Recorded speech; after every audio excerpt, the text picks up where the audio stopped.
Hey, what's going on?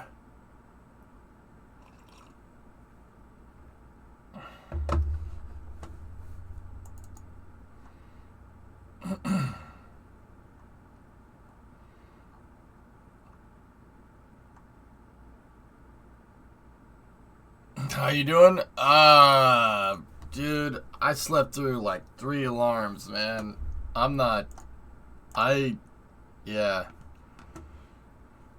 You know, I stopped the stream and I'm like, okay, I'll sleep. And like, I know me. I know I'm gonna sleep through the alarm. I should probably set like a couple of them, like every 15 minutes. That way, if I hit snooze, if you hit snooze on all four end up going off like right at the same time. Shut them all off in my sleep.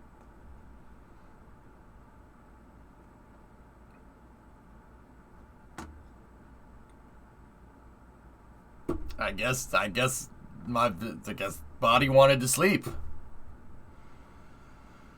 So sorry for being late, guys. I was just saying in chat, I've been trying to make it a thing to not be late for streams, like at all, and this is the first time that I was a good bit late. So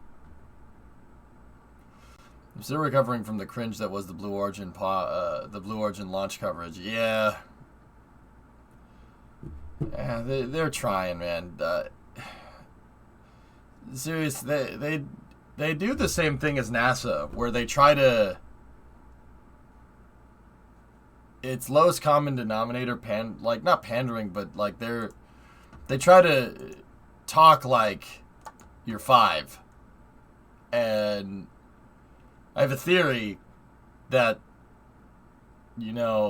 that's not like the biggest demographic for space right now. I think the biggest demographic for space right now is pretty much like 18 to 20, 18 to 25, somewhere in there. Those are the kids that grew up with SpaceX 5-6 years ago that really want to know more about space, etc., etc.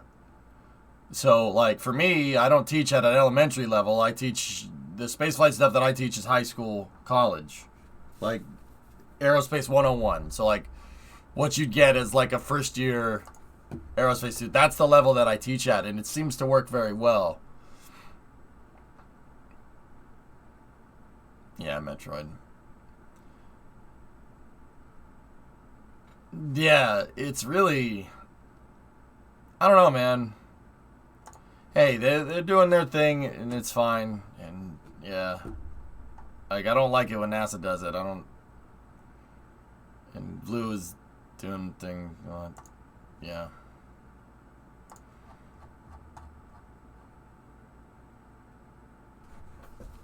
I'm gonna drown you in MATLAB. That's me. I remember when Falcon Heavy went up when I was probably a sophomore in high school. Now I'm 21 and almost done with college. Bingo. Nick, that's the demographic I shoot for. That's the demographic that I teach to, because there is a lot of you.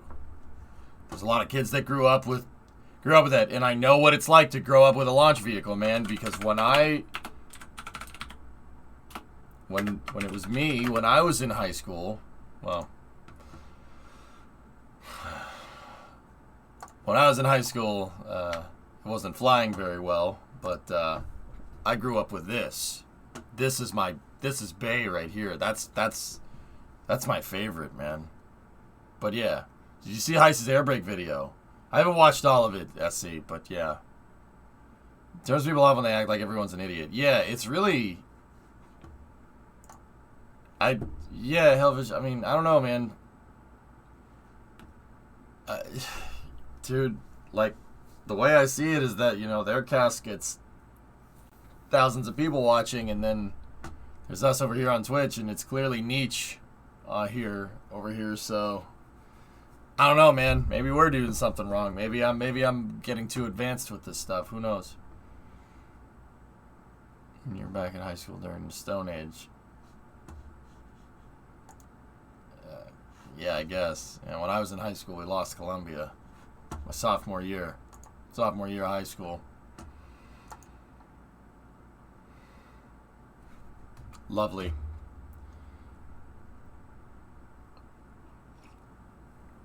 Serious. When I was in high school, like right at the beginning of my high school career, we went through 9/11 and then the Columbia disaster, and then invading another country. Oh, invading 2 other countries. Yeah. How was your high school experience? That was great. Lovely. Yeah. It's a good time. The only thing worse than Blue Origin NASA is, dude, Virgin's coverage makes Blue's coverage look like great. There was terrible. Yeah, Da Vinci, right? Yeah. Hubble Space Telescope was busted for nearly all of my high school years. Oh no. Oh no, Jim. But yeah, I grew up with the shuttle, man. The shuttle is bae. It's and like I said, I know what it's like to grow up with a launch vehicle. You grow up loving it. And, you know, like, my high school experience was defined by 45 good or bad, non-political sees no one start a fight. Interesting. That's what you remember as a high school kid? Interesting. Well, hey, at least the guy didn't start any wars, you know what I'm saying? Not saying that this one did either, you know, like, just, nope. Everybody's cool. Everybody's cool. Everybody's cool. No one has started wars since good old W, right? Like, not trying to open up that can of worms either, Nick. You know. NASA coverage is okay. It's good. NASA good. NASA does that, dude. I don't think it's that they don't care. I really don't. I genuinely think that people that are there, that call their cast, really like space a lot. It comes through every once in a while. But the fact that they're not live casting and they're reading off cue cards and stuff is that... I think that's what makes it come off as, you know... The fact that it's a produced cast makes it very... I don't know. I don't know what the right word is. I mean, NASA good. Dude, the coverage of rollout was garbage. It was really not that good. Like, they streamed for an hour, and they showed the rocket for cumulatively maybe 10 minutes of that hour, and then the other 50 minutes was Bill talking about how cool the rocket is. They had Tom Stafford there, an Apollo astronaut. Didn't even talk to him. They didn't even show him. They showed him for 5 seconds. Bill's like, "Look, everybody, we have an Apollo astronaut here today with us." Didn't even show him. I'm like, dude, what are you doing? Oh, right on, Nick. Hell yeah. No, trains are sweet, man. Like, yeah, trains are awesome. Trains help build rockets. And anything that helps build rockets, you know, well, I enjoy.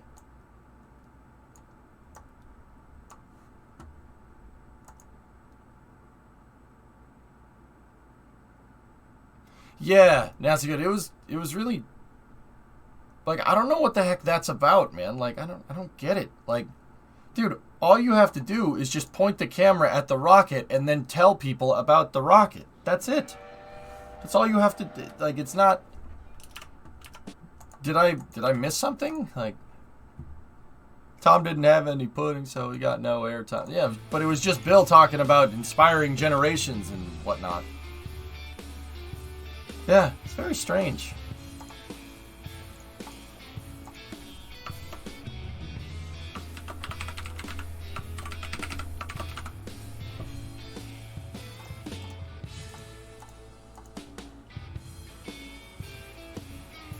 Like, you're telling me,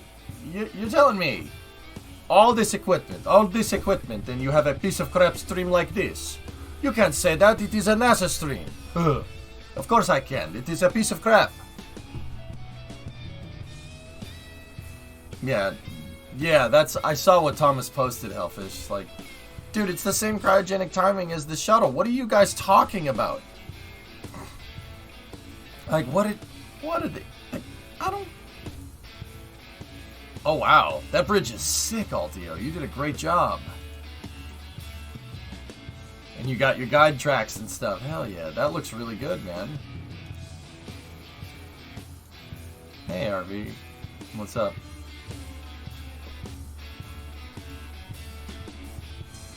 The meme is the meme that keeps on giving. Yeah, Grab Shark. Dude, I'll say it once, I'll say it again. Who has cryogenic missiles? None of our enemies have cryogenic missiles. Heck, China's barely figured out full cryogenics, man. And the Soviet Union did it once. So I'll ask again. Who has cryogenic missiles? Do we have cryogenic missiles? Is there something you're not telling us?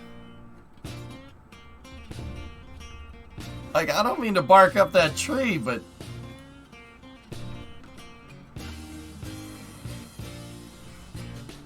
Yeah, no, Hellfish, it's really easy to get cynical about it when they do crap like this. It's like, what are you doing? And, man, I don't mean to beat that drum again. I think I'm preaching to the choir here at this point.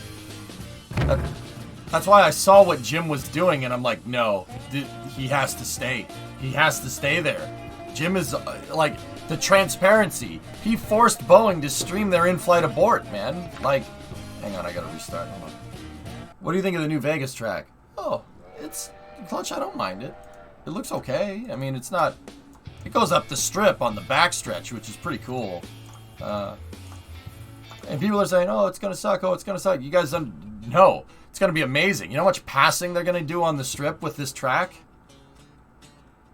It's gonna race like Baku, but you gotta remember, these cars can draft each other. And I think everyone's forgetting that. Look at what happened at Jeddah on the last two straights. On the last straight and on the main straight with that dual DRS zone. Max and Charles were duking it the frick out, and it was awesome. I loved every... Dude, I don't even care that Max won. I don't even care. I'm a huge Ferrari fan. I still don't care. It was amazing. The race was great. I haven't seen... I know he does Fonzister, but I haven't seen him play the Rail Valley. I know, Clutch. I'm... Did I do the session right? Hold on.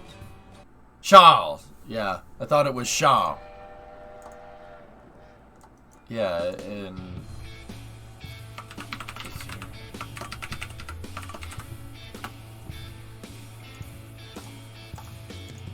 Okay, there we go.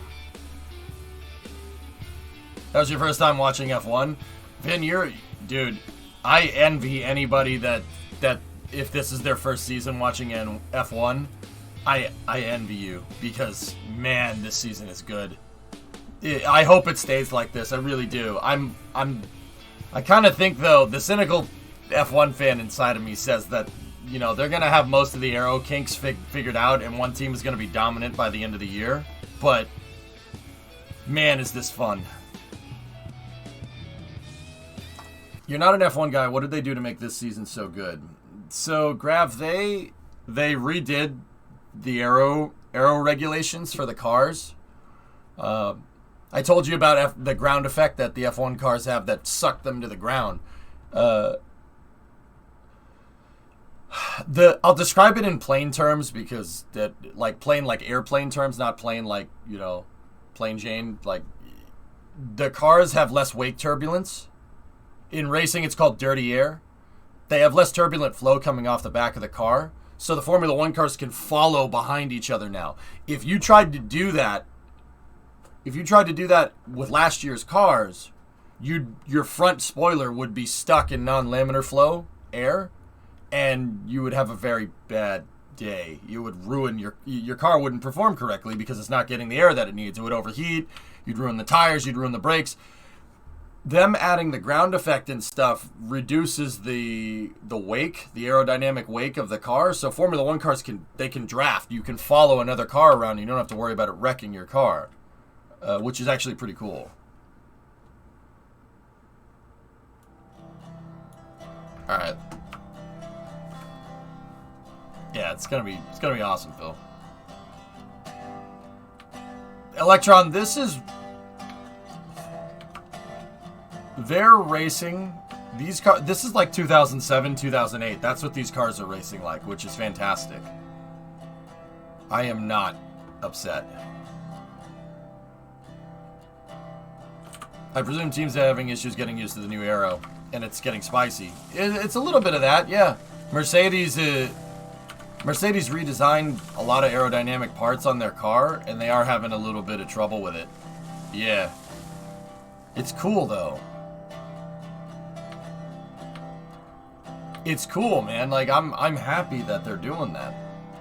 Alright, where were we at? I was making the wagon trail up to the iron mine. Don't worry, tracks aren't going on this. You only say that because that was the last time Ferrari was taking podiums.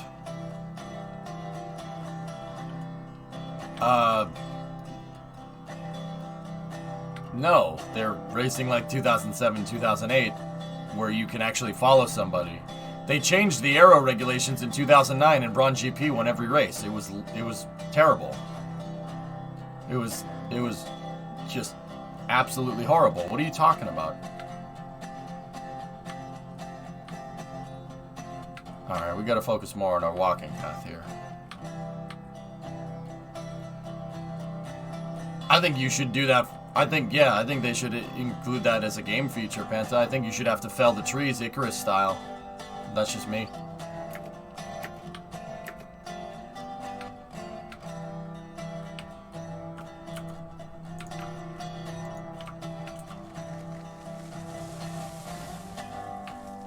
If I make the trail go down here into this valley...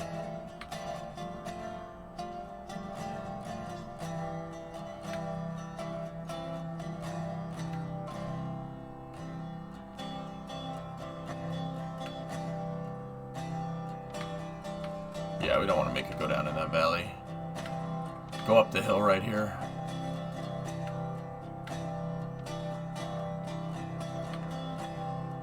Yeah, felling the trees would be amazing.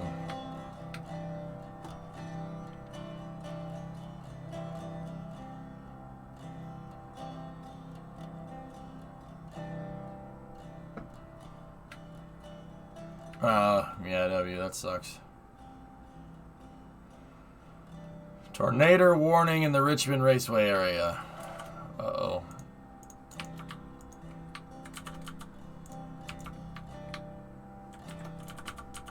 Alright, so let's finish building out our quote-unquote wagon trail, you know? So what I decided to do, I had this crazy idea. This crazy idea of building a path, like a wagon trail almost, for...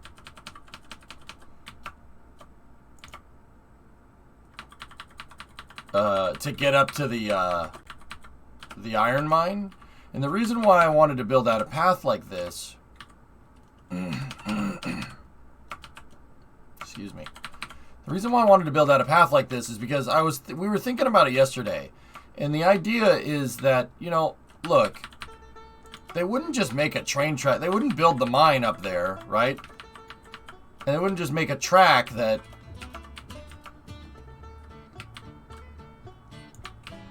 They wouldn't just make a track that goes up here, right? Just willy-nilly. They would probably, like, if I'm thinking about it right, they would probably make a covered wagon, a wagon trail that goes up to the mine first, and then maybe a train track later, right? So, in that thinking, you know, like, you know, it would probably be cool to build, like, a trail first, right? We'll build a trail out to the mine from the smelter, right? And then, hang on. Build the trail out to the smelter, right? And then we'll base our train tracks off of the trail. Basically use this as your survey route, which I think would be a really cool idea.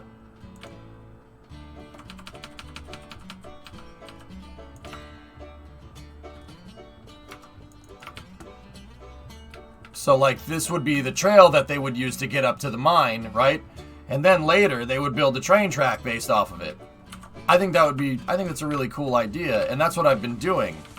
And the idea kind of comes from an idea from the Old West. So when Brimo and I did Route 154, we drove over parts of Route 66 in real life. So Route 154, for the people that don't know, is where I bought a truck, an old Ford pickup truck in Los Angeles. I streamed fixing it in Los Angeles, and I bought it from a company called Hoonigan. If you don't know them, like, yeah, Ken Block, like, skidding a car around. Yeah, those guys are cool. And we drove home. I drove the thing home, and I streamed driving it home on Route 66, right? Old historic route. And Brimo and I, during parts of it, were listening to the historic facts about Route 66 on, like, a podcast or something.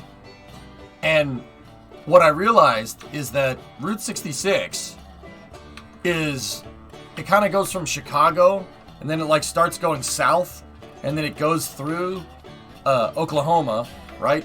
And then it goes through Texas, and then New Mexico, and then Arizona, and then goes to California, and it ends in Santa Monica, California, right? But it goes down through Illinois, through Missouri, right? Through Oklahoma, through Veneta, Oklahoma. Yeah, for the people that don't know, Northeast Oklahoma, I'm very familiar with that place. Because the truck broke there. But that's another story. And it's kind of a weird route. It doesn't necessarily go east-west the entire way. But what it does do, right? What it does do is it follows basically the railroad tracks. So Route 66, and thus parts of I-40, an interstate, a modern interstate, follow parts...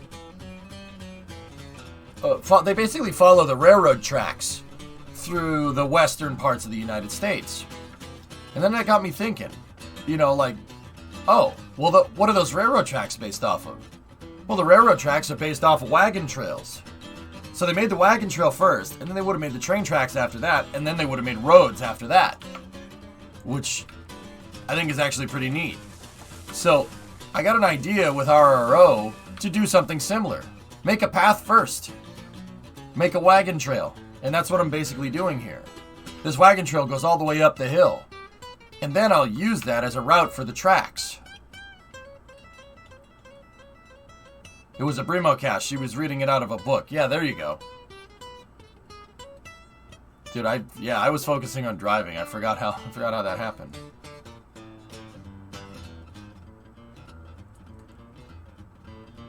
So, I'm trying to carve a path with the trail, like through the path of least resistance, getting from the iron ore mine to the smelter.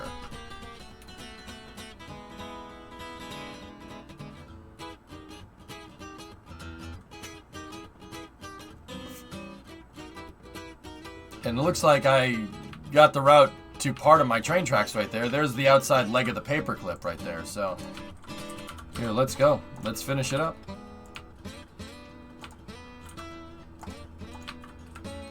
And we'll see if we can kind of... The idea is to get the lay of the land, you know?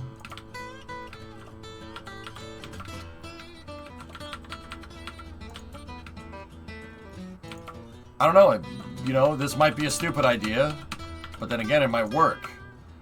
We basically inadvertently survey the terrain this way.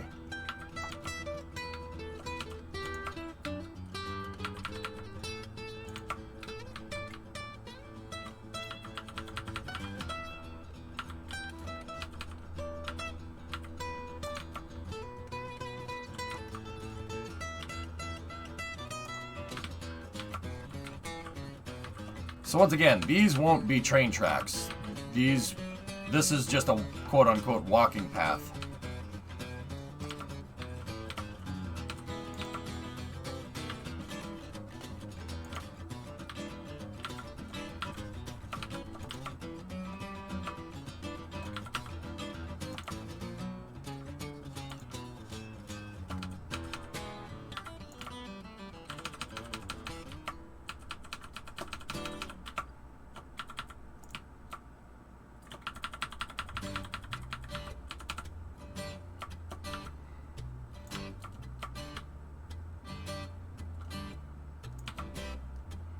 So I'm following the route, kind of following the tracks at this point.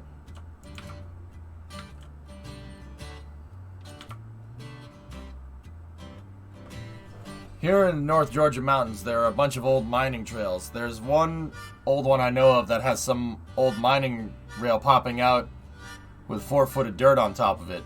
Cool. Orion, the reason why I'm playing this game is because it has potential. There's a lot of potential here, and I think the developers are cool dudes. A lot of the developers have seat time in actual trains, which are really cool. That's really freaking cool. I really dig that.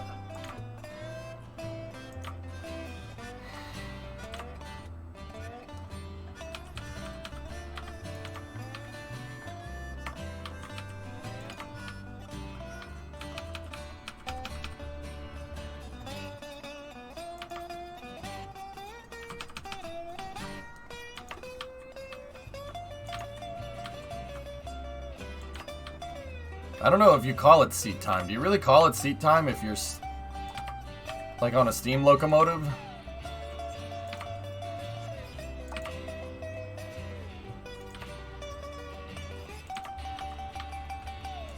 You're not really sitting down in a steam locomotive. You're standing up.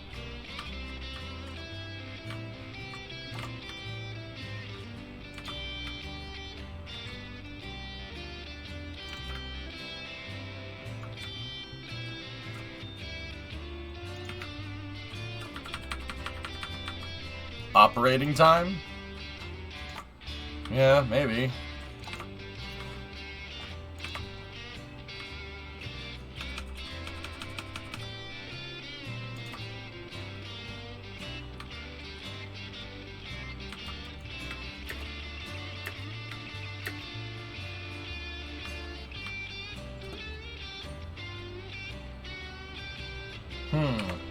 Huh.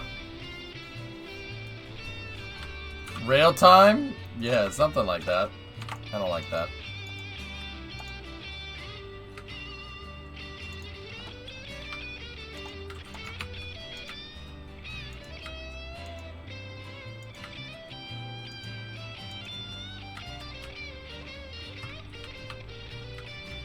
Let's aim for a passage right through there.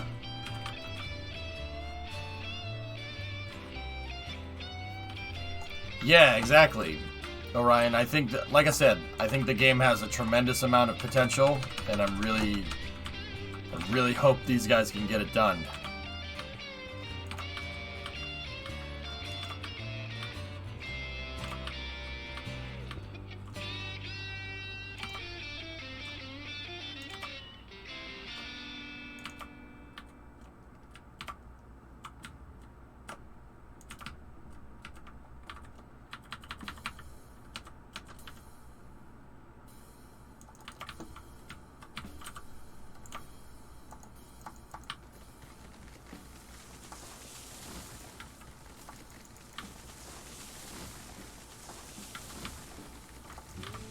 The NOTAM will be, for the Northrop Grumman SRB facility, will become active in 30 minutes for the final launch, Orion launch abort system firing. Cool.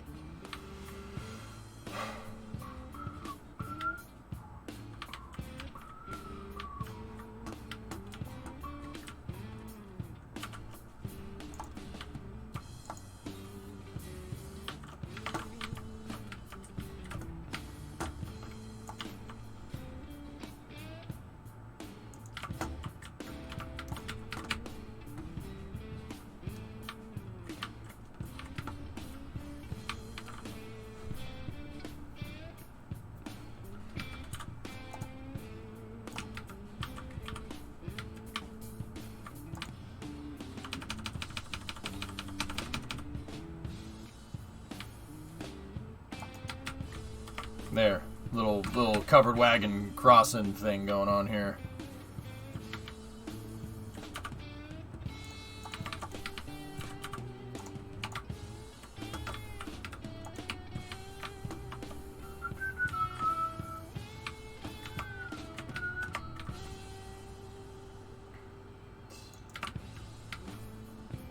Is there terraforming in the game? No. No terrain modification. Alright, so, you know, we'll turn this little abutment thing into a little level crossing here.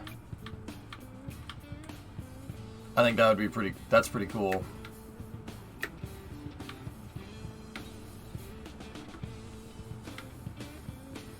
I should have done the same thing with the other rail track. This is coming from the freight depot. Alright, we've had trains come down here before. Now let's walk back up the route and see what this looks like.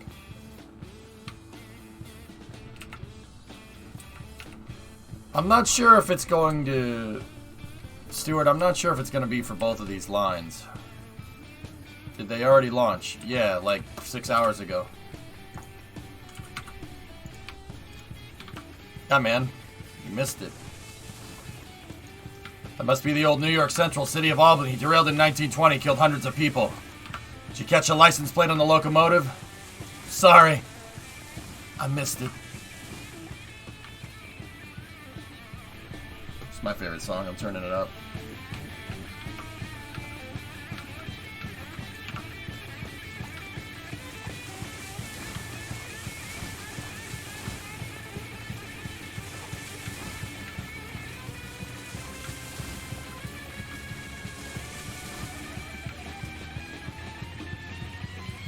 Thomas, them holding for that freaking long really screwed up my sleep schedule. Because I planned to, like, cover it at 8, be done by 9, go back to sleep, get, like, 3 hours of sleep, and then go. Nope. Nope, that didn't happen.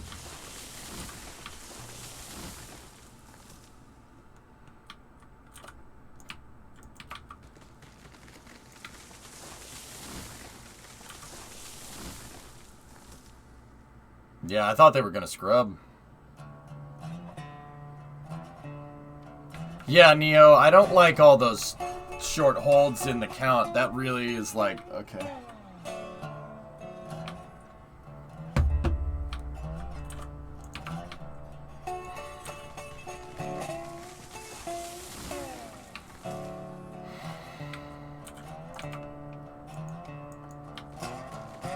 Yeah, I'm glad they're all home safe. Guys, at the end of the day, more space flight is good. More people launching into space, even suborbital trajectories, is better for space. You know why? Like, this is gonna sound so screwed up, dude. Like, but you know, blue makes the news. It makes the big news. Like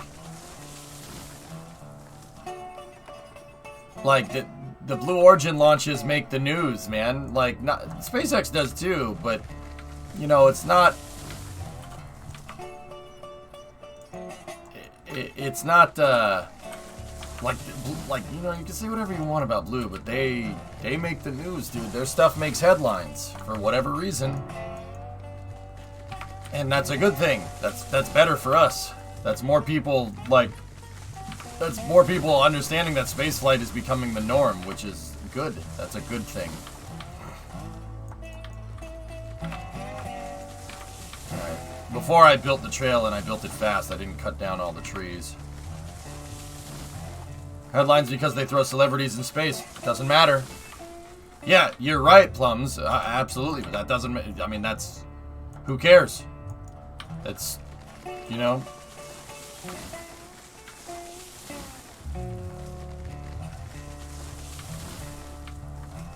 Yep, this is my covered wagon trail. Yeah, more space, more things launching into space, more people launching into space, albeit even on a suborbital trajectory, is just fine.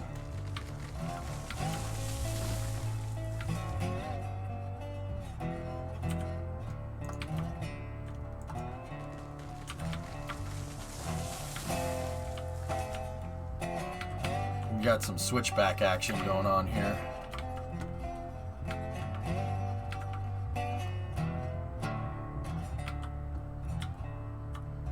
Oh man, I don't know how we're gonna make this work with the trains, but at least, you know, like, I find that making the covered path helps you get the lay of the land. It really helps you understand what type of terrain you're dealing with. Because, like, a wagon trail would be less susceptible to the whole, you know, oh, it has to go straight here, or it has to be super flat. It conforms, this contours to the terrain, which is cool. Really helps you understand what's going on here.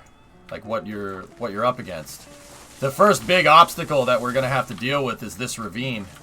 You see the other end of the paperclip over there? Like, way off in the distance? Dun dun dun dun dun dun dun dun dun. You spin me right. Alright, anyway. There's a big ravine right here. I think it might be called Shonash Ravine or something. And then, in this area, the terrain actually flattens out. In the area that's right next to the freight depot. It actually flattens out pretty good. So a junction here would not be the worst. But the more and more I think about this, guys, the more and more going up this side of the mountain is going to be difficult to get to the coal mine. The coal mine might be a different route.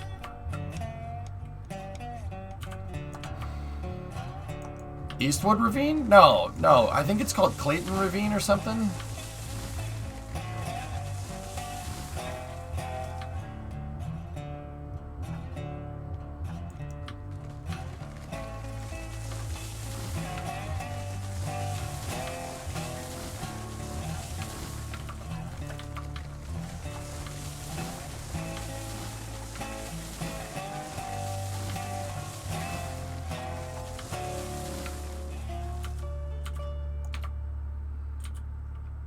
What about a junction at the iron mine that goes to the coal mine from there? The terrain makes that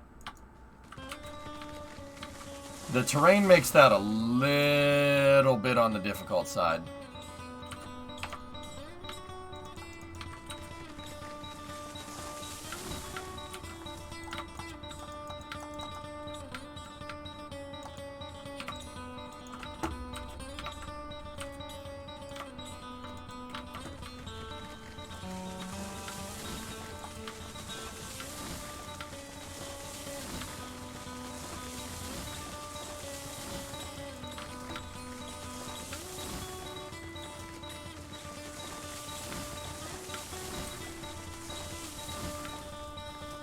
Yeehaw, what's that? Oh, that looks like fun, Hellfish. That's cool. No terrain modification, yep. Unfortunate. It's alright.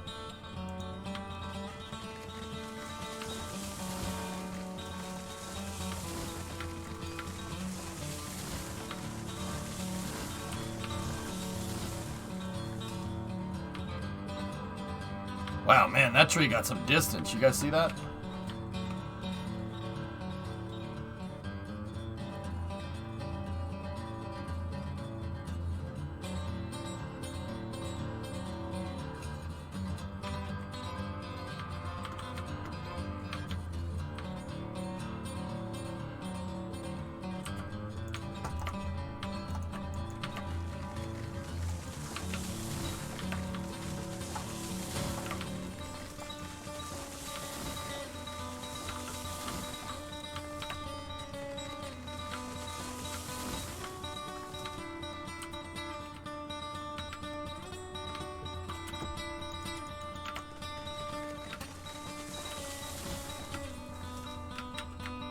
Yeah, there's a little bit of a lip here.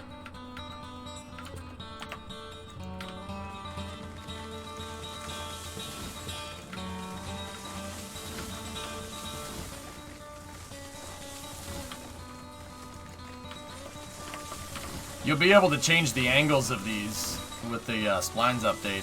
The angle that the groundwork goes off, you'll be able to change that eventually.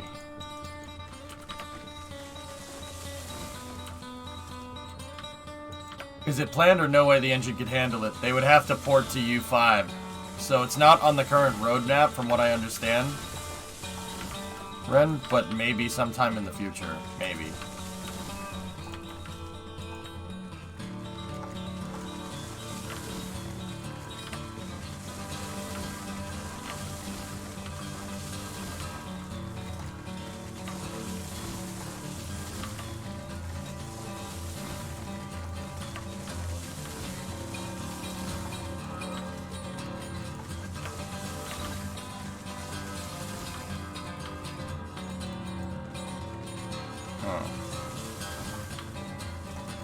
Yeah, I made it do a little bit of a switchback here.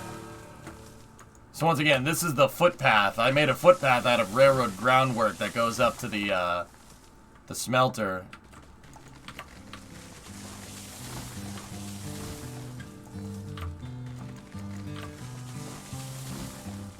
You hope they never change this with the trees? Yeah. Ruh.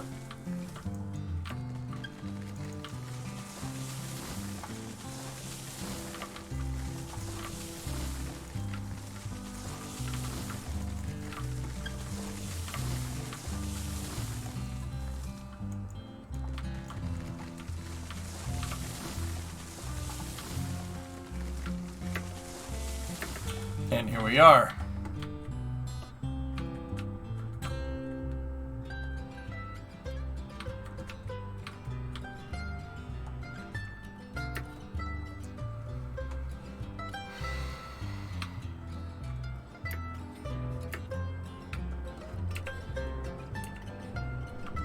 Yep. That's a long way, man.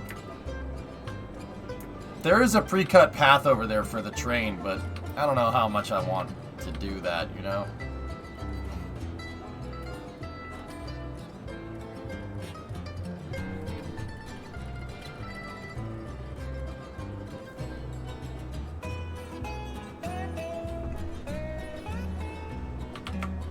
The pre-cut path over here that the devs put into the game has some really tough grades. Just if I do say so myself. It's at least worth checking out on foot. Okay, we'll check it out right now. I made my footpath over there, which is pretty cool. Let's go explore the cut. I didn't have time to do this last time, so I think the cut ends here because I think there's supposed to be a bridge.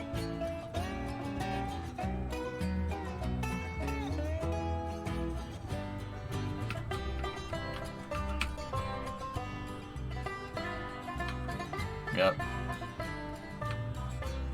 It is a nice view, for sure.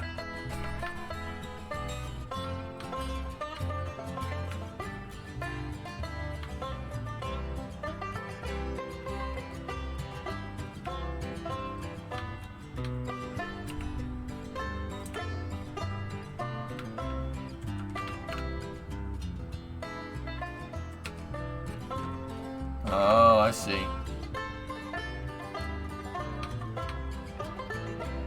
I do like how smooth the cut is here.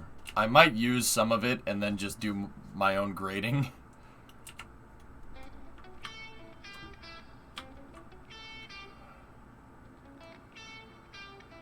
Sure, you got some distance, man.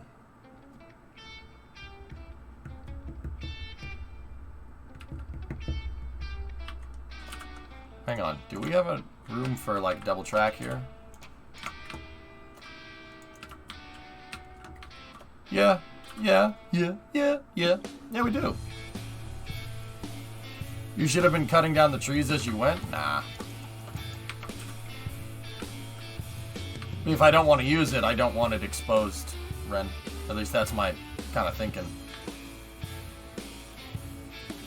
I'll say this. Because the pre-cut line is here, and it's here and it's kind of easy because this is here, I think we should challenge ourselves. We should challenge ourselves if we use the pre-cut line to, this is going uphill.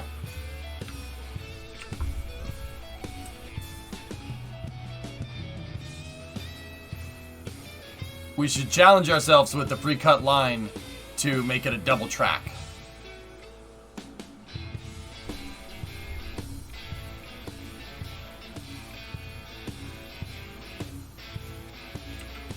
Ooh, these hills.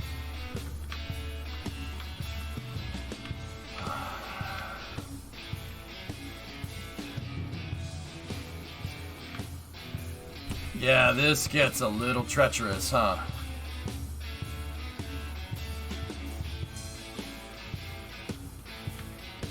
Sir, this is a sawmill, sir?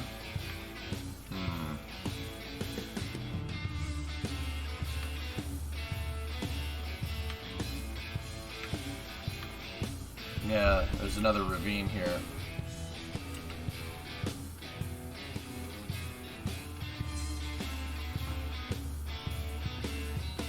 Hey, Dorian.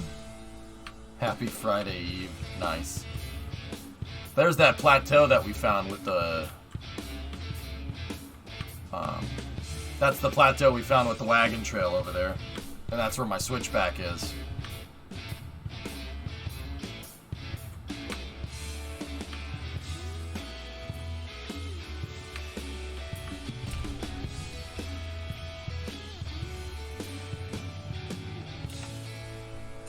I think using this is too easy, dudes, to be honest.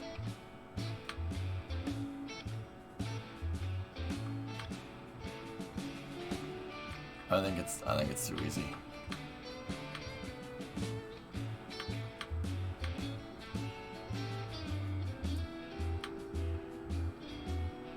Yeah, drummer, this is a very treacherous track. A lot of corners, a lot of twists, a lot of turns, a lot of uphills, a lot of downhills. I don't want that. Nope.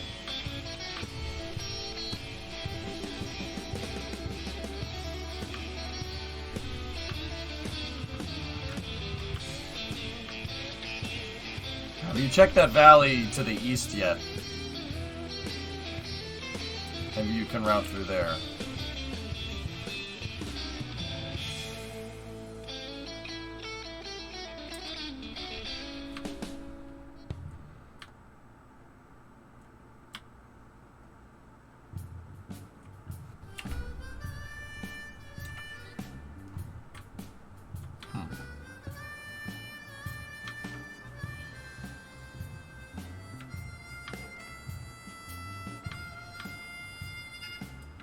What would it take to clean that path up to my specs? I don't know. Yeah, I'm not sure. Oh, I got a river up here. Wait. Why is the river flowing up the valley?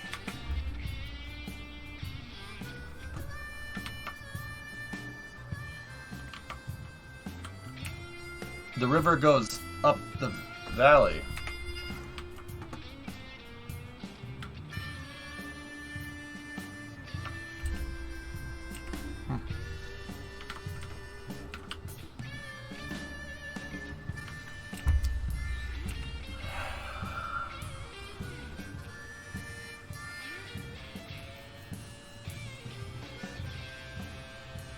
It's like the Nile River. It flows backwards. Nice looking river, though.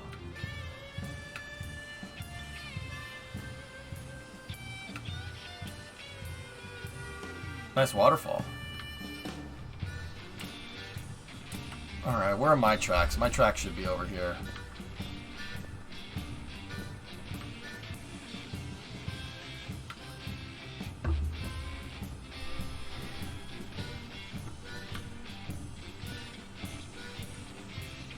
So, you know what I think we should do? I think we should start at the or at the iron ore mine and go down. Because I don't know where to start my slope upwards. Because I don't know where to start the slope upwards, it's probably a better idea. Like, if I start it, like, here, right, and we go up, right? Actually, starting it here and going up might not be the worst idea. My tracks are right over here. Okay.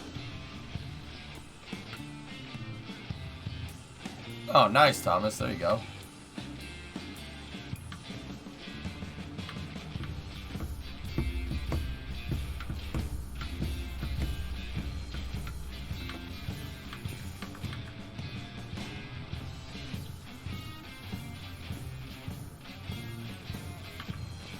So this is the start of that track right here. That's why I built this, like, secondary track.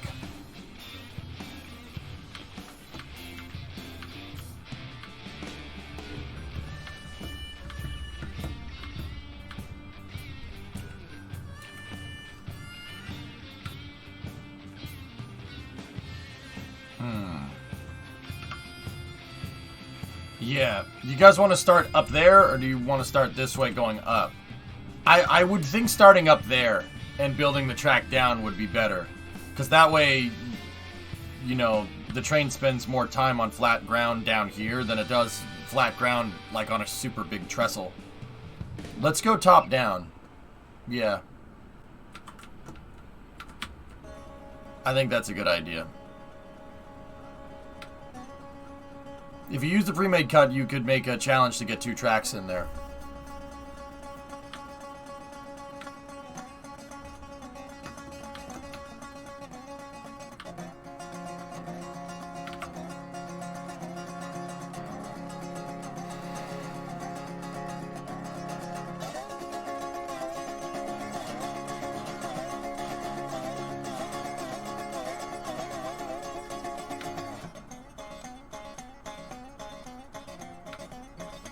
Oh, look at the paperclip in all of its glory. We might have to do that a couple of times, dudes. Alright, let's get back up to the top. I've seen that side. I've seen this side. The side with the trail on it. I don't mind the side with the trail on it, but it is... I honestly think that that side might be a little bit easier. But nothing ever said we can't use both sides, you know? We can have it cross back and forth a couple of times. It's really about going where the flattest terrain is. Or the least steep terrain.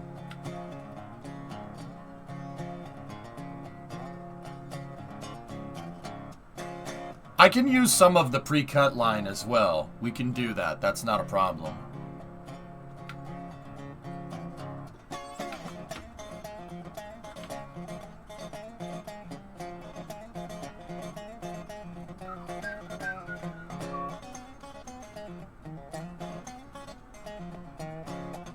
Yeah, hard. I want to use some of it, but I don't think we should use all of it because, yeah, it goes uphill in some parts. Screw that. I agree, Spiffy. It's gonna be sweet. No, I made it, Inky. I made a wagon trail. I did it to get the lay of the land. It actually helped me with surveying. And I was gonna try and base my train tracks off of it, but yeah, I built this walking path to get up to the ore mine.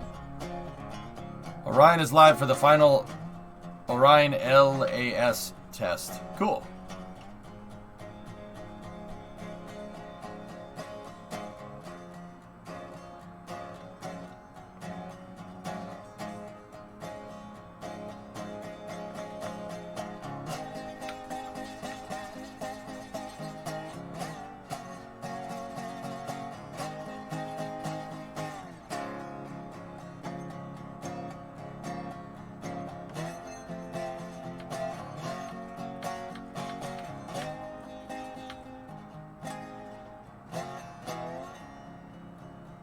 Discovery, go and throttle up. Minion, 54-month resub. Thank you.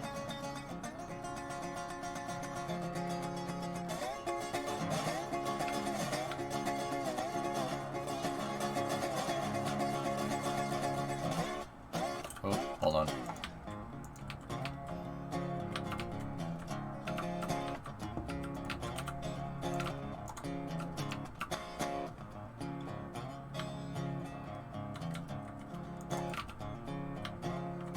Ground emotional damage. Yeah, see, this switchback that I had to do right here is probably not good. But I do like this plateau area. We could use that as a staging point, but yeah, I don't know.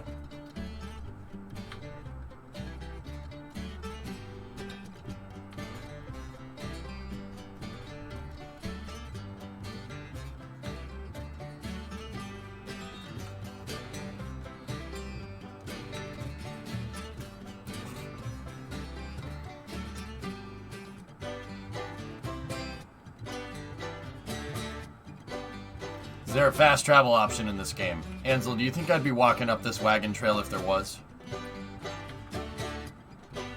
I probably would be, to be fair. So, actually, it's probably a legitimate question. No, dude, there's no fast travel right now. The fast travel option is building the train, and the train goes faster than you can walk. That's the fast travel option. But yeah, no, Ansel, like everything else, dude, I'm gonna make sure that I plan my route and we do our homework and we get it done right, you know? It's me, dude. I'm anal about stuff like that. Like, I don't know what you want to hear, man. I don't know what you want from me. Yeah, I mean, just enjoy the scenery, dude.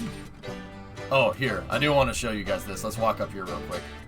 Yeah, that's why I asked. It's all good, brother. All good.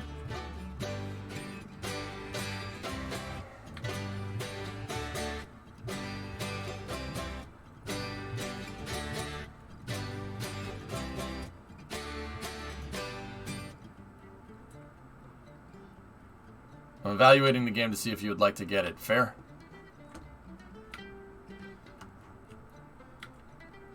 For the people that didn't see yesterday, I really want to show you guys the freaking rail yard that we made. Yeah, SC, that's why I built on this side, dude. That's the big reason why I made the path over here. Because I wanted to see what the terrain looked like over here. I got a pretty good understanding of the terrain from looking at the map on that side because of the pre-cut route, you know? You get a pretty good lay of the land. I wanted to see if if building a pre-cut route over here was a good idea. Oh, that's cool, Doom. Hell yeah.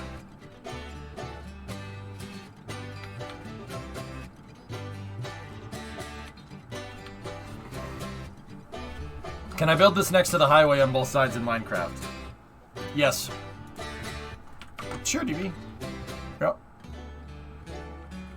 So, Ansel, I'm not gonna lie to you. Like, I gotta be honest.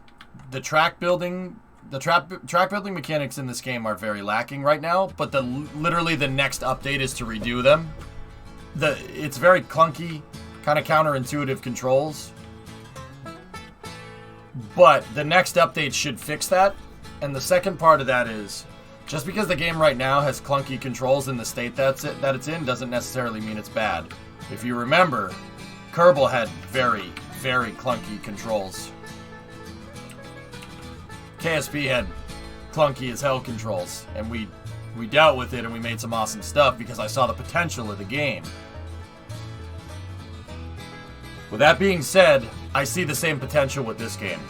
Yeah, I wouldn't be playing it if I didn't see the potential here, you know?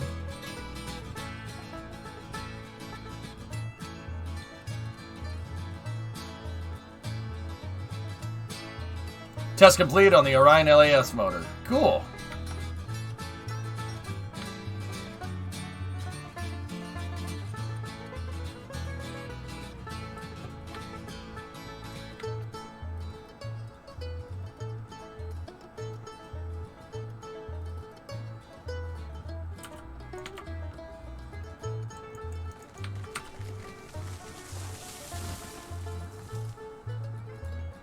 It has an exclamation point at the end of the name.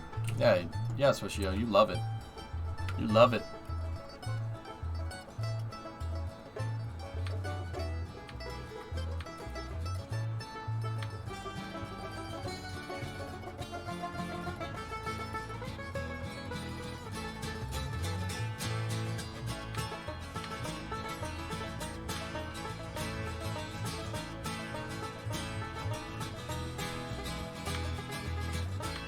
Kind of want to see if we can get up the hill and get a whole view of the area.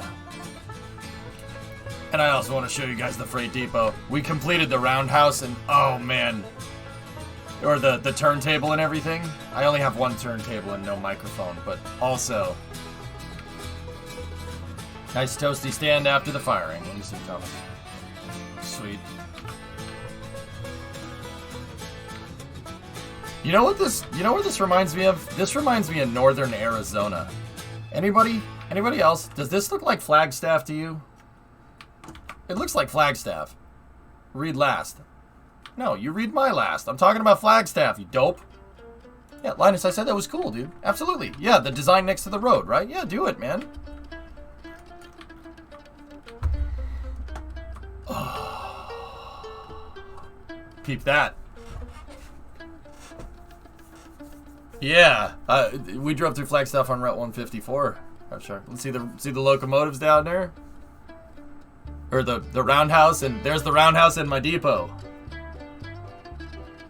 Well, technically, you did read last. I don't know. Did you? Did you? But Pythos, did you read my last? What was my last? So you don't even know. Are you ignoring me? Don't ignore me. Don't ignore me.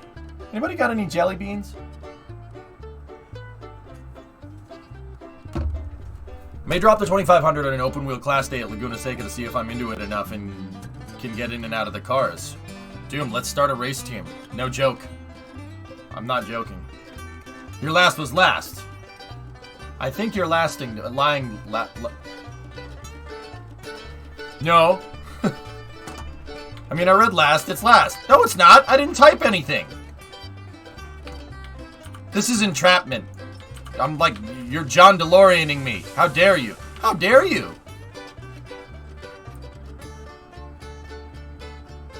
I thought you switched over to cities then? Huh? I'm confused, Stinky. What is happening right now? Oh, you thought I switched to cities because of the... Yeah, okay. Alright. Stinky, did you see the roundhouse? Did you see that yesterday, dude? I'm like... Somewhat? Okay, alright. We'll get back to route surveying in a second. I'm going to now demonstrate that the game has no fall damage. But did you read my last after the Wendy's DM image? No, RB. I went and I bought McDonald's just to spite you. I bought Nuggies and I got maple syrup. And you know what? I didn't even show you a picture. I just ate it just to spite you. It's a true story. I would surely put you in the car if you wanted to come out. House first, then we'll see what the finances look like in the fall. Doom, I can't fit in race cars. I can't fit in race cars, homie. I'm too big. Dude, I can't fit in the race car, and even if I did, anybody that weighs half as much as me has a freaking huge advantage.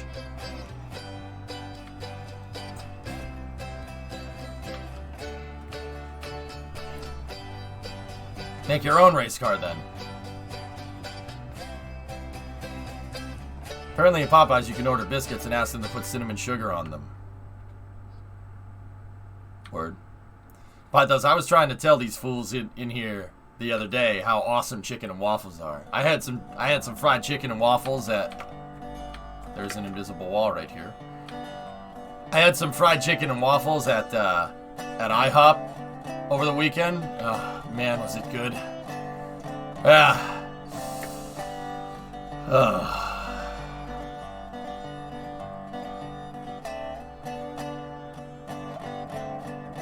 But Doom, I'm not talking about accepting, I'm talking about winning. So if I'm gonna race, I wanna win. Alright, here, check it out. Sneaky, look!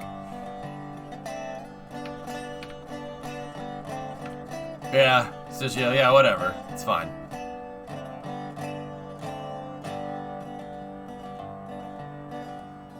Oh yeah, alright, I know what you mean. That damn southern food is just freaking delicious. I can't do it. I have to eat too much of it.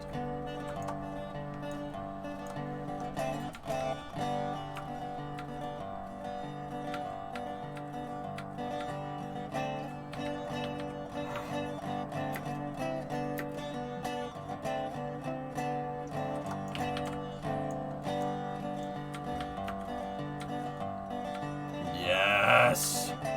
The other sheds are empty right now. Talking a more track day situation. Yeah.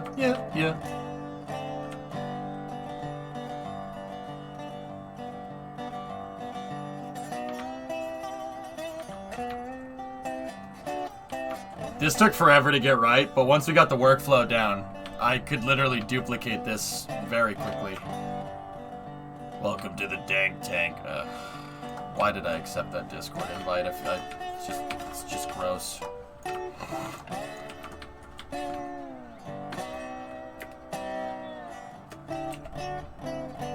Anyway, yeah.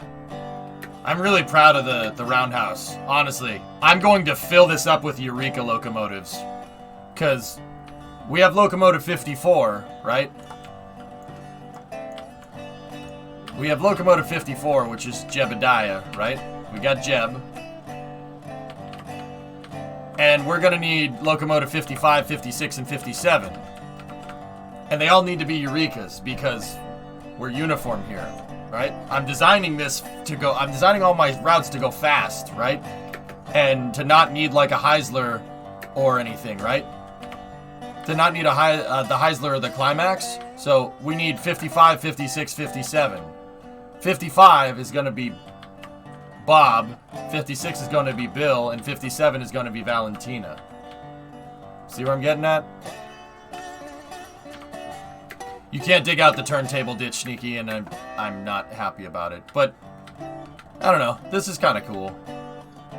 What you can do is make it elevated. That's the way to get around it. So if you take the turntable, right, and like I attach it to the groundwork right here, and lift it up off the ground, then you get a ditch. See? Might do that. Might do that in future designs. But it looks like there's some normal Yep, you don't want to do that. Remember what I said about putting turntables up in the air like 5 seconds ago? Yeah, don't do that.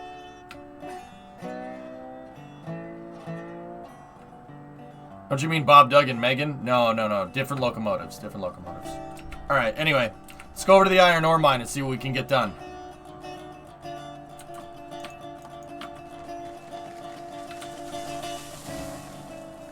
What if you cover the bottom of the turntable with dirt? That's not a bad idea, for us, actually.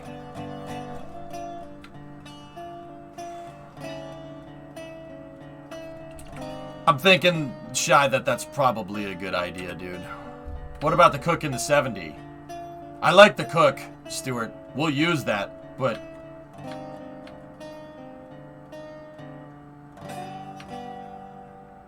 Maybe, yeah. Maybe we'll have Jeb, Bill, and Bob, right? For our Eurekas. And then because... I don't know, man. Like, Stuart, everybody in this game just defaults to Climax and Heisler. Like, oh, we have to use the Climax. We have to use the Heisler. Well, you use these locomotives to make up for the fact that you didn't make the tracks very well.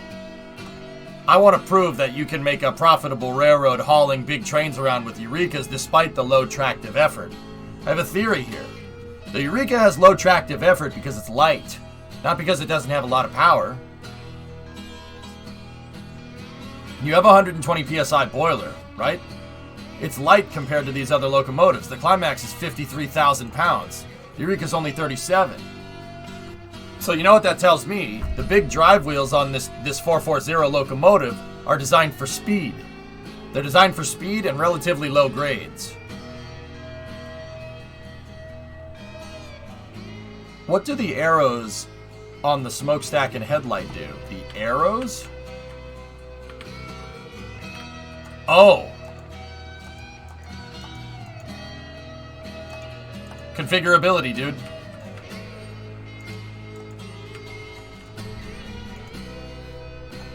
Yeah, they're gonna make it so you can adjust the chimes and you can change to different versions of the locomotive and stuff. Like, I like the Climax and the Heisler. They're cool locomotives. Especially the one with the V configuration steam pistons. That's really freaking cool. That thing is way ahead of its time. 1899. You have V configuration steam pistons with a crankshaft. It has a crank and a camshaft like a car, which is actually, the cams are actually on the crankshaft. It's got an eccentric on the crank, which is really cool. Dude, this thing is like light years ahead. This is more like an automobile than it is like a steam locomotive, right? I definitely want to put some cooks in here, the cook moguls. These things are really cool. That's probably one of the better locos. This 260, and then there's the DNR Class 70. This is the beefy boy locomotive. But these are also expensive. The Eureka's only $2,900. We'll have some DNRG class locomotives. We'll get these when we get the money. But Eureka's will be a really good low-cost solution because they go fast. All of these are American choo-choos, yeah. Mm-hmm. What if you make each Eureka slightly different? I'm not sure you can configure these too much. You can change the number on them and stuff, though.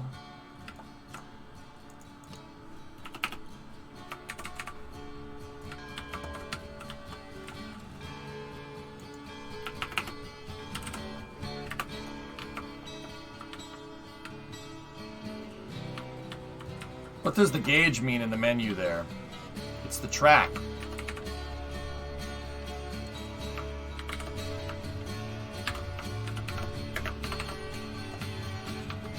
Yep.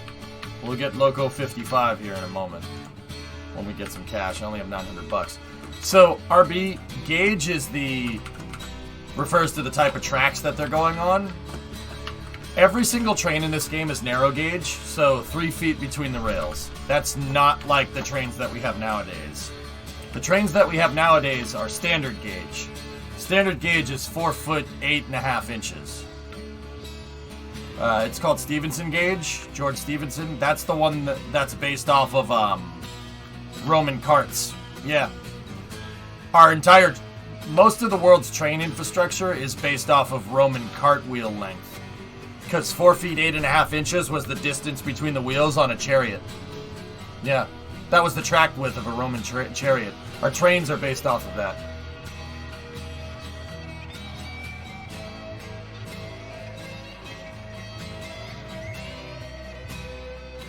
Why is that? George Stevenson needed something to work with, Ansel. Stevenson is like the father of modern steam locomotives. Well, modern steam locomotives. The guy literally invented trains. Like, George Stevenson to trains is what Tesla is to electricity. He's the one that kind of put that all together, got the gauges right and everything. Like,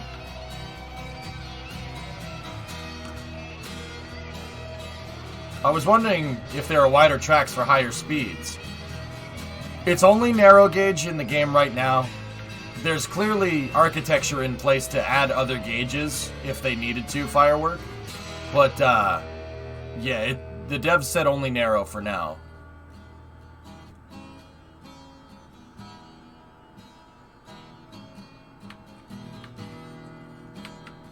Hey, there's my path. Alright, I will now once again demonstrate that there is no fall damage in this game.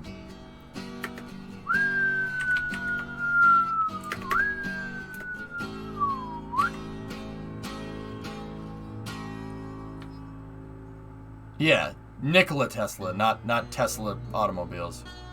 Tribes 1 skiing, yep, pretty much. Alright guys, let's start building out railroad infrastructure at this mine. Because of the launch this morning and the subsequent delay to the stream, fellas, Space News is going to be around 6 o'clock. I wanted to get more railroads in today. Imagine doing a gauge change cargo transfer station.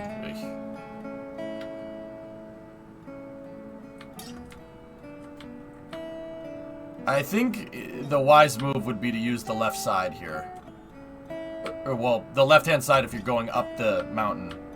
I'll start using the cuts and then we'll deviate from the cut. That late? Oh well. Man, you guys, we got a launch this morning. What are you talking about? What are you talking about, man?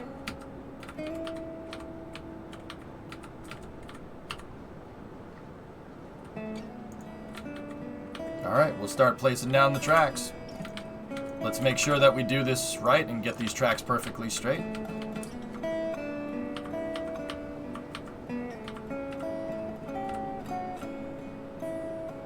Okay.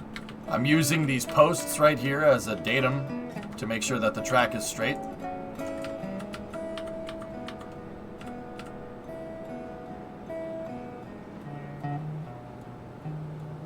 There we go. Get rid of that. And then now, let's do 2 S sections here, right? And then I'm going to do a constant grade.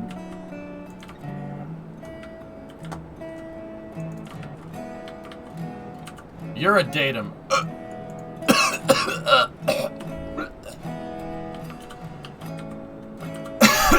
Why would you assume the carpenter built that well?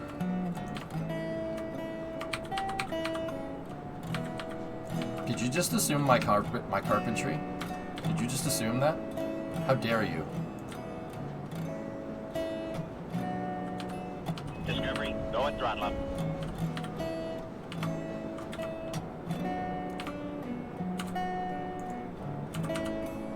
Datum? I hardly know him. Know him?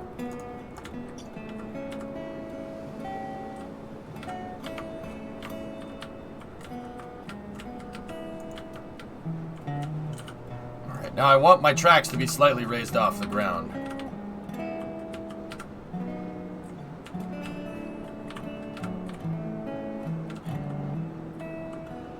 There we go.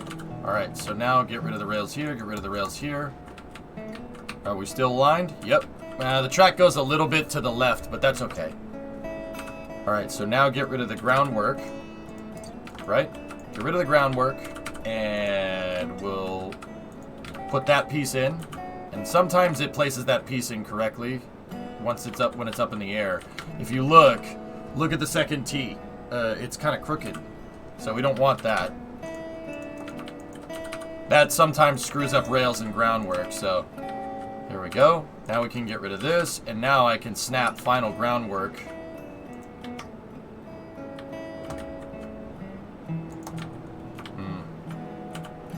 It's the final groundwork. We're heading to Sawmills and iron mines. Wait, what? Shut up, chat. Don't judge me. I know. I can feel your judgment, and I reject it.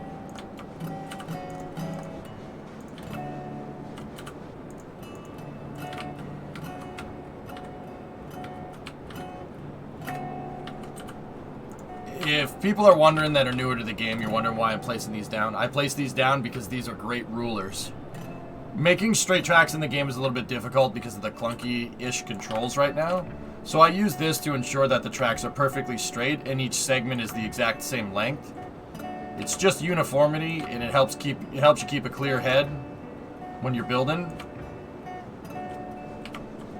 And then you can lock to different segments here. So watch. Now I get rid of these X segments, right? Peep this, Chatterama. Look at that.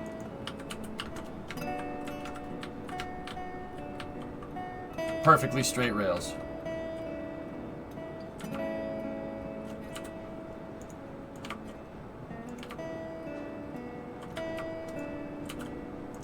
Are we doing more railroad parodies today? Nah, I'm good.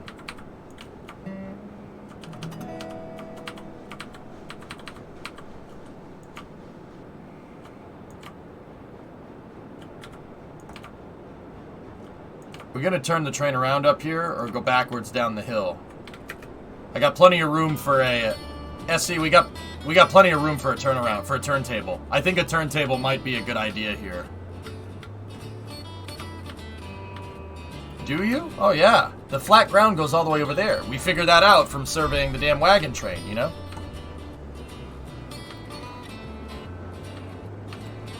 I don't think we have enough room for a loop. A turntable would be fine, though.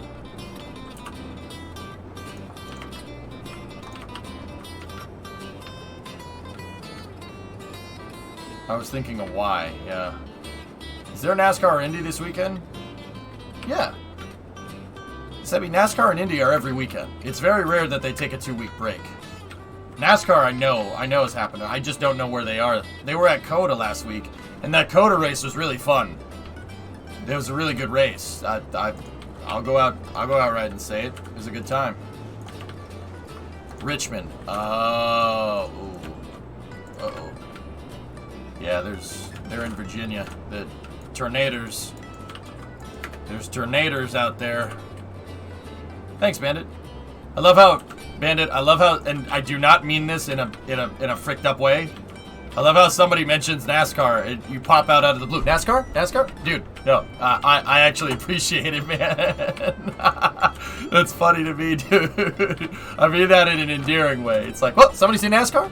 It's like with me and shuttles, man. You know, somebody mentioned the shuttle. I'm like, huh? What? It makes me laugh, dude. I love it. I love the love for the sport, man. It makes me happy.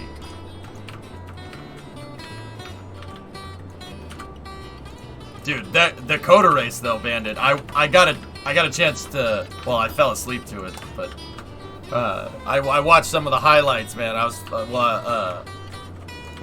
last night, man. Holy crap, that last lap, dude. I'm surprised the fight didn't break out. Dude, all I have to say, get doored. Get freaking doored, son. It was, dude, it's so good. Such a good. I'm surprised nobody Kale Yarborough'd somebody. I was waiting for it. I'm like, yep.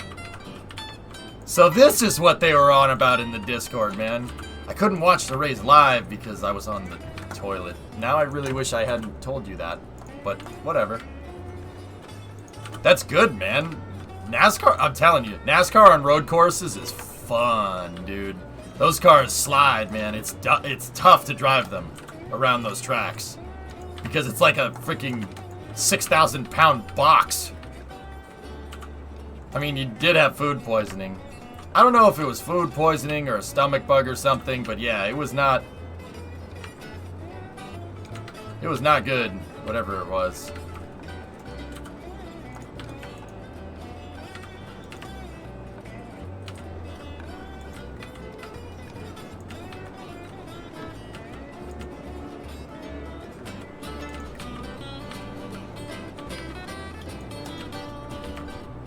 Speaking of sports, the USA secured a spot in the World Cup last night. Wow. Hey, all right.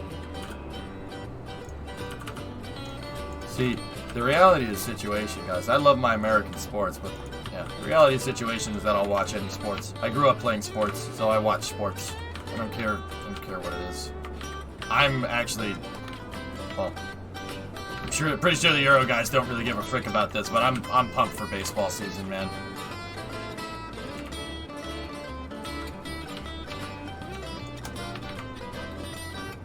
Italy didn't qualify for a second time in a row. Well, yeah, it's because Ferrari is doing good. If the soccer team's doing good, Ferrari's doing bad. If Ferrari's doing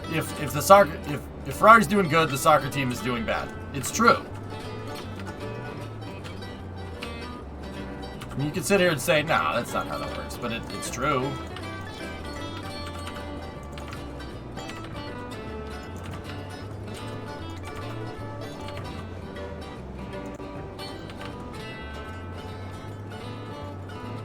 Yeah, it's not a 6,000-pound car. I said it was, but it's not. But yeah.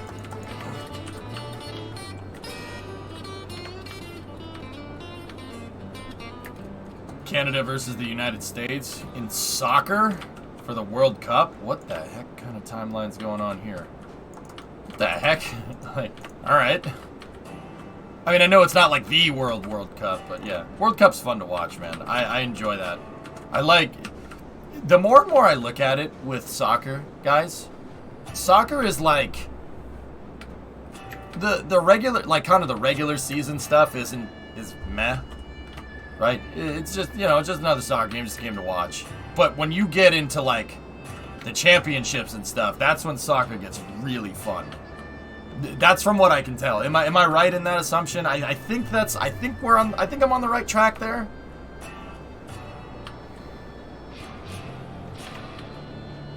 Yeah, I've watched World Cups in the past, Chimp. Yeah, that soccer's cool, man. You watch, your favorite soccer to watch is Ted Lasso. And AFC Richmond. Yeah, fan. Right on.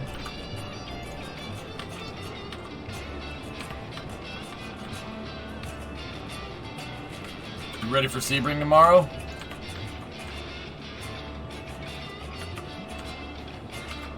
No. No, but I'll manage. I used to be like that 10 years ago, then stopped caring about it completely. Yeah. Champions Leagues and the World Cup is fun to watch, much like no one watches hockey until it's the playoffs. That was, well, you know, this might piss off Canadians and it might piss off Europeans, but soccer and hockey are very similar. Like, Sirius, I don't know about you. I can watch a soccer game, and I don't know anything about soccer. But I can watch a soccer game, and I know enough to know, like, I can see the plays. The plays develop like a hockey game, but a little bit slower. It's very, very close, like in how it all kind of comes together. I mean, nothing will replace God's gift to man in sporting form, which is hockey. But, yeah. Hockey's amazing, and dude, I really wish I played hockey when I was growing up, because that sport is awesome.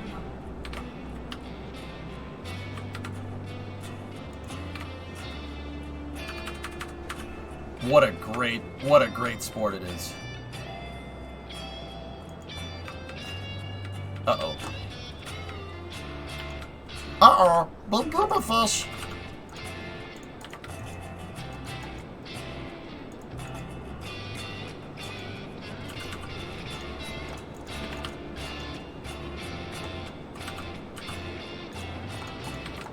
Got to make the turn start a little bit earlier. So I'm fleshing out the sidings here. I think we should go 3 wide on the tracks. I think. Yeah, that might be a good idea.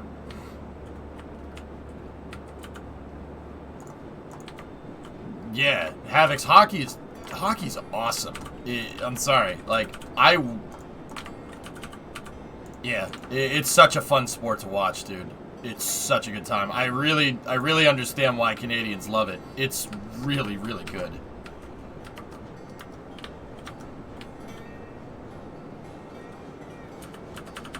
That and I have an 06 team in my city, so that has a lot to do with it.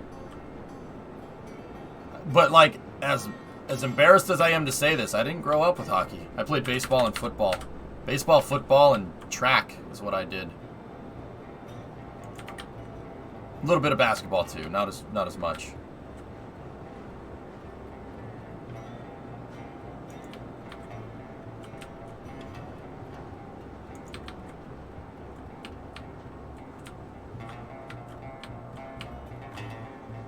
All you did was track. You're small. Yeah. Nope. This has to be tighter. I use bridge work, guys, to help map tracks out. It's really useful when you're making like corners and stuff.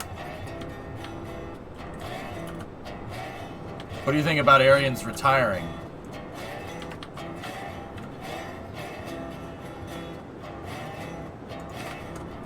Geek, I'm honestly like a little bit indifferent. I'm like, oh, all right.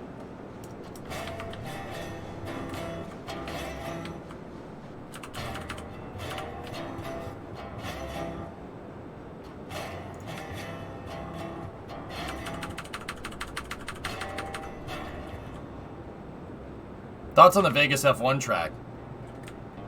Looks fast. It looks fast, Bandit. A lot of people are saying the track is going to be bland. Oh, it's going to be bland. It's going to be bland. And Bandit, I honestly think that that's not right. I think the track's going to be amazing. People aren't taking into account how these cars drive. These cars favor fast tracks. Like, they favor fast, like the fast tracks. That's the reality of the situation, man. They favor them. The Vegas track is going to be insane. I think F1 is timing, like, look, what F1 is doing, they're making it so there's going to be a ton of passing on the strip. Look at the track again. Look at the track again and tell me I'm wrong, because I'm not. There's going to be a lot of passing literally right in front of the Bellagio, and that's not a coincidence.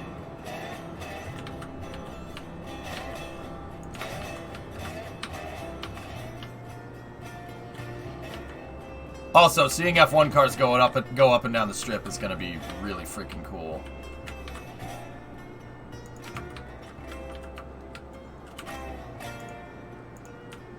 And honestly, Vegas is a yeah, that's perfect for Formula 1, man. It's perfect.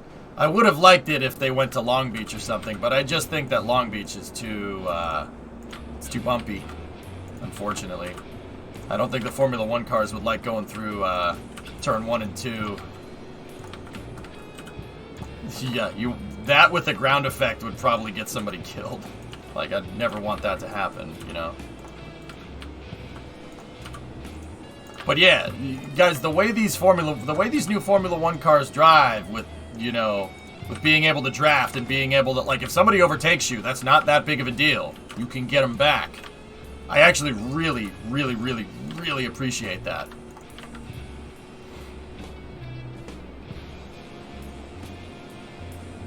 Well, these Formula... Dude, look at how they raced at Jeddah, alright? Jeddah is an okay track. It's not... I personally like it. I think there are people out there that really hate it. I like Jeddah. I like that it's a treacherous track. I like that it's a tough track to drive, personally. There we go. Got some nice parallels there. But, dude, imagine what these cars are going to do at Australia with triple DRS zones. Dude, it's going to be wild. Fun thing at the Europe Cup and the World Cup, Netherlands turns orange. Yeah. It's like at Spa.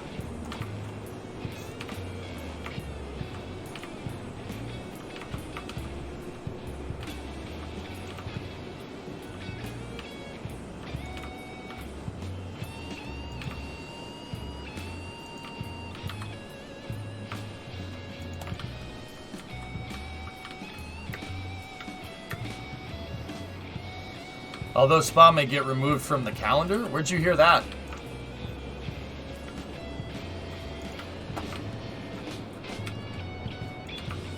I'll be 100% honest.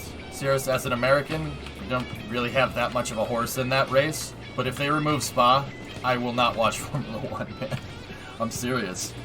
You can't, dude, these cars are going to be so good on Spa. It's going to be amazing.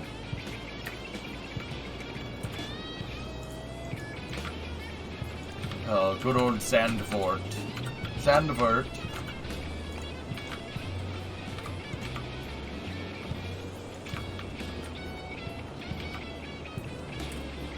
I'm gonna redo the groundwork on this side a little bit.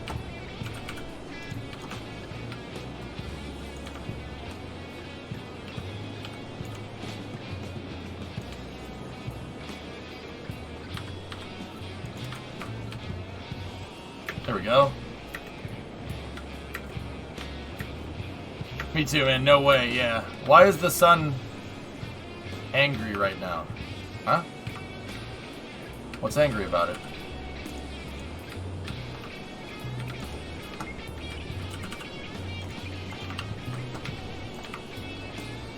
Oh, in real life, sun. It's a coronal ejection, man. This happens. Sneaky, what happens with the sun, dude, the way I like to think about it is, think about like a car. A car is like a race car. It backfires sometimes. Like, like when you're driving the cars around in GTA, the race cars.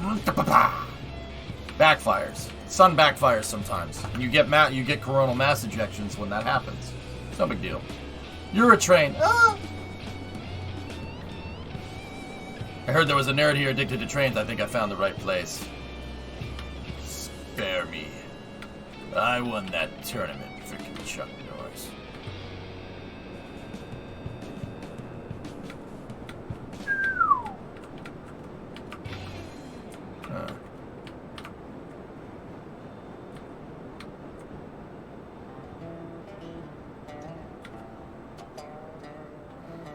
There's a few articles on it that F1 is looking at maybe removing some tracks, and Spa and Paul Ricard might get axed.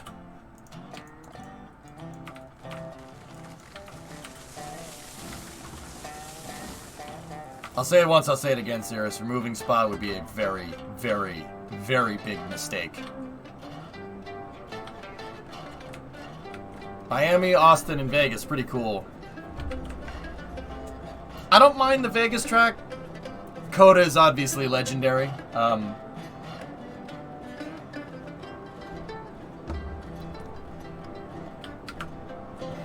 Meh. The Miami track is...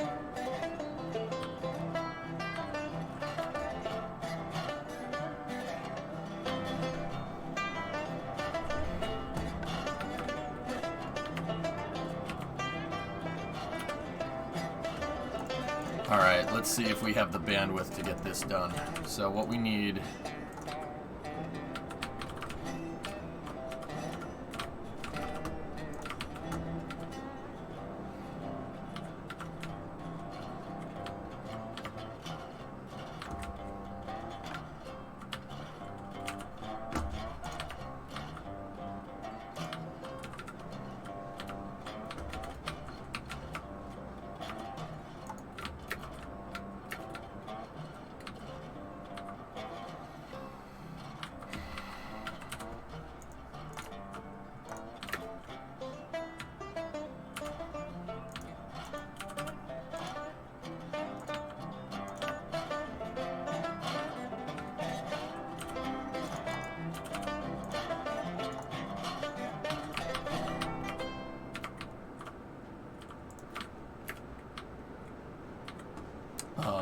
Yeah, that's right. You have to, if you want to do this and get it right, you need to put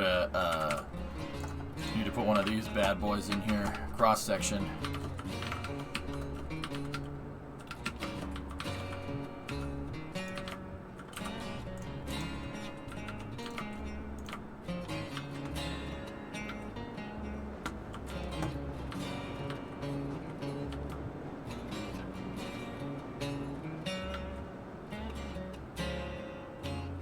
Once again, Bells, losing Spa, getting rid of Spa would be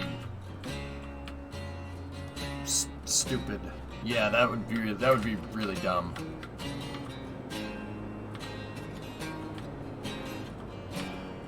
I don't think words can express how much of a bad move that would be. They just redid Spa for must safety or whatever.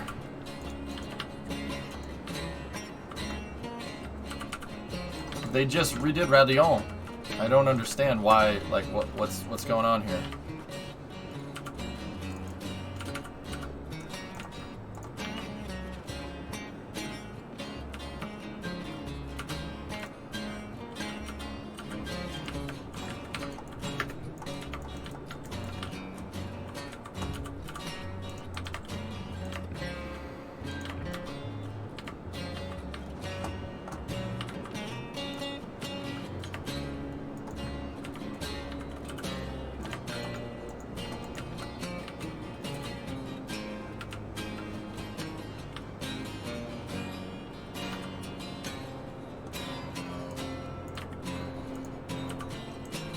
But hey, you know,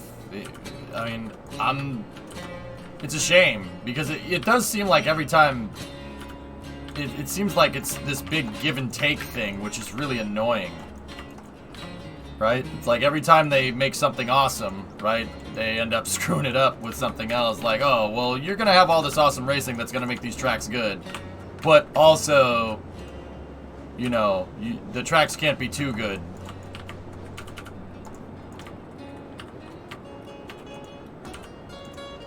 Like, alright, I guess.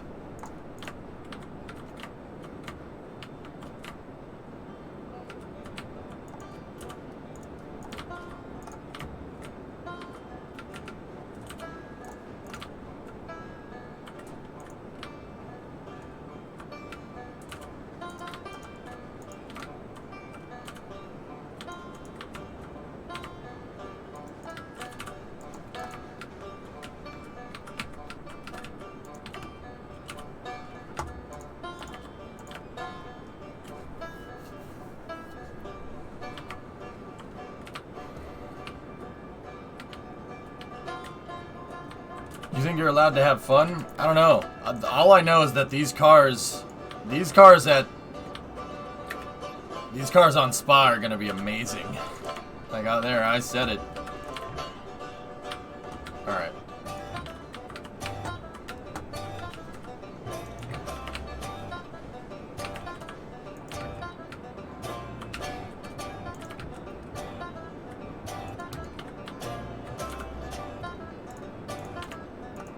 Yeah, see, I use the X segments here for the, if anybody's wondering. I use the X segments to measure the distance between the tracks, and then because you can lock to the X's, you can make, oh.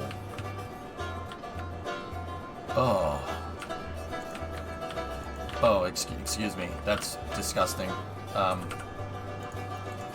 was gonna say you can make perfectly parallel tracks, but yeah, that it is perfectly parallel, but the switch is at a slightly different angle than the tracks here, so excuse me. That's really gross, SC. Did you see that? It was disgusting.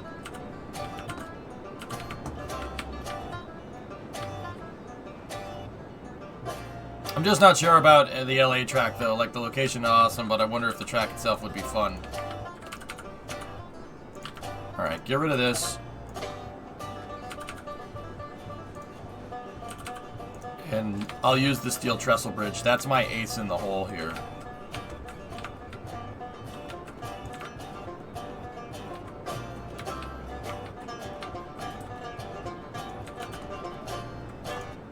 Let me get my guide markers back in because the last attempt didn't really work how I wanted.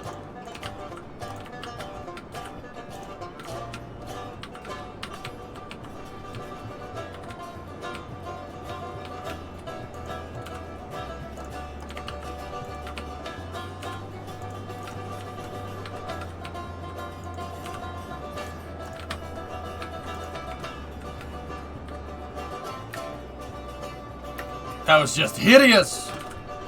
It wasn't good. So, once again, I'm working on the sidings for the iron ore mine right now. I want two sidings, two parallels right here, one for storing cars and one for offloading, right? And then this will be for storing cars if I have to park some consists here while I offload other ones. And then I want a third track, and the third track will lead to a turntable. So the locomotive can turn around, right? If we're pulling cars up here, right? And these two on the other side will take a right, and they'll join up to a track, a single track that goes that way, and then that single track will come around, and then the turntable will be like right here. And then we'll put down like a water tower and stuff, and then we'll go.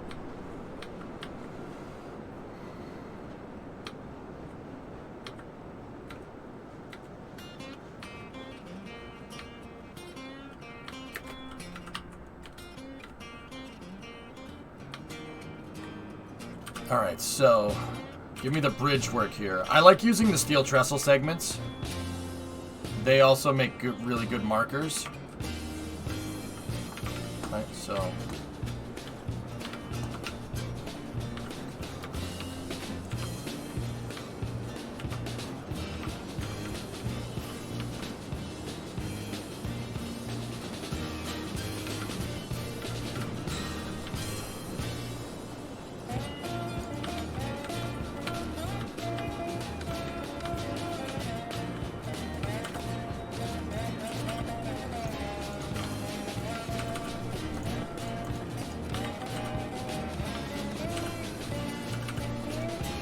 and they're great for making slightly parallel, well, not slightly parallel rails. That's what the X mark is for. The bridges are good for freehanding track if you have to. Right now, just because the angle of the switch and the angle of the tracks is slightly different, I'm going to use the bridge to freehand out the rest of the track design here. Watch. You can do that by going here, and then doing a little bit of that. Find the next bridge segment, center punch that.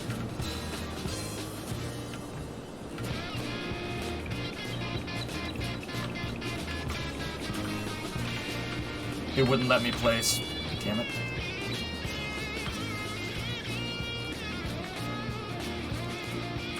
Any tailings from the mine, or are they just modeled in the house tunnel entrance? Tailings? What's a tailing, Morton?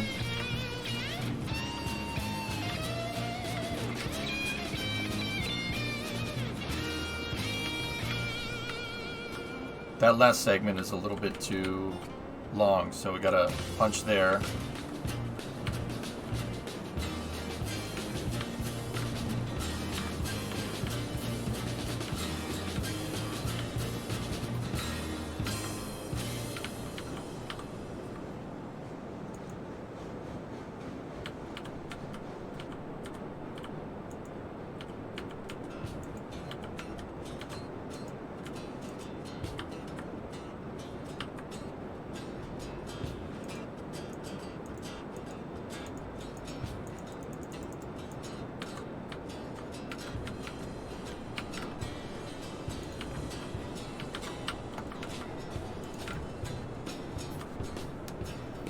wanted an extra segment in there. See, now I'm going to get rid of the bridge segments, right? Because we don't need them. And then we can get rid of the rail segments, too. For those X segments. And now we have more or less a nice track.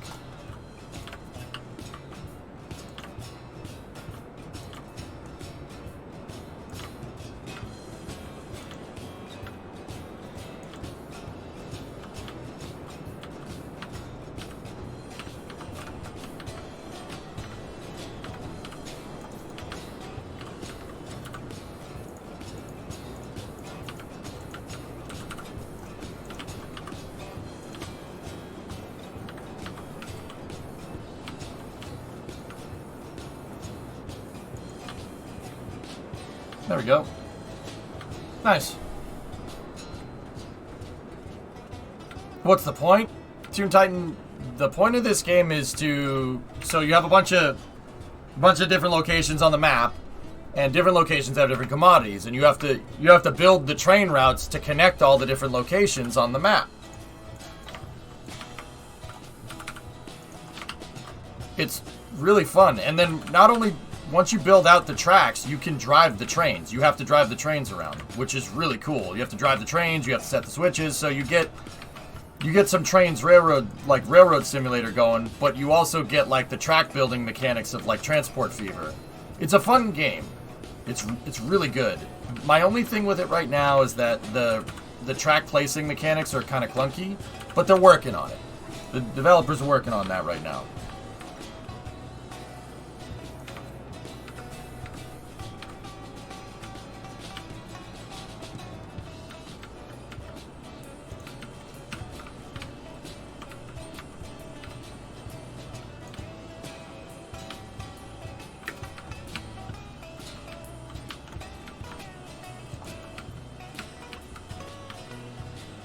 Had a busy day today and wasn't able to keep up with the Blue Origin launch. How'd it go? Fine. Everything seemed okay from what I can tell. They did hold the launch at kind of a little bit of a crazy amount there, but... Like, they were holding way deep into the launch count, which is a little weird, but it worked, so I don't know. I guess it's fine.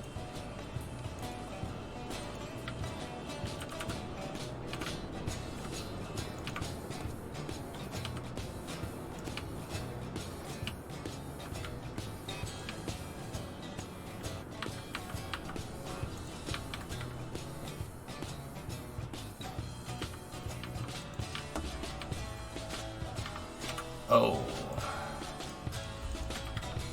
Yeah, that ain't gonna work. We're gonna have to switch to stone groundwork from here.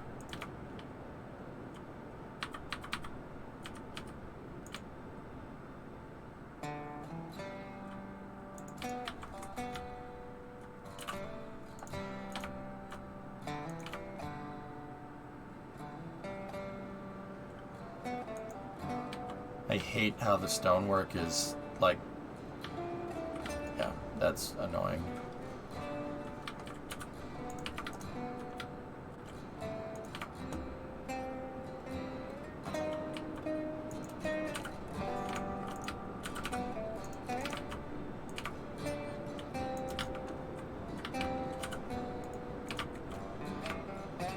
Hopefully that isn't popping out. Oh.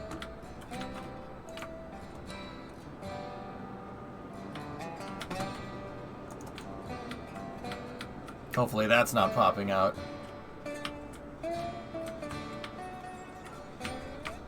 Chat, just pretend that that's not there, okay?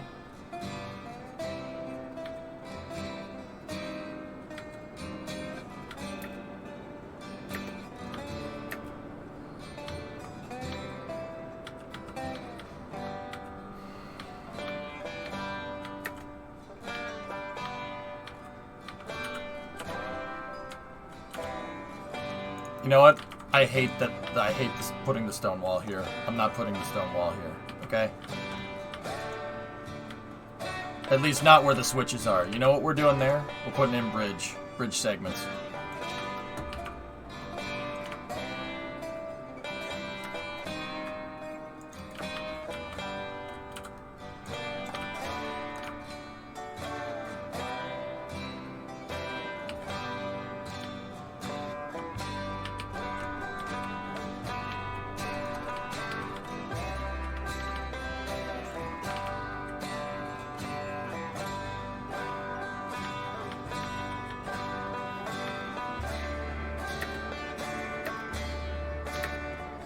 putting in bridge segments just for the switches right here, because it looks really stupid otherwise. And then take the groundwork right here, and take that overlapping groundwork. We'll go with variable grade groundwork. Oh.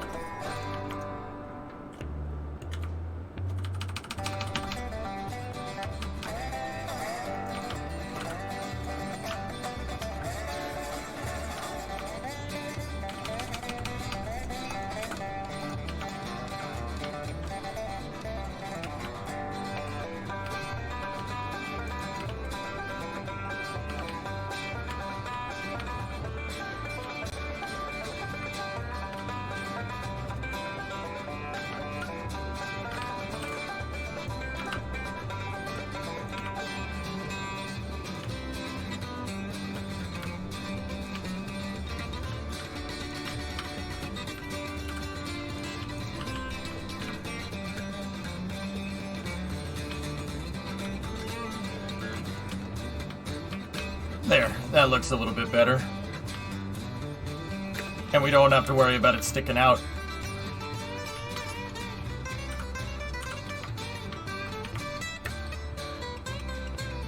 I hate what's going on with this, because the track looks like it dips there for whatever reason. And the bridge is like going into it, which is weird. Just gotta fix that a little bit.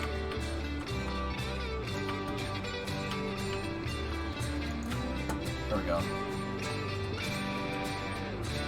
Excellent. Okay, I'm gonna save my work that I have thus far, and we'll go from here. Tailings. What are tailings? Let's see.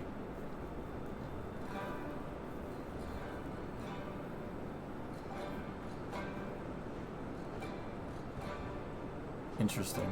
Okay.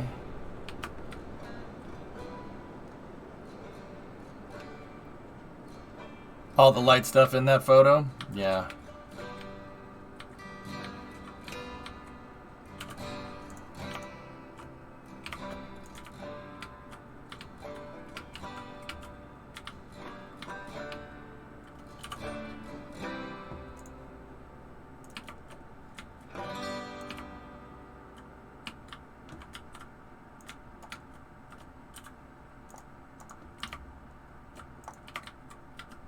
Okay. So having the groundwork popping out of the side works. Yeah, unless it's floating. In which case, I'm really not that big of a fan.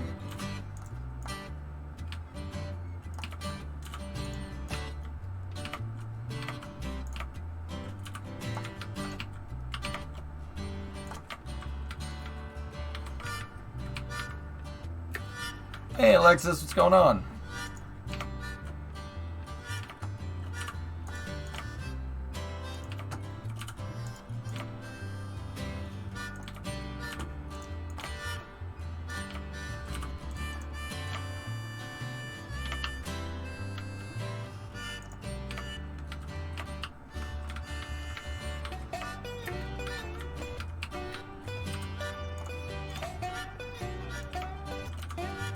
See, let me rephrase that. I didn't like having the tailings like crisscrossing because I put them all through the switches. I wouldn't mind having a tailing down here. Like in this part, as long like with one track, I wouldn't mind doing that. That's okay. Let me just to rephrase that. It's good. One more day and then the weekend. Yep.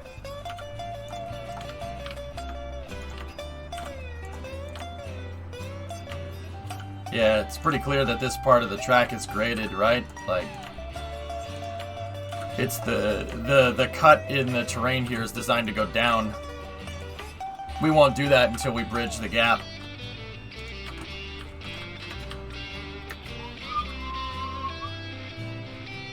Sir, this is a sawmill. We saw logs here. Well, the sawmill's one of the locations, Lulin. But yeah. Sir, this is a Wendy's, not a sawmill. We serve food here, sir.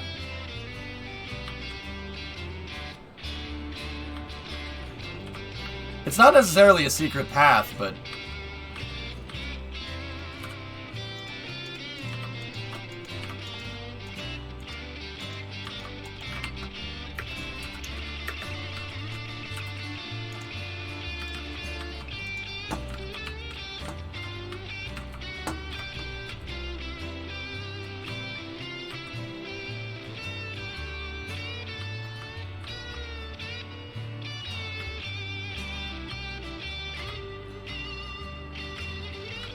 I told... Well, Bree's at work, first of all, but she's at work. She had to go into the office today, which is funny. I was like, imagine commuting. That must suck. And she was like, I hate you. And I'm like, alright, see you later. Yeah, I know. Second of all, I overslept, so Space News is going to start in about 2 hours.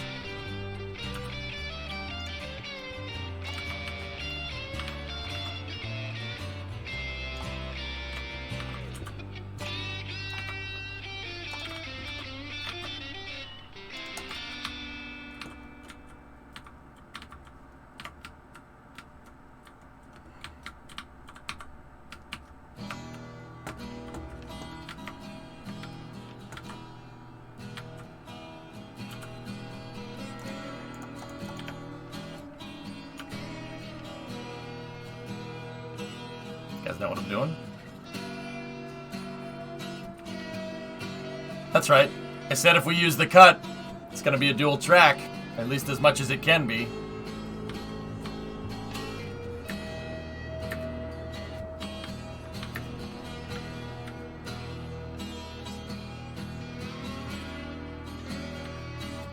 So we are one...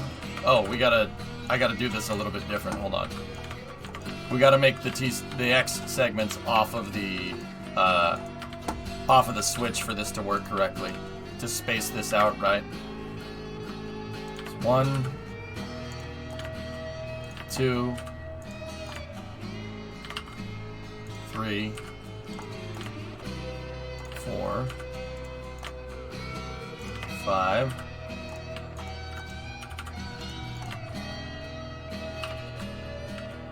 6, and then go over 1, and then build a switch left here, and that should line it up perfectly. And then 1, there we go. And now for this part of the track, once again, it's good to diagram out all the track first.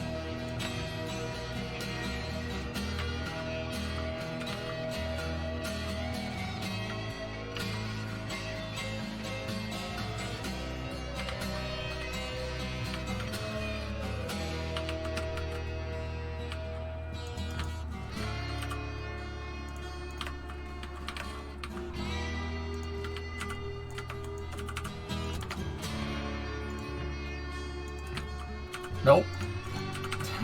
That's not gonna work. It's not gonna work very well. There we go.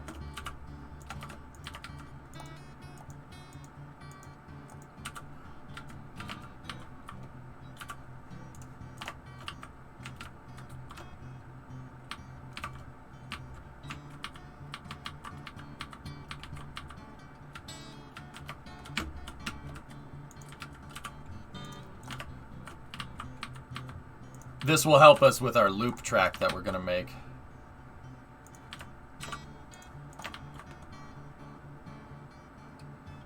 Might be worth cozying up? Nah. I'm not going to use the cut part of the track for an incredibly long period of time. And I'm not sure I'm going to, like, some of it might be dual segment. Some of this track. Uh-oh. Uh-oh.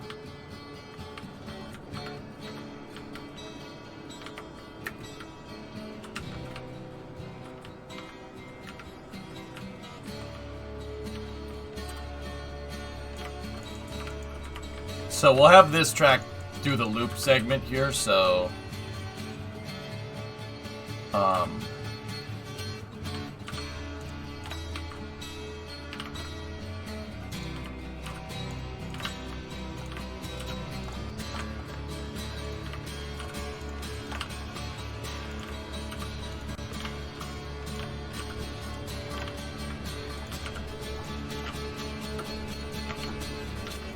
This track will curve to the right.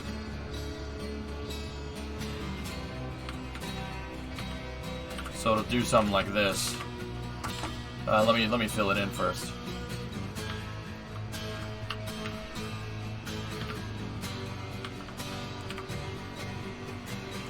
Just an unknown, RB.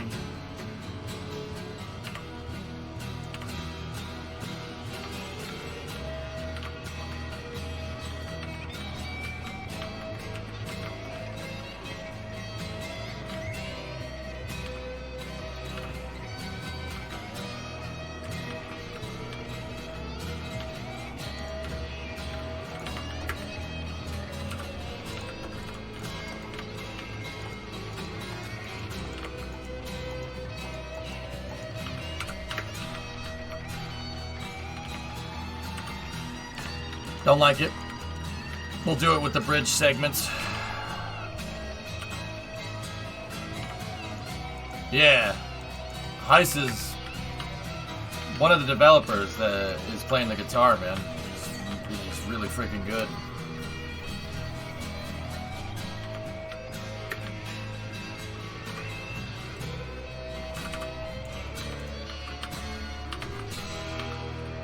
Yeah, now that I'm really thinking about it, I don't know if I'll do a dual line all the way. But you know what? We could do it with the bridges. Actually, now that I'm thinking about it, I could do a dual line. I don't know why I would do duals all the way up here, guys, but you know, if I do it right, it shouldn't be that hard to make dual lines if we have a good workflow with the switches, you know? A good workflow with the grading and whatnot. So I can't really think of a good reason why we shouldn't do it either.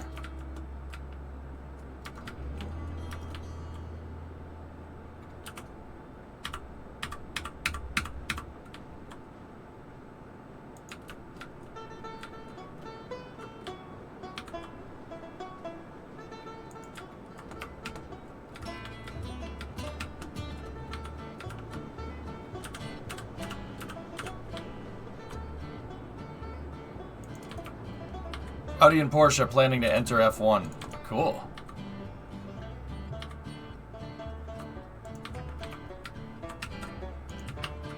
But, yeah, think of the cost. No, I understand.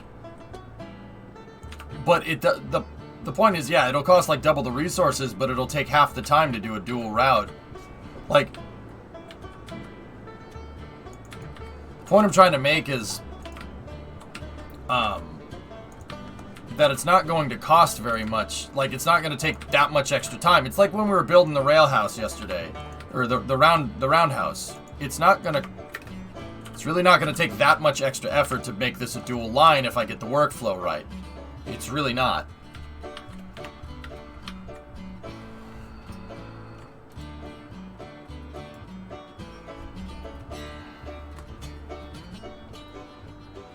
No, hang on one second, guys.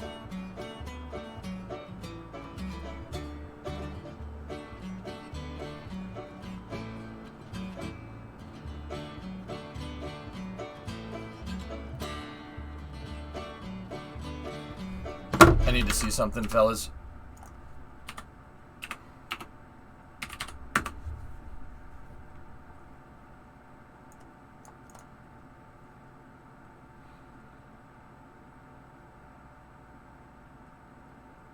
Guys, after Transporter 4, I need to take a break tomorrow. My realtor wants me to tour a house. Yeah, after Transporter 4, I'm going to have to take a break. So we have Electron in the morning tomorrow at 8:30, and then Falcon 9, and then after Falcon 9, I got to take a break, and I'll probably be back for Space News. So, yeah. I gotta text Bray. Give me 1 second.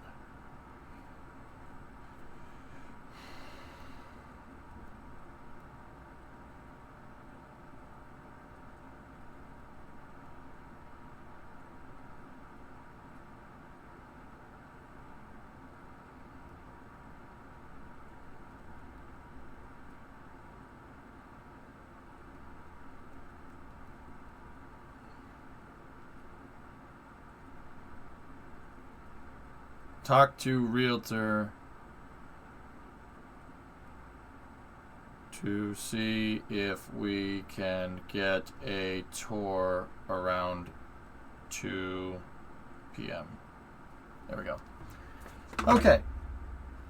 Sorry. Yeah, no, that's something with the housing stuff, guys. Unfortunately, it's gonna have to cut into some streaming time. Like, you know how I am about that. I really don't want it to, but you gotta jump on the housing stuff real quick. Did you dare waive inspection? Let me put it to you like this: my uncle's a general contractor. If he figured out that I waived an inspection, he would kill me.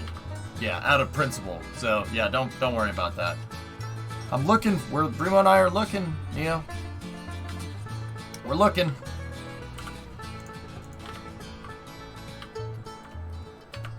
Yeah, Grab Shark, it sucks, but we're trying to get in before the interest rates go caca.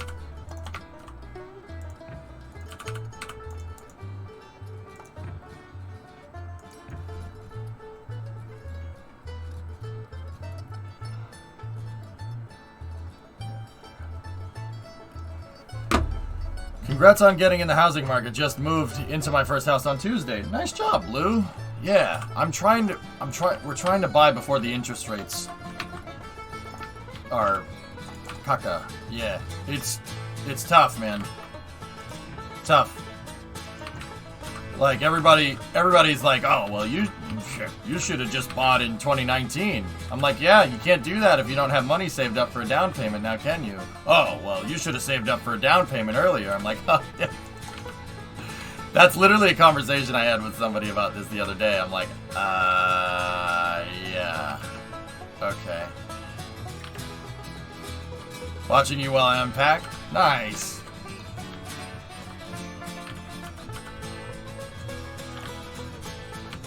But yeah, I'm gonna have to take a break after the Transporter 4 mission tomorrow, guys.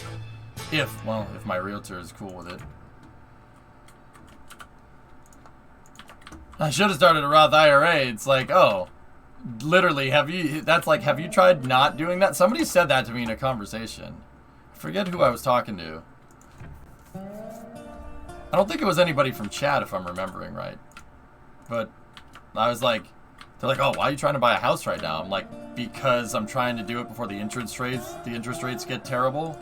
Oh, well, the housing bubble's probably going to collapse. No, not in Massachusetts, it's not. The housing bubble didn't... Spoiler alert, fellas. The housing bubble didn't pop here even in 2008. Yeah, prices just kept going up because... Location. So, yeah. It's not going to, so the prices ain't gonna go down anytime soon. So might as well try to get in on it before the interest rates get bad.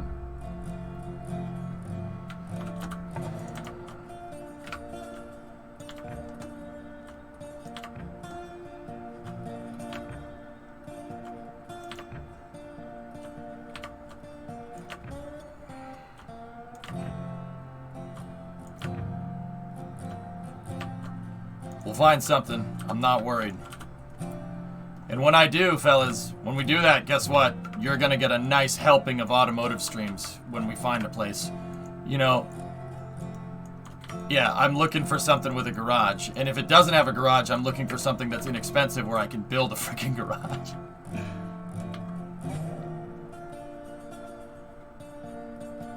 Yeah, you're gonna get a nice... No, Bandit, I'm not giving you a house tour. Not you guys. I'm gonna do a house tour, man. Sorry, man. Dude, I didn't even give a tour of the apartment. You guys never seen the inside of this apartment. But dude, as much as I like being transparent with you guys about stuff, I like my privacy. And fortunately, we have a good kind of thing going with the stream where, you know, you guys respect my privacy pretty damn well. You guys have been real good to me over the years. And I really do appreciate it. But yeah, I don't think I'd give you guys a house tour. The garage, though, you guys will be seeing a lot of the garage. It's not that you don't need to know, Blue. I could probably tell. I mean, like, dude, I tell you guys, you know what town I live in. I live in Newton, man. Like, I'm not gonna, like, that's... Look, it ain't any information that people wouldn't go figure out. Like, everybody has genuine curiosity about stuff from time to time. You know, like... you never like you're like, oh, where is this guy from? Where is this guy from? Let me look around. Like, nobody's ever, yeah, don't lie. It's the internet. People have done that. And I understand that. Like, you know, if you want to go and find that information, like, that's why I'm upfront about it, because people are going to find it no matter what. But like seeing the inside of my house, man, I'm not too on board with that.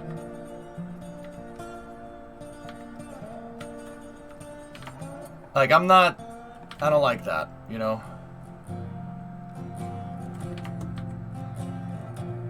But yeah, otherwise, yeah, I don't really give a frick, dude. Like, I don't know. You guys remember that guy? You guys remember that guy in GTA that was like, you're not using a VPN. I know where you live. I'm like, all right.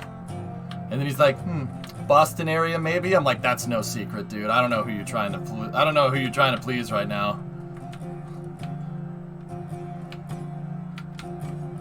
Like, it kind of pays to be upfront with that information, because if you hide it, if you try to be like, no, I don't want anybody knowing where I'm from, people are just gonna figure it out. They're gonna figure it out anyway, and guess what? People are gonna use it against you. Like, that's how the internet works. There's a lot of pieces of trash out there. So they'll use it against you if you're not upfront with it. Dead serious. Can we get a tour of your stream room? Honestly, Ponzister, what you see, this room is not very big. Like it's not very big. The camera doesn't do this. This is like maybe 10 feet. This is a very small room. The camera makes it look a lot bigger than it is.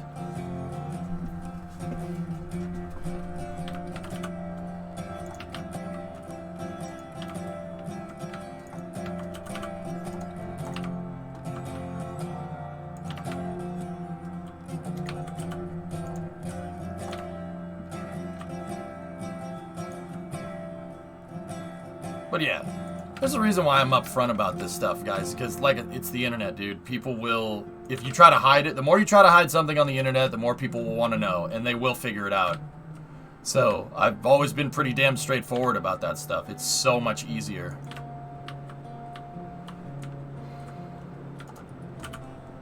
Yeah, that's just a smart move, you know?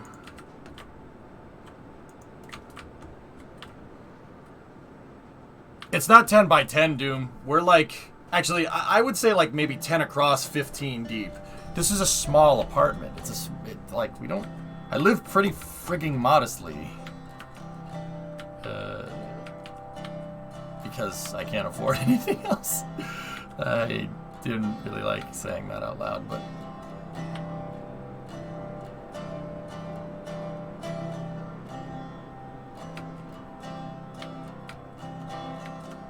But yeah, once again, try to hide that information. The more you try to hide it, the more people are going to want to know. It's just something I've noticed with the internet in my travels. US versus UK house size is definitely different though. Impy, honestly, in Boston, because a lot of around here, the roads and everything were made by the Brits. Not the roads, they were horse paths at the time. Were made by the British. I'm kind of in the same position as you guys. Boston is very small. It's very compact. Dude, seriously, look at Boston on Google Earth. Look at the city that I'm from. It does not look like an American city. It looks like London. I'll Google Earth parts of it to you. I'll show you Street View, and you'll be like, wow, okay, that's a little weird. It's kind of weird, uncanny valley. Like it kind of looks like England, but it kind of doesn't. So, honestly, I'm in the same boat as you guys. Like. It's not Chelsea pricing, but it's close. That's cost of living around here. It's not Chelsea, but it's definitely up there.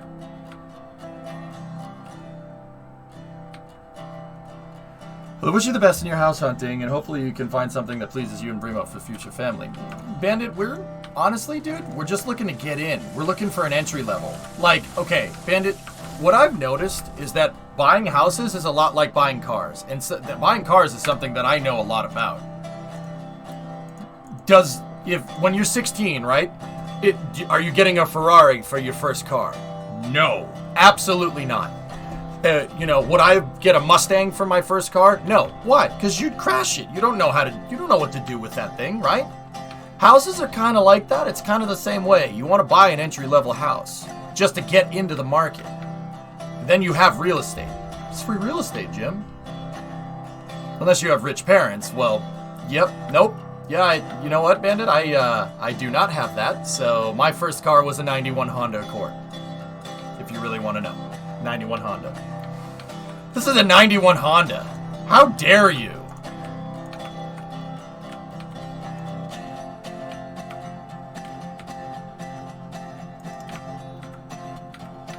No, it is a nice car. It had like it was like Honda's first gen fuel injection. It was a nice car. It worked. It did what I needed it to do.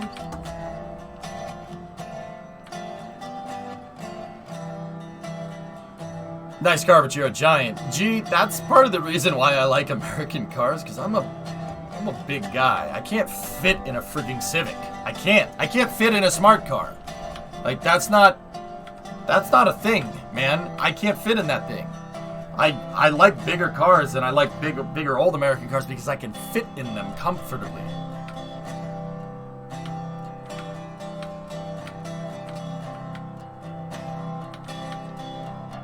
Yeah, Ponzister, I'll do it right. I never went through and like decorated this whole streaming room. Because why? I knew we weren't gonna stay here for very long, right?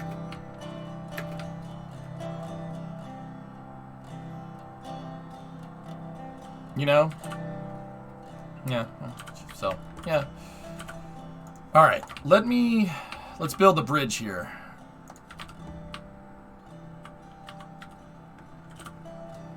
Oh, hang on.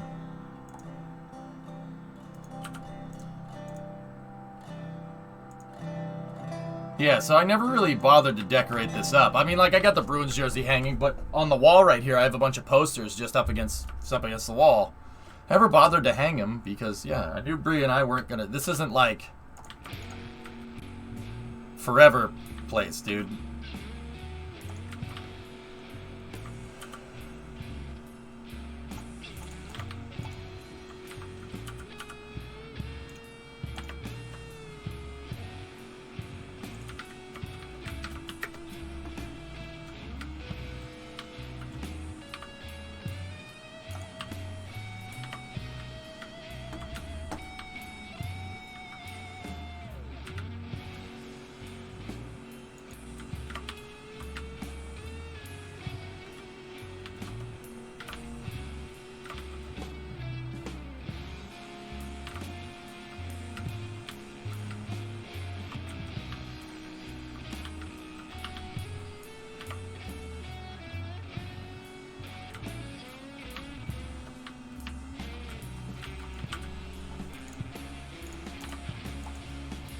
You know what?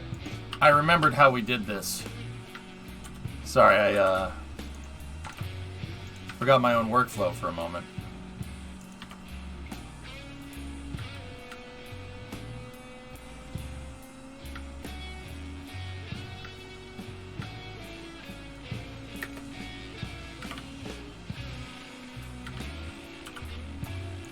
Yeah, that guy, yeah, RB, that guy was a real piece of crap. Yeah. Dude, you have to... RB, I will tell you this right now. You have to do a really high amount of stuff to get me to hate you. Like, there's not many people that I hate in this world. I don't really preoccupy my time with hating people. With that being said, there are a few people in this world that I really freaking hate. Like, genuine hatred.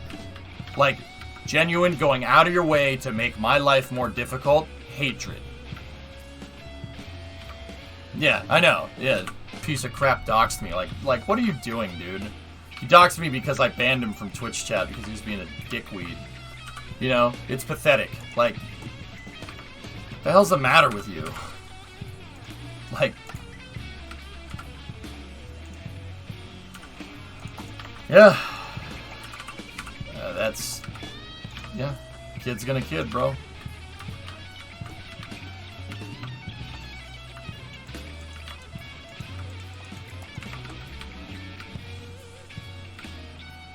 And that's what I mean, Impy. I've always been you know, it wasn't that big of a deal when it happened because I've always been really straightforward about. I've always been super straightforward about that stuff. So, you know, when it eventually did happen, I was taking that into account that it might be a thing someday. And, you know, when it did happen, it wasn't that big of a deal. But still, I mean, and it wasn't even him that I got that info from. Well, RB, people know. That's what I mean. If you look, dude, people, it's the internet, man. People are gonna find out whether you like it or not. So I think if you're like, I find with the internet, if you're like secretive about something and you try to hide it, right? People are gonna. There are people out there that get off on this stuff. They like, you know, figuring out your secrets and whatever.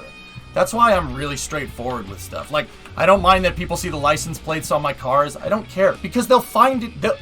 Look, if someone wants to find that information, they're going to find that information, dude. It's just how it is. Like, internet be like that. It's... Nothing. We're just talking about houses and stuff. So, like, RB, yeah, dude, whatever. I don't care. It's really not that big of a deal. Like, if someone wants to look hard enough, they will find it. So, once again, I'm very straightforward about that. I'm very upfront. I really don't have anything to hide, you know what I mean? Like, so, it mitigated the... Like, I did that on purpose as mitigation for in case it does happen, you know? Hey, Nazlik, I'm doing great, man. How are you? If someone wants to work hard enough, they'll find it. So, it's just... better to be straightforward about it. Keep your story straight, because the internet sniffs out lies like you would not believe. It's weird. Sometimes people in chat can predict what I'm thinking, like in feeling about things. Like, it's very strange. Like, I mean, that's just, yo, you want to be in the public spotlight, man. You gotta be careful with that stuff. But yeah, people will find it, RB. It is what it is, bro.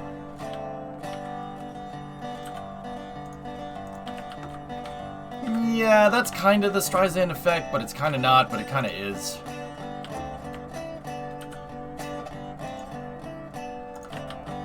Yeah, Undead. Bingo. Rip my immersion. Hey, wait a minute, Shy. It's 2022. You better respect how I introduced myself. I'm Eric Johnson, remember? Hey, you better respect that.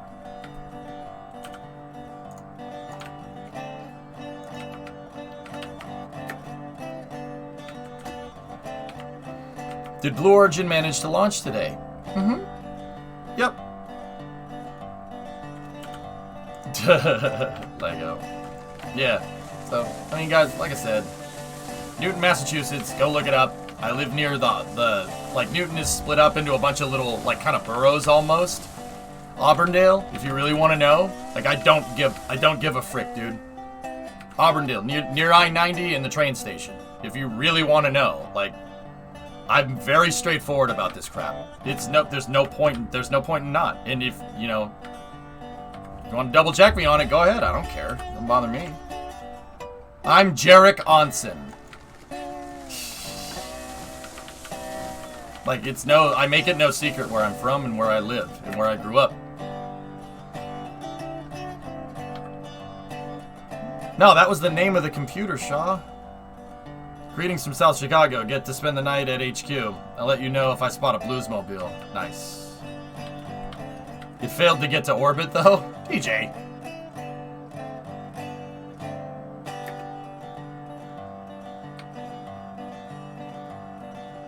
Yeah, username, they did it. In my opinion, knowing where you live has zero bearing on my enjoying and watching your entertainment. Yeah, and it'd be the vast majority of you, it doesn't. But some people out there like getting off on that stuff, dude. It's very strange. It's very strange behavior. Like, as a streamer, it's kind of weird how people, like, try to get power over you with things. I notice this a lot in my travels in doing this. Like,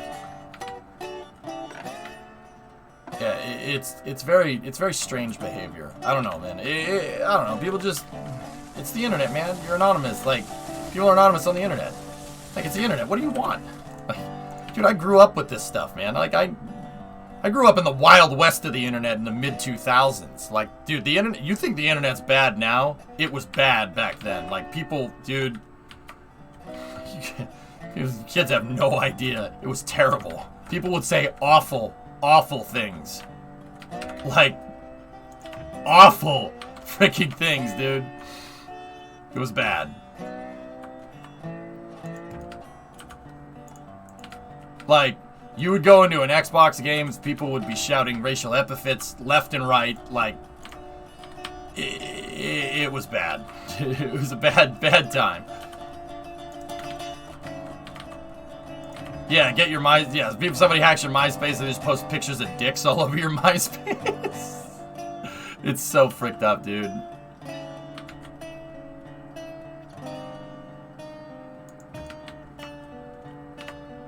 Like, RBU was the wild frickin' West, dude. You could say anything. You say whatever the frick you want, dude, and there's no repercussion for it. Like, now, whether people agree or disagree with that, I'm sure there's some people nowadays that really probably aren't cool with that, and that's alright. That's totally fair.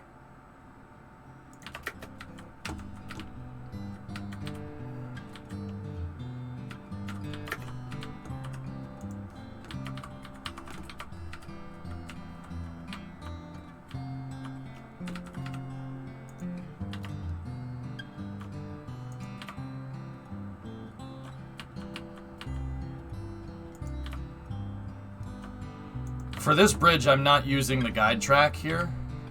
That one was center punch, so that means we're going right here. I don't think I need to because this bridge is straight and it's not going down a hill.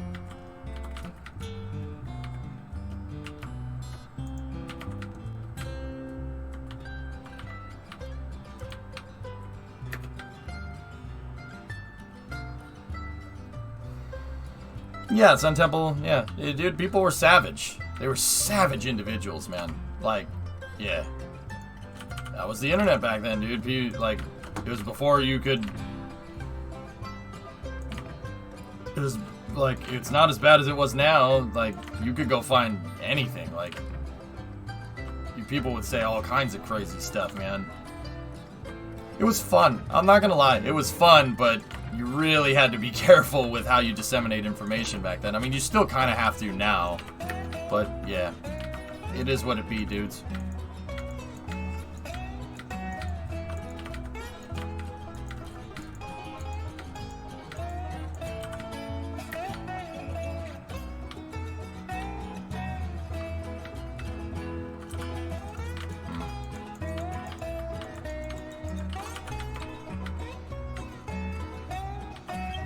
Take me back with today's internet speeds.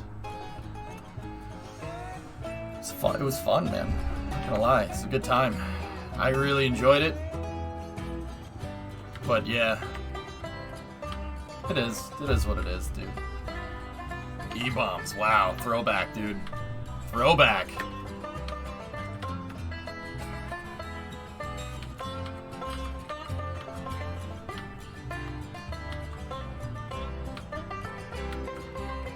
Chad, how good do you think two of these steel trestle bridges right next to each other would be? I don't think that would look good if I made the other bridge right next to it. I don't think that's gonna look right. Yeah, Chief, right?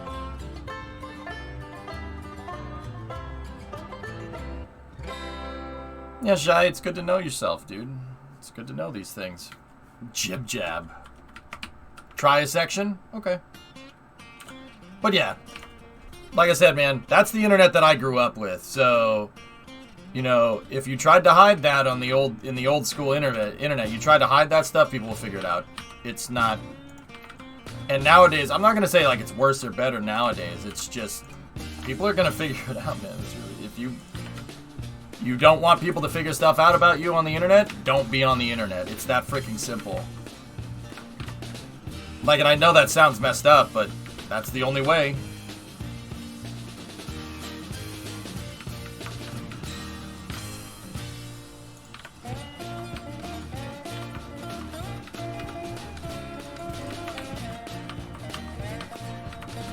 Alright, I just made this for a quick couple of segments. Let's go down here and take a look. Oh, dude. That doesn't look bad at all. It looks like double A-frames. I like that. That's cool. Yeah. Yeah. We should do this. Yeah, no, that's not bad. But yeah, going back to what started the conversation, guys. I'm not gonna show you like the interior of my house, dude. The garage, though. You'll be seeing a lot of the garage. Let me put it to you like that. Alright, I want to make the bridge in the exact same way that I made this bridge, so...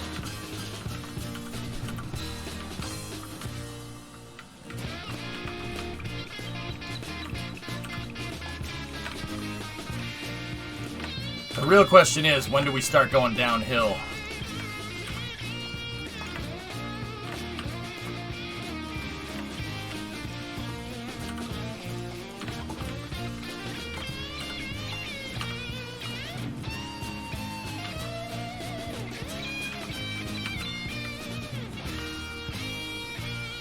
It looks like one bridge instead of two bridges side by side. Yeah, it ends up looking right, Shy. Yeah, I'm not upset.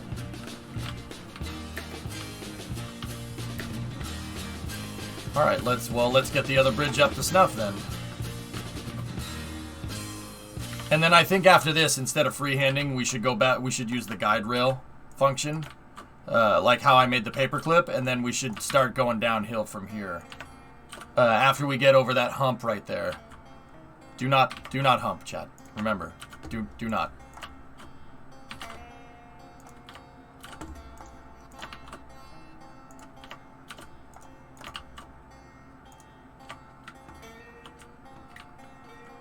Do not, chat.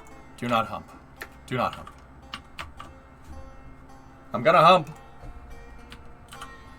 We should find a place to make a hump yard, though, on a side note. I'm not sure how we would do that. Like, you'd need somebody to throw all those damn switches, and I'm not sure how we would get that done. I'm gonna delete that one so I know where I want this bridge to end. That's... Thomas, don't make me get the spray. Only a bloody Dutchman. GME is to the moon. Fussiest. Again? Alright.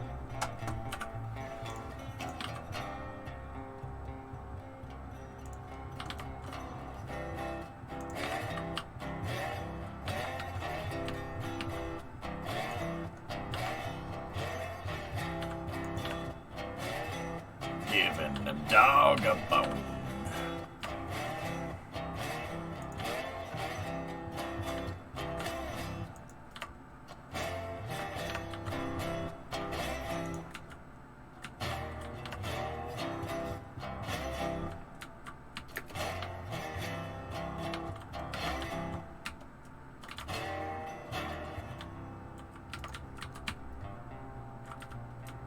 I screwed this up. I screwed it up. Not all the supports match each other. I didn't center punch one of these right. It's okay. Is the Humpty Dance acceptable?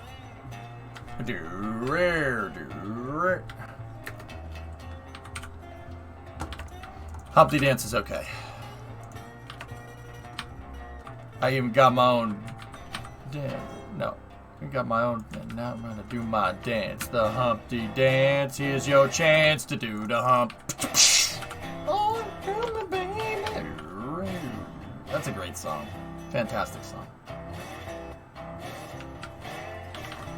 Alright, stop what you're doing, because I'm about to ruin the image and the style that you're used to.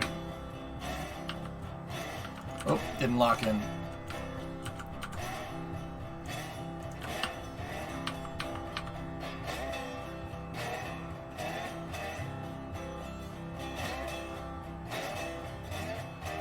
I drink a bottle of Hennessy you got on your shelf, so just let me introduce myself. My name is Humpty. Pronounced with the Humpty.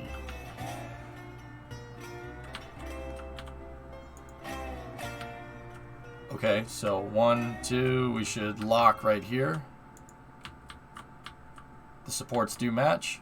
Okay. Center punch right there.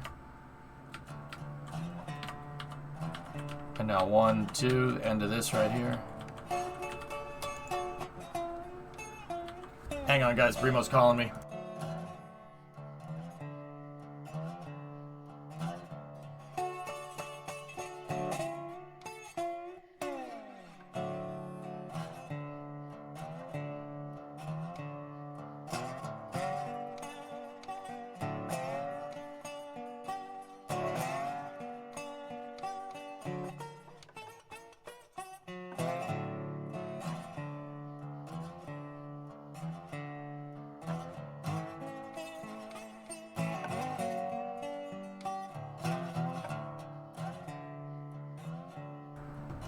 Okay.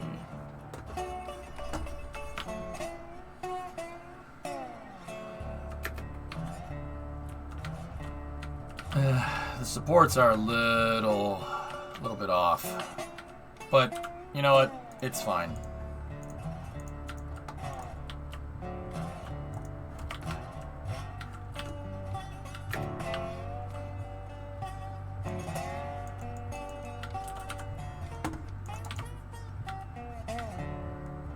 Hotcake syrup and nuggets is awesome. Like, weirdly awesome. Told you. Sorry, I wouldn't... Bro. I wouldn't steer you wrong about this.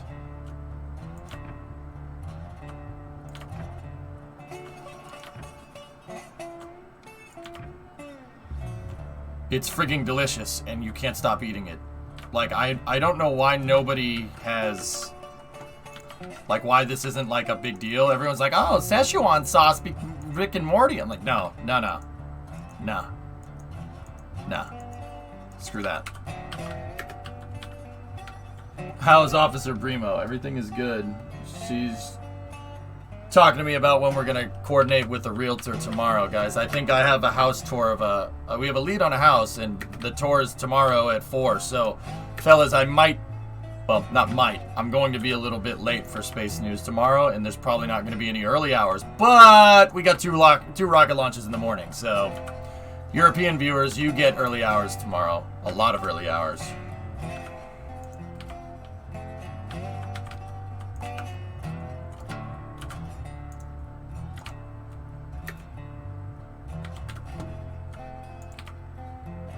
Well, 1 rocket launch. Did Electron get moved? Serious? Rocket Lab is on the 2nd. Oh. Well, 1 rocket launch. It's better than nothing.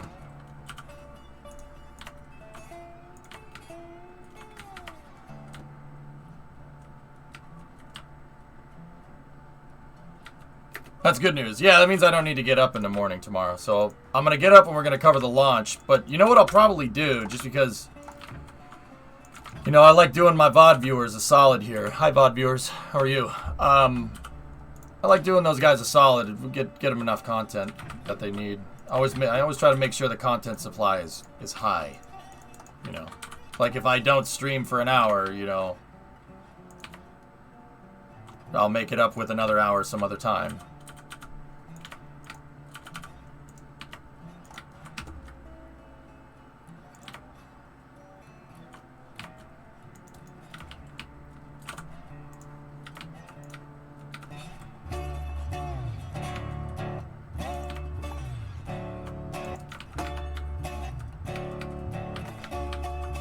Cool. Only 30% favorable weather for Falcon. You know, it's going to be a double scrub tomorrow, but whatever.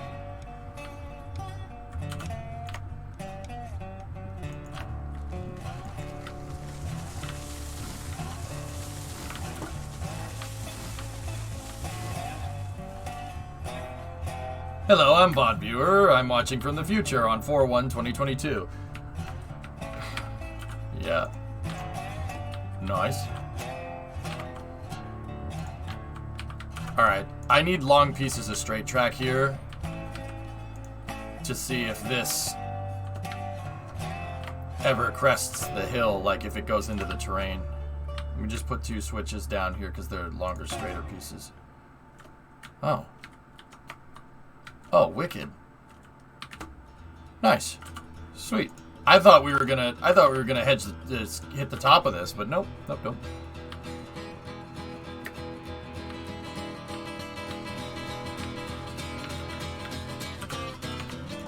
Alright. Let's boogie.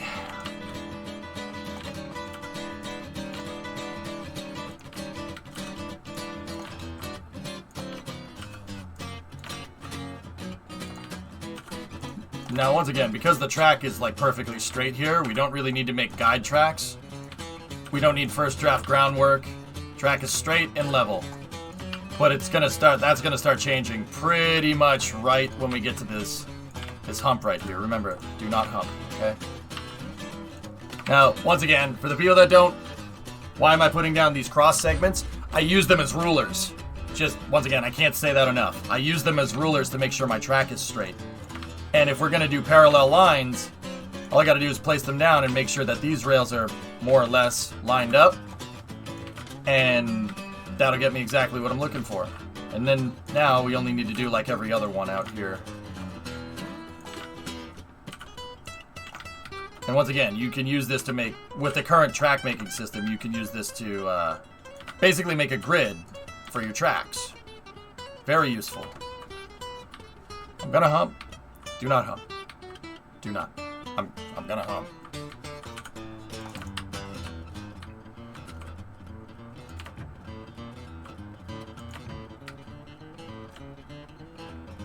See, because you can lock to the X segments like this.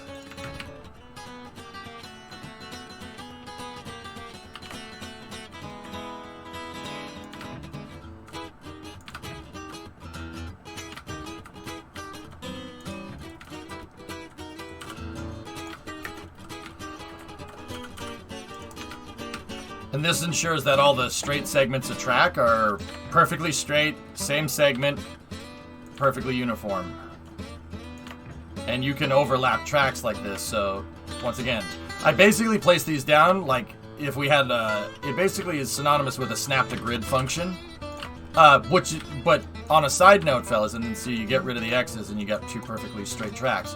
The cool thing about this, guys, is that honestly, they're adding a grid snapping function with the spline update. The next update, the next big update for Railroads Online is going to have a grid function, so you won't need to use the X segments anymore. Get it, Orion. Get it.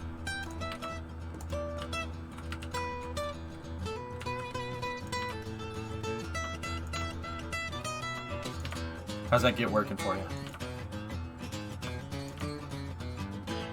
Yeah, the spline update is going to be money beyond. Yeah, it's going to be really, really good.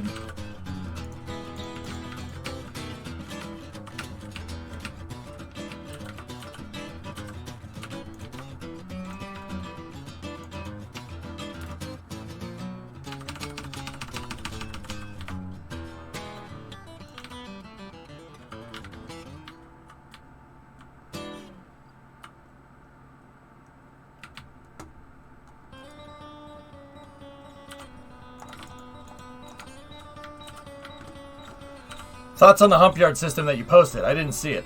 The sun is very active, slinging solar flares towards Earth right now. One of the points on the forecast is related to said solar activity over the next 2 days, which could push transporter as well. Yeah, it's like they had a bad experience one time. I don't see what you posted.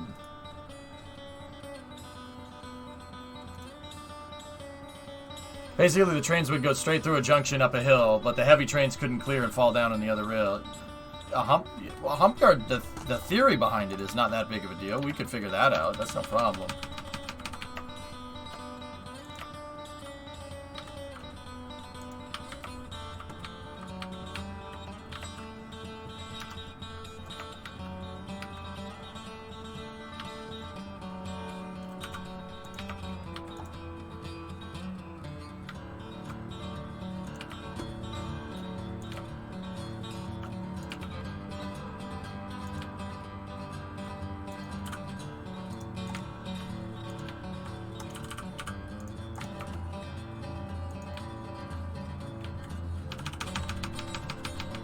See, something that I like doing is I like making the groundwork go, well, into the ground right here.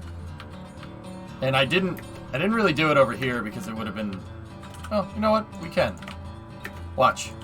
What I like doing with the groundwork is taking it, setting a variable grade, and then making it go down like this into the ground.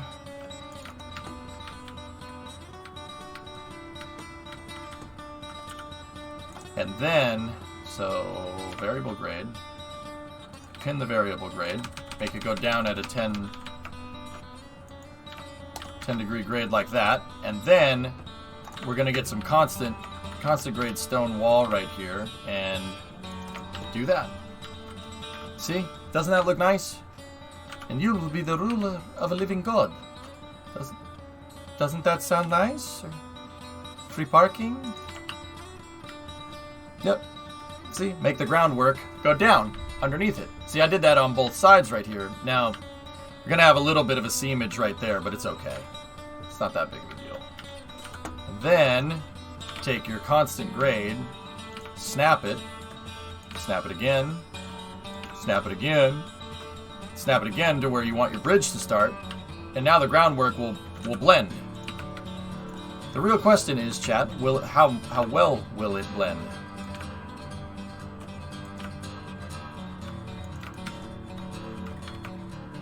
But see, you get that nice, looks like they built up the dirt here, and then you get the dirt right here, which is cool.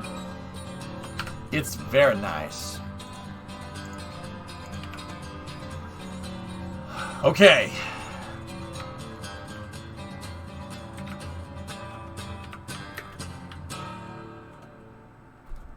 Let's get the trees out of the way.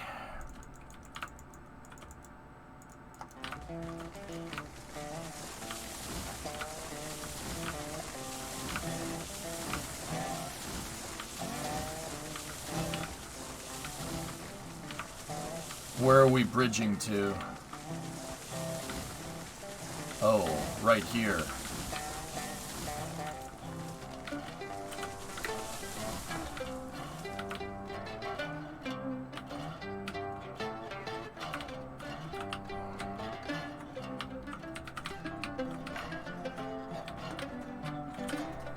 I wonder if we're gonna have enough room here.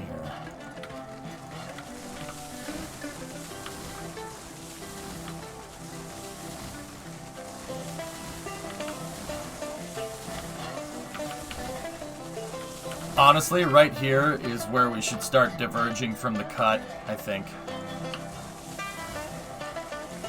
Yeah, right around here is where we should diverge.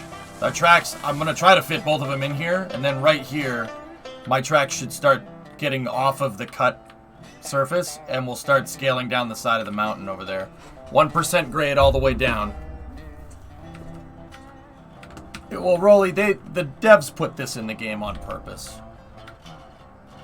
Yeah, they did that. Hey, Baramus! Thanks for the 5 subs, man. Hell yeah. Discovery, go and throttle up. Thanks, dude. I appreciate that. Thank you very much. My boat. It's my boat. It's my train.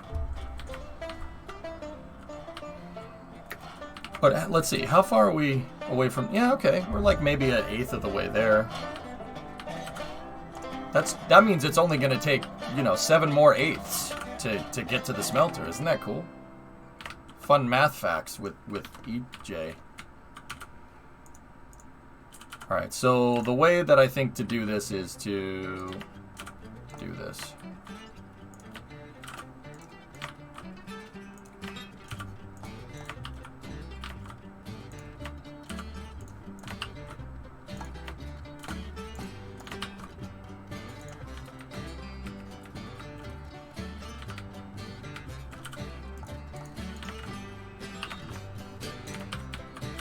We gotta make a checkerboard across so we can make sure that the bridges line up.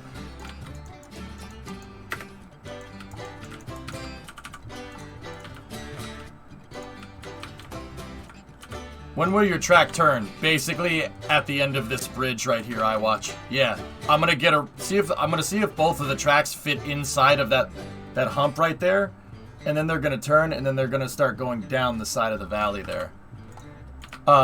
I'm going to start using guide tracks too, here, fellas. Yeah. We'll start using guide tracks. What do I mean by guide tracks? Well, what I do, dudes, is, you know, I'm just kind of freehanding it right now because this is a very straight, very level track. It's easy to build straight track. All you got to do is just keep placing down the X's, and it basically gives you a grid to snap to, right? Now, when we start doing the grades and stuff, that's going to get a little different. It's going to get a little more complicated than that. Because once we're going down a hill, right, and then the track might curve. It's hard to make curves. You can't make curves using the grid like this. It's difficult to get that done. So, I'm going to have to switch my build methodology here once we get to the corner. But yeah, we got a nice piece of straight track. It's a straight shot. I have a theory. Well, it's not really a theory. It's physics. There's this thing about trains. They don't like going up hills and they don't like turning. So the straighter and the flatter you make your track, faster your train can go. So you don't need to use the locomotive to make up for the fact that you engineered tracks that are difficult to negotiate. Think about it like this. You have a road, right? If the road is flat and paved, right, it's easier for cars to go over it. If the road's made out of dirt, right, road surface is dirt, then it's going to be a little bit harder, right? Cars won't be able to go as fast. Trains work that way too. Only instead of the surface, I mean, the surface is always going to be metal. Instead of surface, it's how flat it is. I mean, but the crazy thing is that works with cars too. I have a theory, not a theory. Highways are made to be as flat and as straight as possible. To the point where they make them as flat as straight as possible, where they actually, in spots where they can make the highway super straight for long periods of time, they actually put curves in to keep people awake. Yeah, so so people don't fall asleep at the wheel. Straight up. Alright, let's see. Can we fit the track in? Oh, barely. It's to do with, yeah, it has a lot to do with, yeah, the physics behind it is rolling resistance. Because the train has a metal wheel on a metal track, it doesn't get that much traction. But the train can carry its momentum for a lot of time because, well, for the same reason. There's no friction between here. So trains can just roll forever. So they end up being super freaking efficient. Yeah, poison it. Uh-oh. Ah! Oh, shit.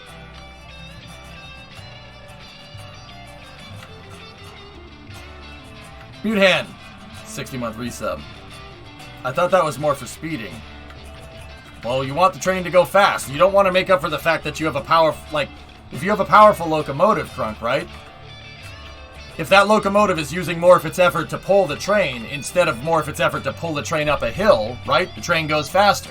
Faster you can move freight between destinations, the better.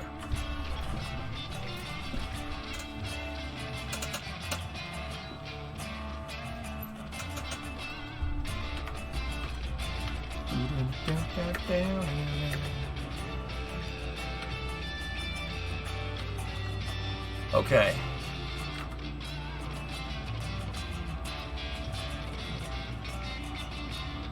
Yeah, Jan. Yeah, out in the Midwest, dude, they put curves into the road on purpose to keep you awake, because everything is super straight out there.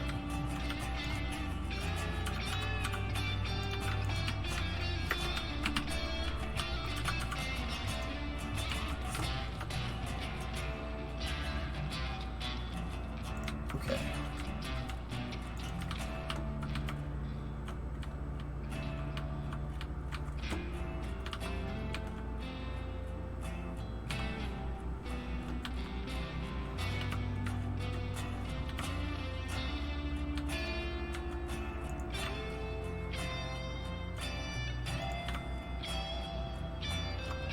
I'm gonna snap this one on the every third.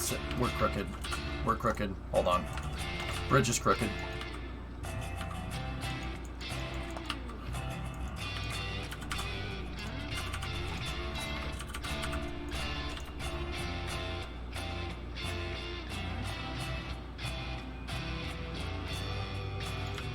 I'm gonna do every third segment with this bridge. it should be easier to line everything up that way. So 1, 2, 3. 1, 2, 3. 1, 2, 3. 1, 2, 3. 1, 2, 3. 1, 2, 3. Good. Bridge can end right there. Not gonna lie, I seriously thought it was Friday. I thought you were gonna start the slope. I'm gonna start the slope right here, fellas. Right here is where we're gonna start it. I'm gonna have the curve be a little bit of a tighter radius than the cut right there, and we're gonna go out over this part, and then we'll start grading it down.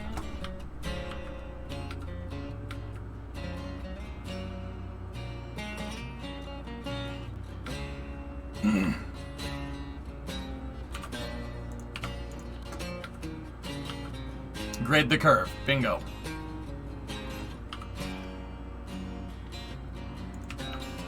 So 1, 2, 3. We should snap right there. 1, 2, 3. Snap there. 1, 2, 3. Snap there. 1, 2, 3. Waltz. 1, 2, 3. 1, 2, 3. 1, 2, 3. And those bridges should be perfectly identical. Identical. Yep. For the most part, looking pretty nifty.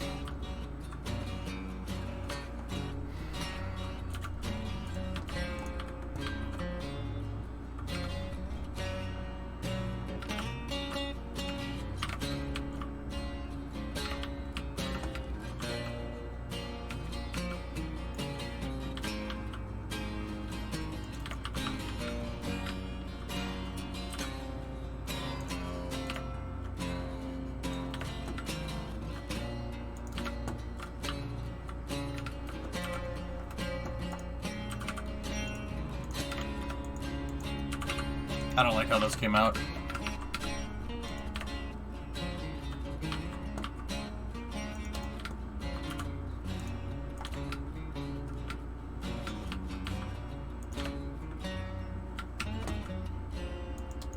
There we go.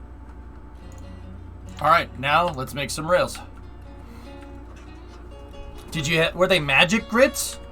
We'd led to believe that you bought the grits from the same guy who stole Jack his beanstalk beans? Will the trees be fuel eventually? I don't know.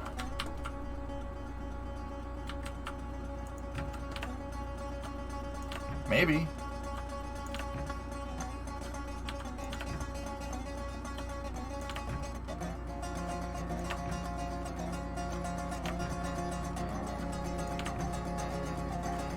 I would love it if you had to chop down the trees and stuff. That would be cool. Or if you could chop the trees, you know?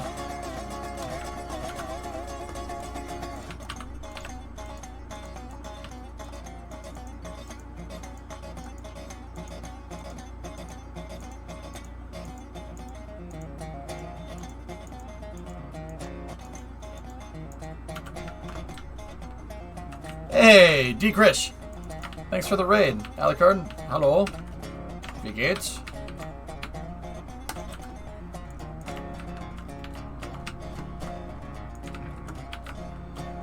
Don't mind me, I'm just engineering train tracks. It's one of my favorite things to do all of a sudden. I don't know why, I just can't stop doing it.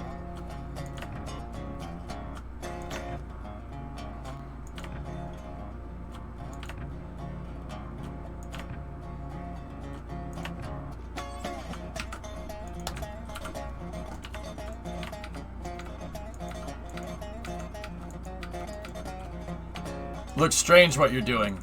Yeah, this has a really weird way of building tracks, Krish. So, yeah, there's the workflow is a little strange, but long story short, I use the X pieces as a template. I use it as a grid to make sure that everything is precise, like super precise. My rails, the tracks are perfectly straight, and both of these are perfectly parallel to each other, about as accurate as you possibly could do it in this game. Because it's engineering, man. I was talking about this a little bit earlier. The flatter and straighter the tracks are, the better. And trains are also awesome. Yep, absolutely. Is this inspiring you to get a model train set? I'll just dig out my old model trains, dude. Yeah. Krish, with my train tracks, dude, I know I'm American, right? But, dude, we go German precision with our tracks. Because, you know what? It's better this way. Alright? It's better this way. You could say, people give me crap for taking too much time, and you're over-engineering your tracks. Yeah, well, I don't have to worry about my tracks ever causing a problem. Because they are precision tooled. They are perfectly straight. Right? We're going this is German tier with this. That's where we're going with our engineering, right? It's perfect. Look at, dude, isn't that satisfying? It's perfectly straight. Do we have a potential timeline with mission mode? I know how stuff is taking up a lot of time, so I figure it may be a while. Yeah, Dead Crew, give me some time, dude. Yeah, unfortunately, yeah.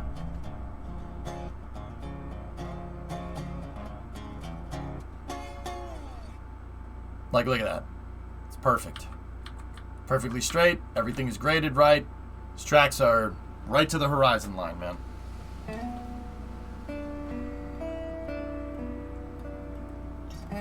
It's nice. I love going with Amtrak slow but lovely ride. Yeah, Chris, if we gave a frick, dude, we could do public transit pretty well. If we gave a frick. But planes are easier. You know, but yeah, I get you.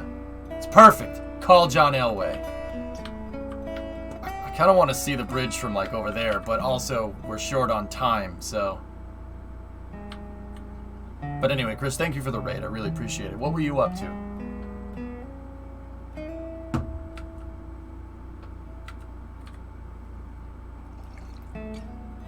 Dead Crew, I'm basically designing the architecture to be foolproof.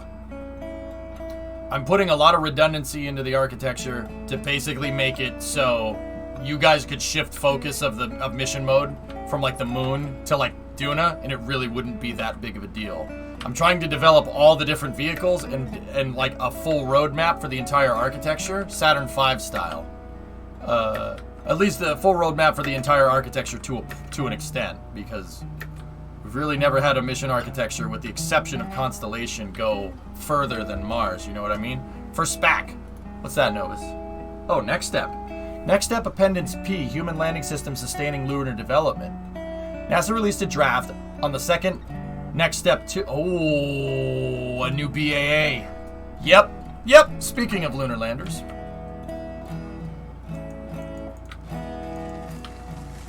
Now, if you really want to know, my reason for wanting and needing such precise engineering is because when I'm driving the trains while streaming, I try to make it so I don't have to worry about the tracks being weird and having to slow down for different segments. I can basically peg the train at full throttle and stoke the boiler, and that's it.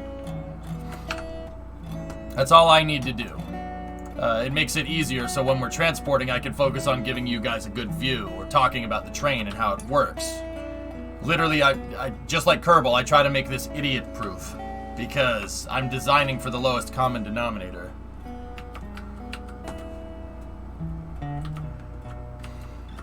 So since you like trucks, here's a new one for you. Saw a similar one on another stream.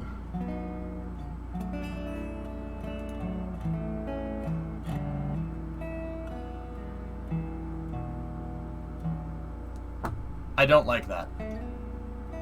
I don't like that, Fourth Doctor. Hey, Yarg.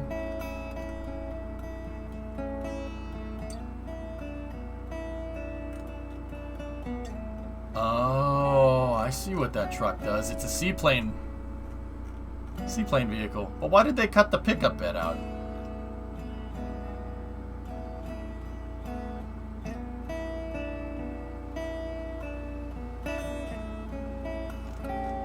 Huh.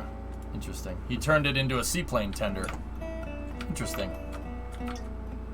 I feel like you would love the new Trains simulator. Trains with the Sea, Blueland. I played Trains 2008 back in the day. The map designer in Trains is really good, man.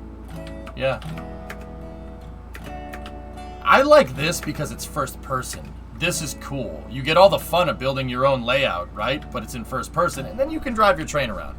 I'm telling you, Railroads Online has a lot of potential. Exactly, Bill. Yeah, idiot proof. I told you. What, do you think I just do this stuff for fun? No. Alright, so I like to engineer the outside radius of these corners first. But we need guide track. Here's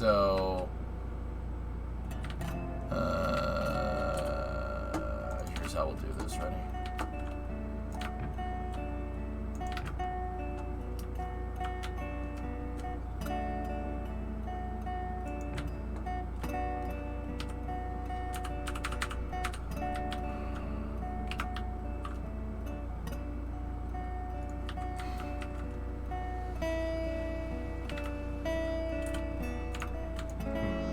We don't need these rails here. So right now, I know that looks ridiculous, right?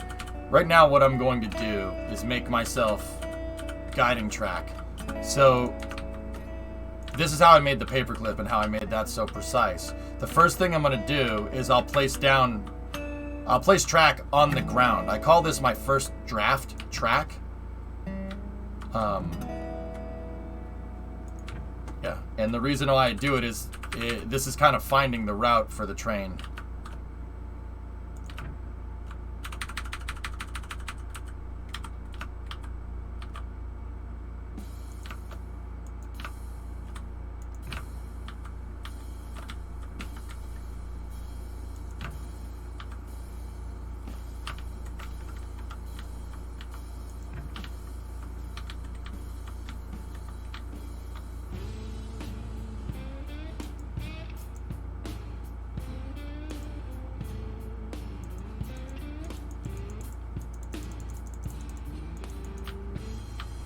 Sometimes the track doesn't like to track because it doesn't like being placed halfway inside of the damn ground.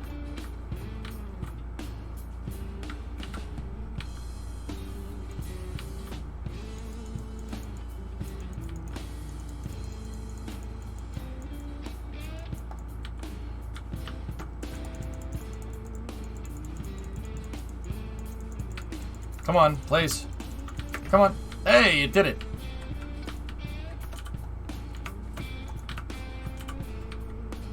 What direction are they taking this game? Bigger maps? Better ingredients? No. Bigger maps, RJ.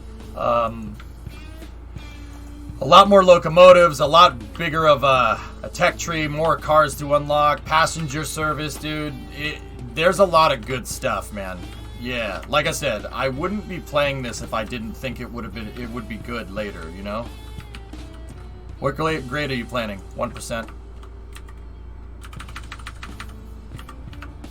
I double clicked when I placed that rail, so I gotta do it again.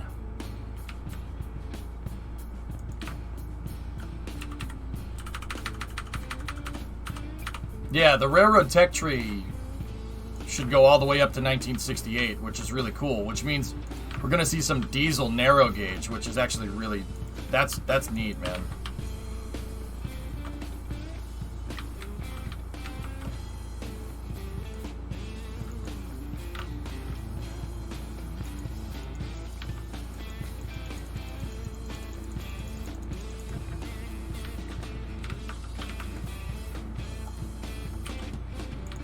I always screw up right there. Damn it.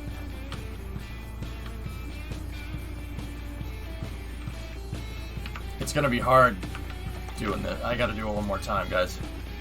Yeah, it's already pretty damn fun. And this is like, the crazy thing is that this game is fun and it's minimum viable. So what's minimum viable in the game development industry? Minimum viable product means that if you're doing an early access style model, that means the game is functional enough for people to play and like do testing. Kerbal version, what is it, like 0.16, right? That's minimum viable, or whatever. I think Kerbal was like 0.08 when it came out.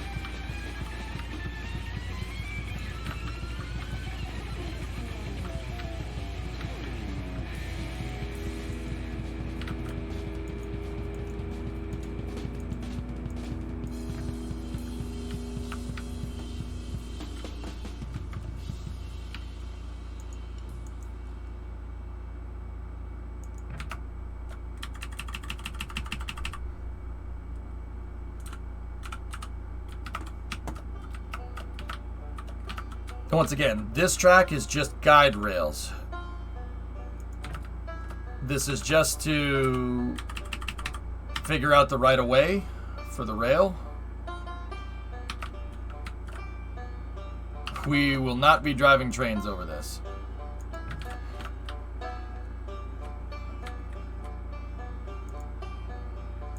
I'm not even sure that it could do it.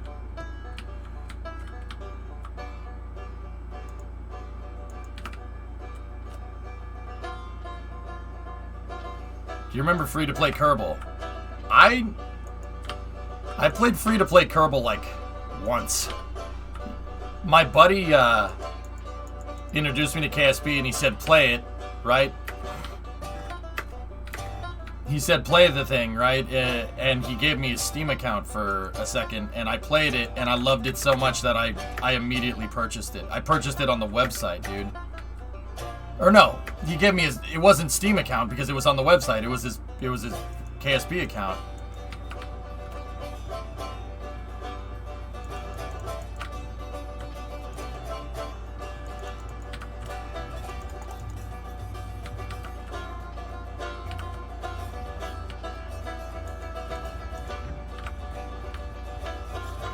That's fine, as long as I have something to snap to.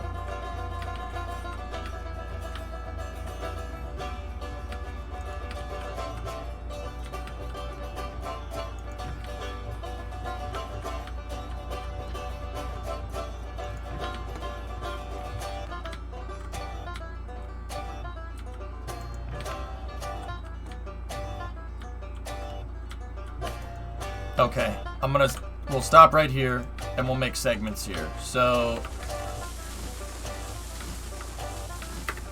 I know this looks ridiculous. It'll make sense in a second why I'm doing it this way.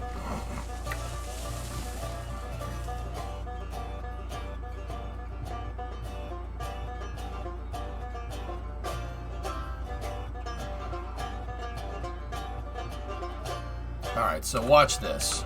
Alright, we get rid of those rails. We don't need those. Those were just to get the rails down onto the ground. Okay? So I'd be curious to drive a train on that one of these days just to see what happens. But so here's what we do. Take the bridge.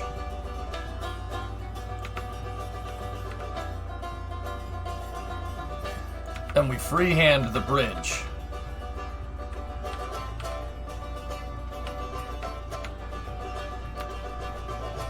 And then we set it to a 1% grade. Now what's grade? What does that mean? A 1% grade means every 100 feet you go down 1 foot.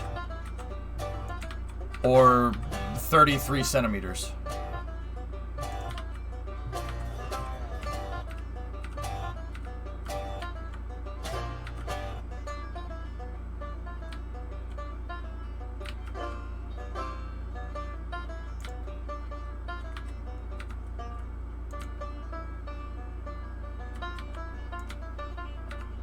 Watch this. You're gonna love my rails. So once again, we're using the guide rails right now.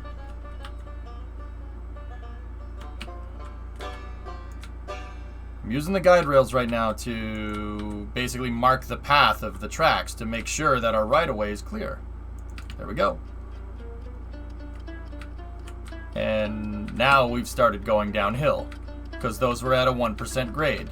So they're going down the hill now. See, I wanted to get off this cut right here because this grade gets too steep. I don't like it. No, sir. I don't like it. Did you stop playing Hearts because of real life? I did. I stopped playing it because I didn't really want to do that much. Yeah, war games, exactly, Sun Temple. War games is less fun when there's like actual conventional warfare being fought.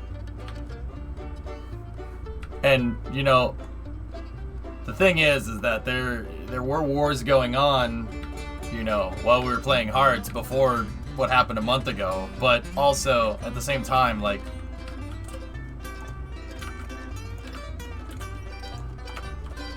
I don't, it's just, this one is very high profile and it's very, very much in people's minds. So I just don't want the hassle that's associated with it, man.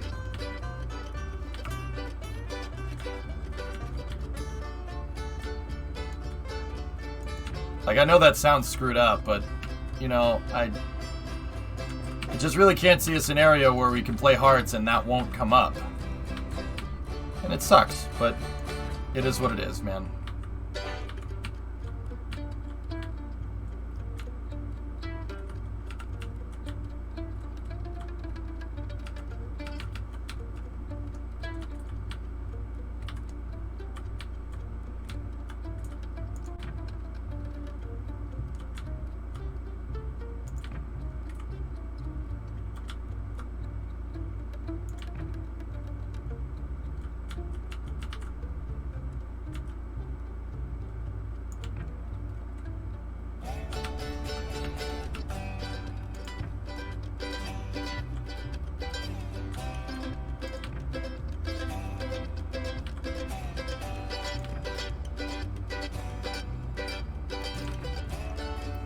Hey, Ismic, I'm doing all right, man. How are you?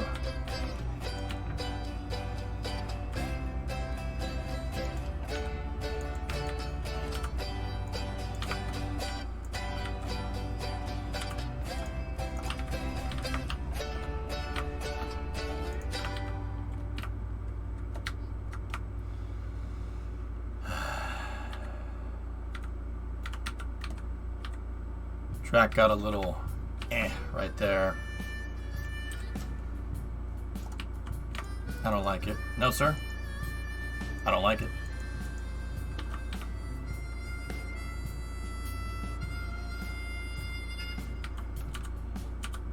Have you tried taking a train down a super stake angle to see what happens? I've watched enough of the dev videos to really kind of... I can figure out what happens there, man.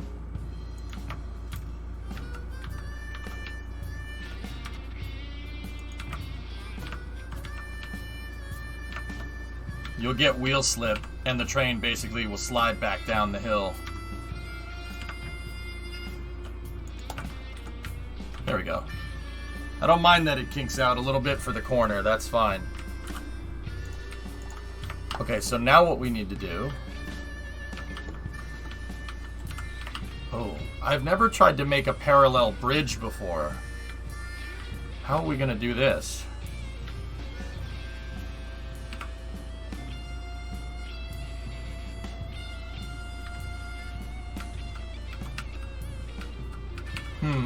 Maybe the old method of just... Here, let's try this. Let me see. Okay. Let me use these. These are usually a good way to get parallel tracks.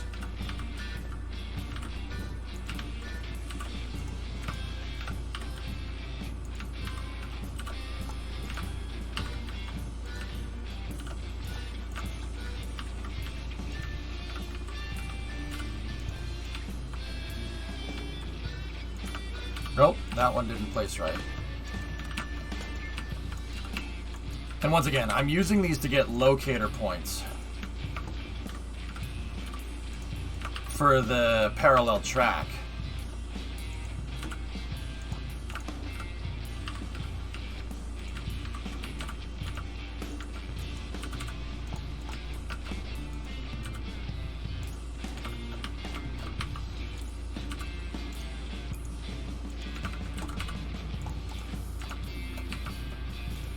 There we go. I'm gonna see if making the track first, bridge second will help us. I'm not sure it's going to. I think the bridges won't be... The supports on the bridge won't be right.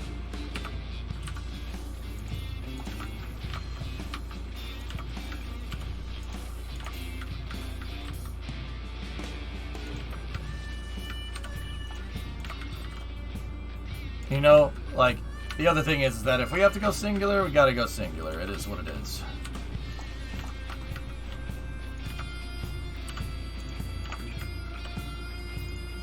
Oh, no, that's not gonna get me any data point. Data points. Data points! Data points! What's up, baby? How was going into work? Sorry, I don't mean to laugh in your face, but... You know when you're in school and everybody else is on a field trip? Yeah? That's what it felt like. Oh. Like... Yeah? But, like, they try to make it better, and they're like, you can go out, we brought you McDonald's! Or, like, we had a pizza party! Eon says, data point! Sorry. On my toes. Well, I'm glad you had fun. Yeah, it wasn't bad.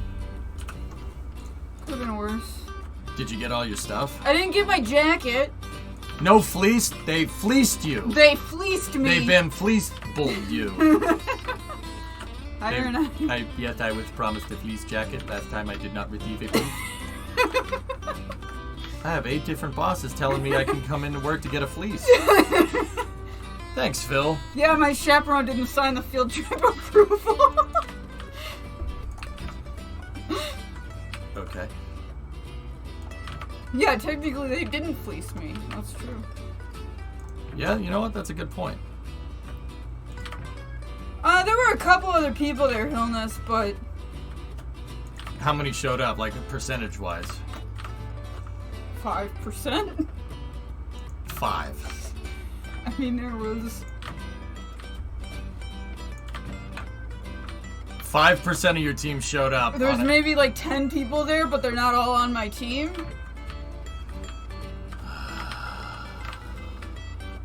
So... Yo, Eagles.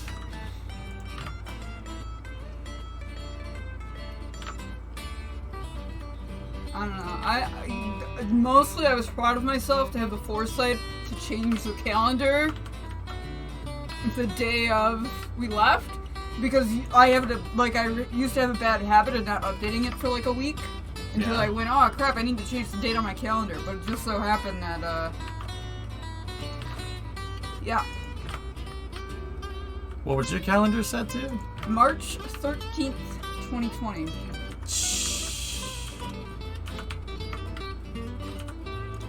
Nope. I screwed this up, baby. It's no good. Friday, March 13th, 2020. Yeah. Remember when they were like, yeah, just take the weekend, take next week off. Whoops. Remember that? Remember that? That whole take next week off? Yeah. Remember Hey, that 2 weeks thing? Yeah. Yeah, that didn't... Yeah. Oh, man. 2 years to stop the spread, am I right? Whoops! That was a long 2 weeks. Yeah, I did the spacing wrong on these rails. It's not bad, though. It hasn't stopped. LOL. It's too to stop the spread, right? The good news is that we went out to lunch, so there's a slice of pizza in my backpack for you. There's what? There's a slice of pizza in my backpack for you. In your backpack? Mm-hmm. Okay. So, I'll put it in the fridge. Thank you. Love you, baby. I love you too. It's the pizza you got last night, Andres. Oh. So, you didn't eat the pizza that you took from me, and now you're giving the pizza back and pretending like it's a gift? Yep.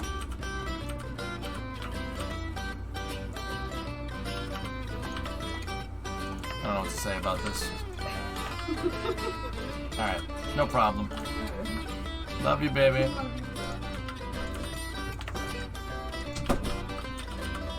This is ridiculous.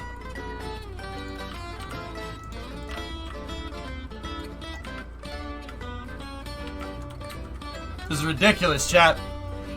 Orion abort testing video on Twitter. Yeah, saw it. The correct thing to do is say thank you. Is it, though? Is it the correct thing to do?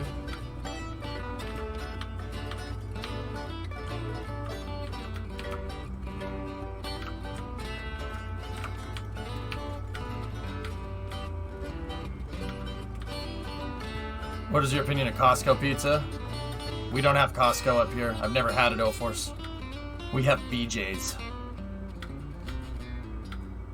Living Dreams? Oh, Nice, Doom. There you go.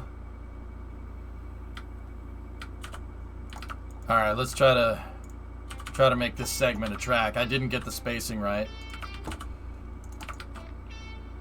Remember, we gotta be careful. I'm trying to make parallel tracks that go down a grade here.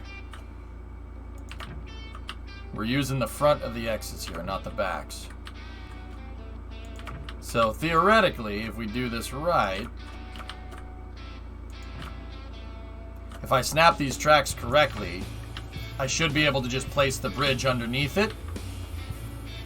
And yeah, that should do it. Oh no, no, that should have snapped. Damn you.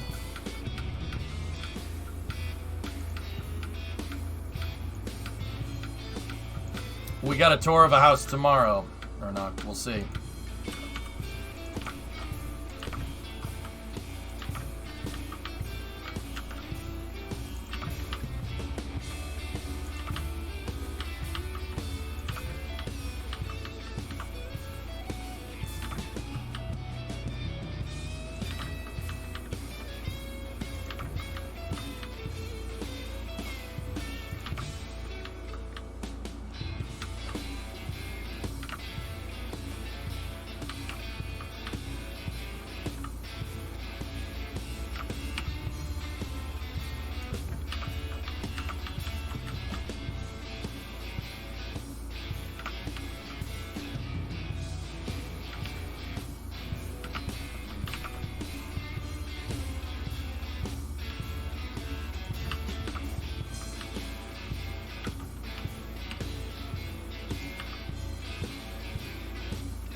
Come on, you. Oh, that's not gonna work. It's gonna be crooked.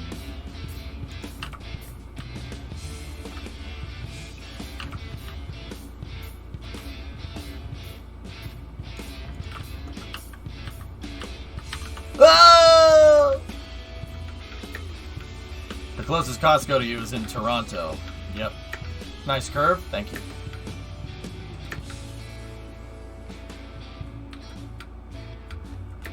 Oh man, you know what I would really love? Not falling down this hill.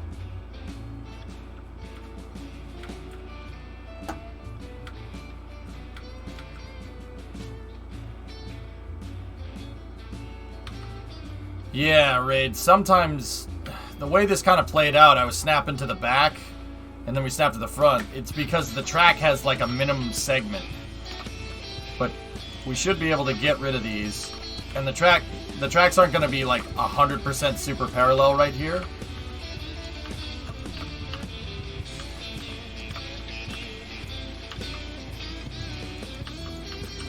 Don't get rid of these. These are markers. Let's see. How bad is it? Ah, it's not too bad. Hey, nice track.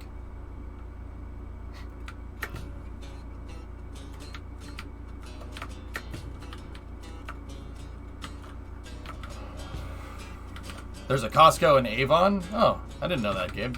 That's a little ways away, though.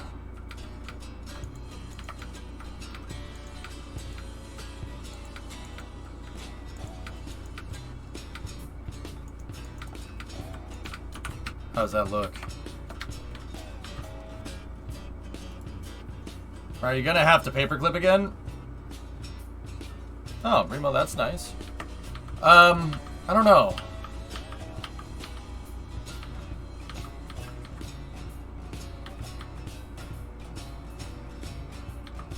This is my first time trying to build twin bridges next to each other that are curved and graded. The paperclip was just a single track.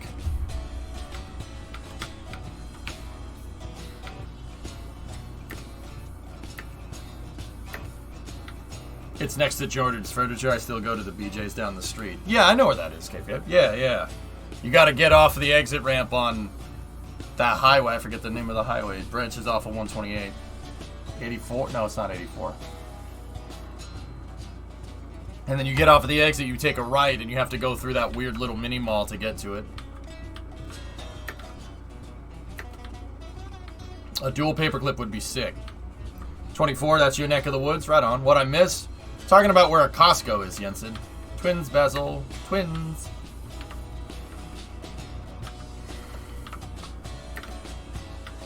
Alright, let's see how the bridge comes in on this one.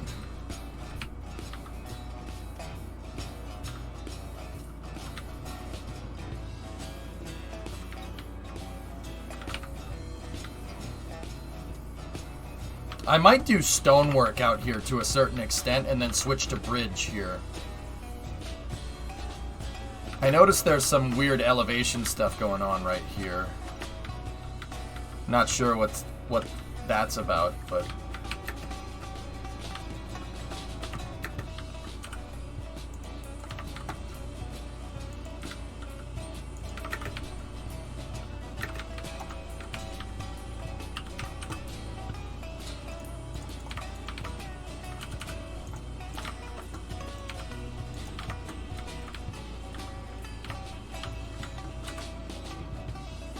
Let's try with stonework. Let's see what that does.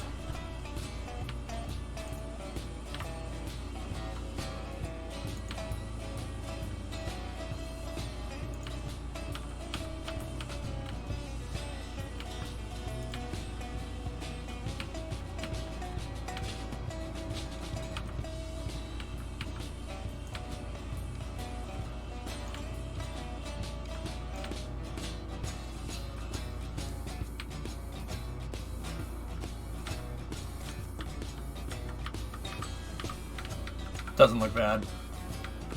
In fact, I kind of like that more than the bridge. Oh, no. Stop it. Stop.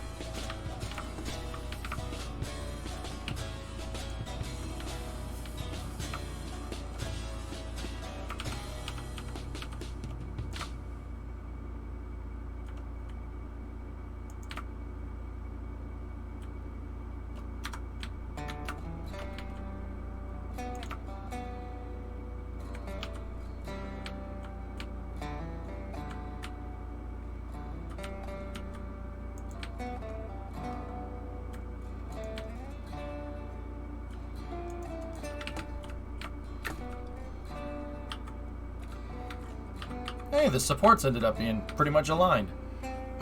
You are shopping at Stop and Shop? What? No. I mean, there is a Stop and Shop. I can go there. There's like multiple grocery stores around. There's all different types of stuff. Yeah, I want stone for this part of this. It'll look better that way.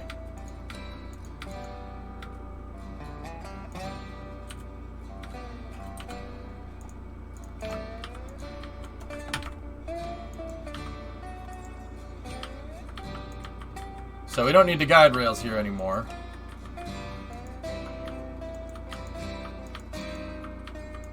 But I'll keep them for what, no, bro, stay up. Come on, get back up the hill. There we go. Okay, cool.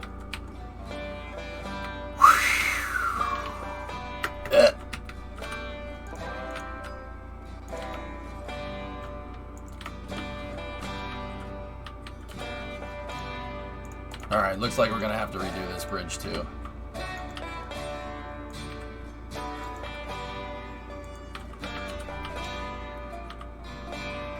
I need guide rails. Well, most rails for trains, in fact, guide the train. Like, I'm sorry, I don't mean to... I'm gonna make it in the same exact way that I made the other one. So we'll make the stonework first, and then we'll place the bridge second. Got a photo of an Antonov 124 grounded in Toronto. Huh. Interesting.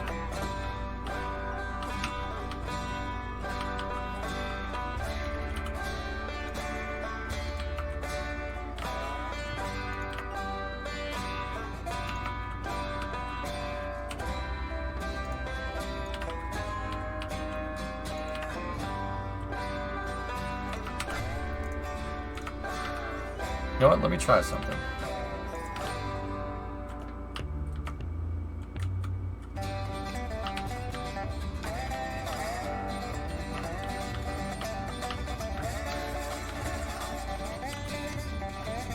Canadians seized it. What the hell are they gonna do with that? I mean, I'm sure you can find something to do with it, but...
Doesn't look bad, dudes.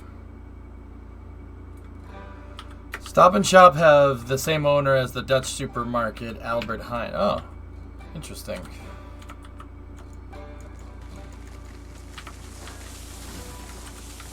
Today I learned.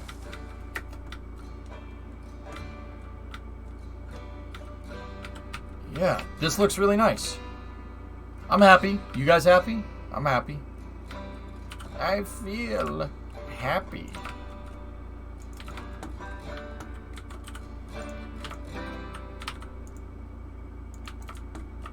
I'm happy if you're happy. All right.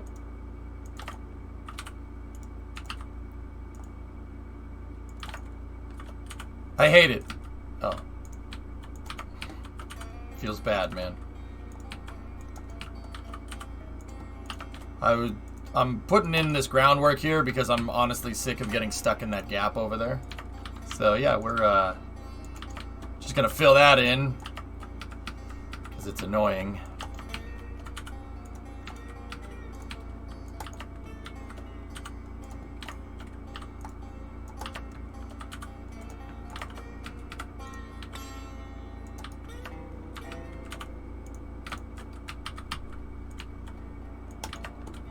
Thanks. I hate it.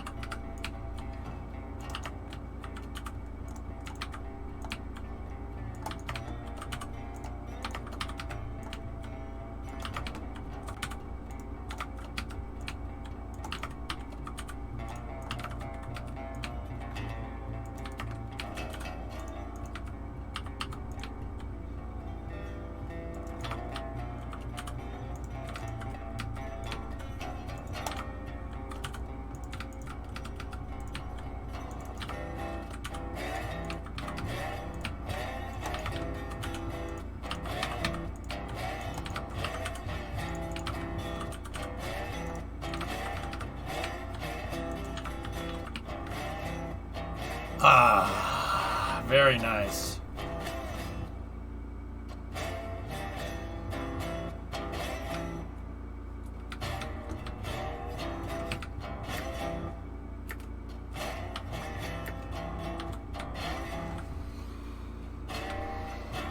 Look at what we made.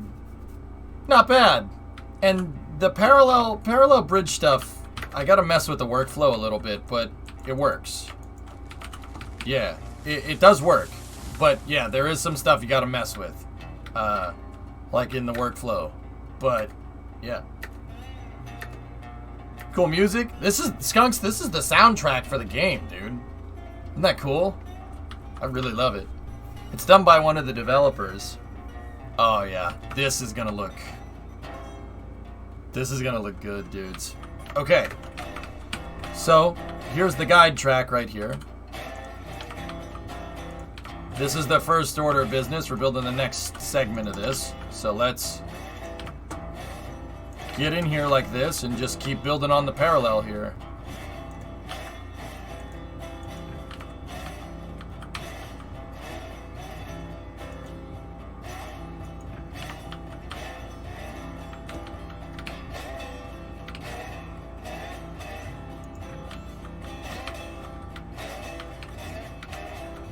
See, there's a pre-cut area for a train track here, but I don't like the grade on it. It's too steep and it just, yeah, not good.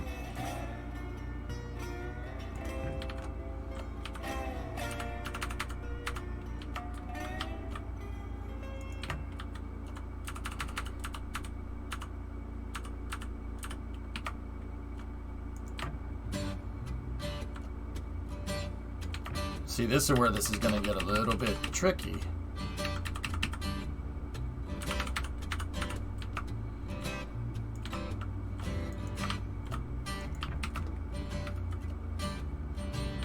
There are very tiny wiggles in the track, dude. There's not much you can do about it.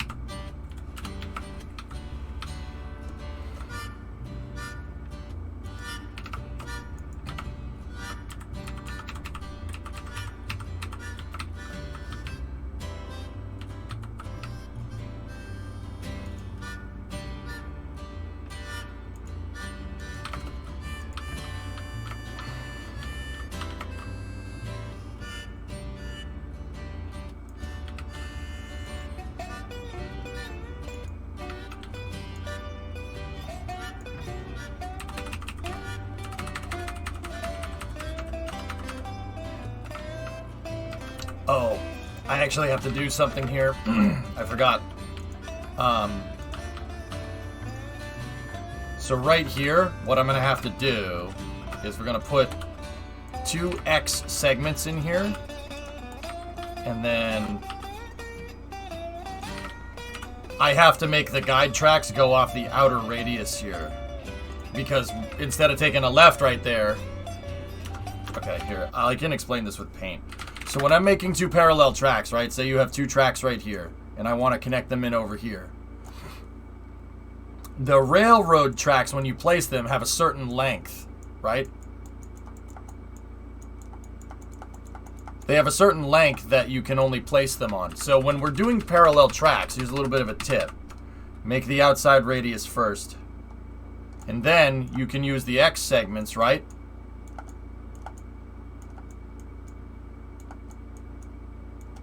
To make the inner radius. If you make the outside radius first and you use the maximum segment length right here, right?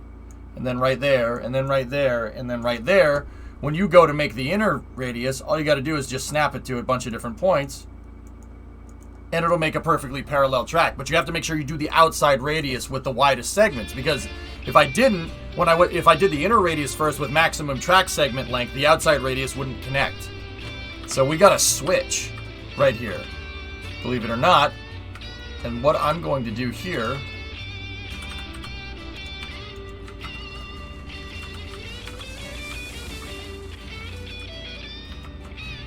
it's a spline. Yeah, basically, Novus, yeah. They're going to switch to full spline mode with this. So in the future, placing track will be like placing road and tracks in cities, dude. And I think when that happens, that's when this game is going to get dangerous.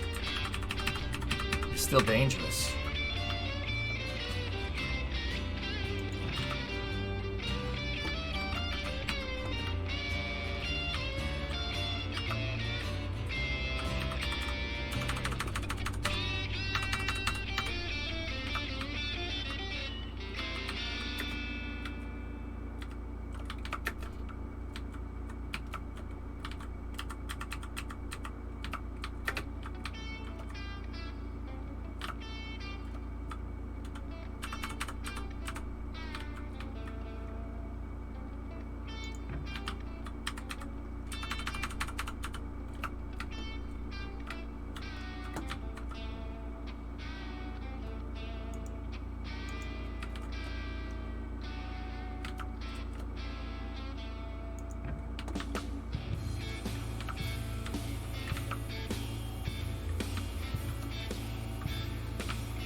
Whoa. This is gonna get a little nuts. I love how this looks like Temple of Doom. Kalima Shakti De.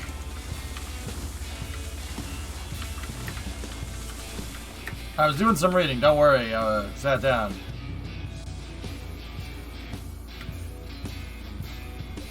The Satan 2 uses liquid motors. Satan 2. Satan 2? I've never heard of that. I'm serious. What does that mean, Owens? And honestly, it's kind of dumb because NASA showed the mission timeline. They posted it on their Twitter this afternoon. Not today, Satan.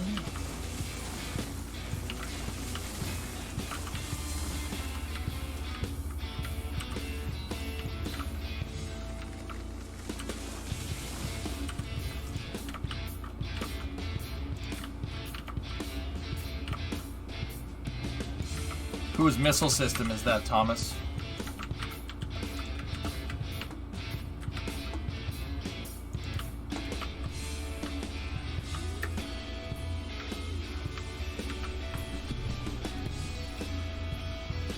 The RS-28 Samat is a Russian liquid-fueled Mervatet. What type of liquid fuel?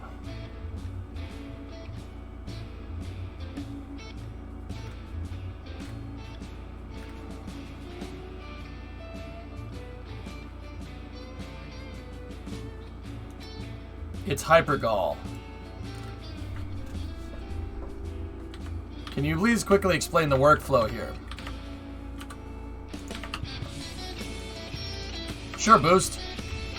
I place guide tracks first. I place that down on the ground. Okay? Then I'll place the bridge, right? Then I'll place the bridge after that, right? And the reason why I have these X's here is so I can snap the bridge work. Here, I'll show you. Ready? So now we're going to fall down here.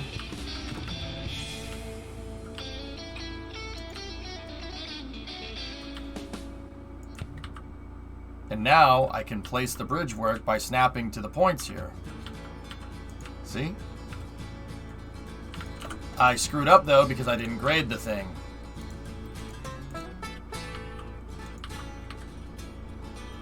Got to keep the grade going because remember, we're going downhill. Yeah, guys, the point is, Owens, the ICBMs aren't using a cryogenic hydrolox, so it's a sham, dude. It's a bullcrap reason. Nobody uses fully cryogenic for ICBMs. That makes no sense. They figured out that that was a dumb idea in the 60s. Because you have to fuel up your missile first or else the propellants boil off. You can't keep the propellants in the booster indefinitely. And because you can't do that,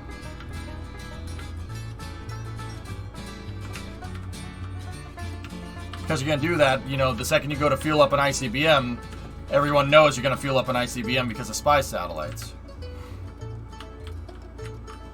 Okay. That's a marker point right here. So Boost, see how I made the bridge? I made the bridge first, okay? Now what we're going to do, so the guide track's there. Now I'm going to go up and I'm going to place the tracks on the bridge. Solid or hypergol, Jim? Yeah, I don't know. It seems just like an excuse, and I'm not... It's really annoying that NASA's in the excuses game. I don't like that. I don't think that's smart. I don't think that's a good idea. But whatever. What do I know?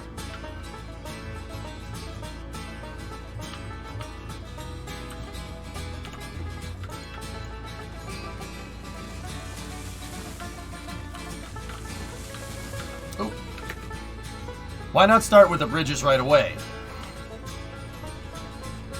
Track segment is the thing.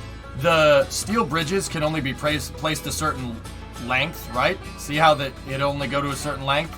The length of the steel bridge is almost the exact same length as the maximum length for the tracks. So that makes placing in segments really, really easy. Watch.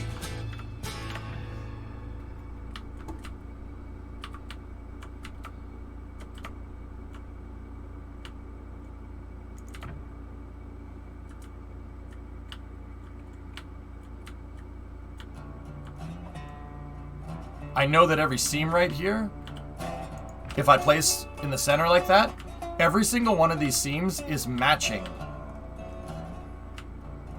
the tracks down below.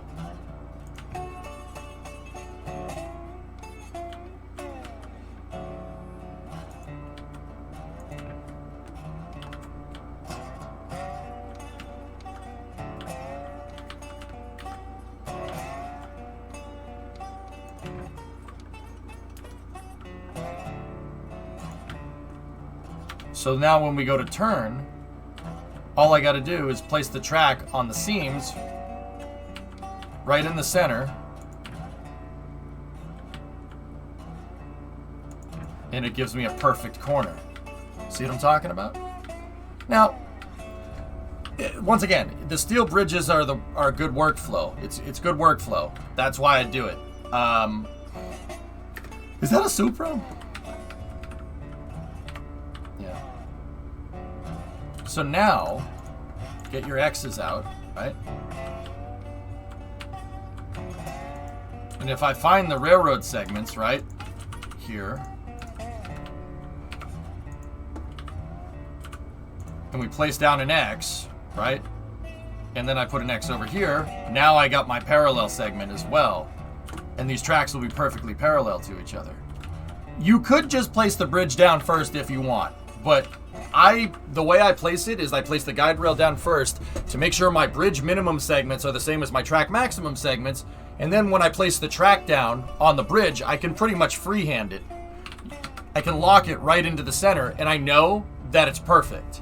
The track will be perfectly centered on the bridge, and it looks like it belongs. That's all.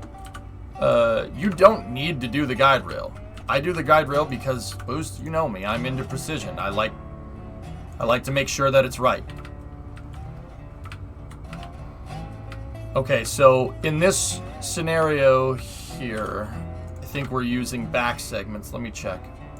And now, if I go to place this track over here, oh, it doesn't like it. Is there another segment right here? Yeah, there is.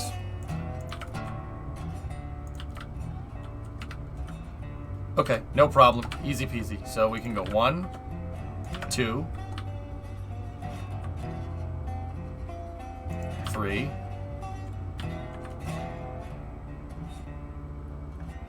4, 5. Just humor me for a second, right? Now, I know for a fact if I get rid of these, Boost, check it out. You get rid of those, it might not look exactly right, but then when you get rid of the X segments, that track's perfectly parallel, perfectly straight. Now, between the seams where I start and stop the bridge, you might get some weird kind of bumps, but it's fine. It's not obsessive compulsive. The tracks need to be flat, for frick's sake.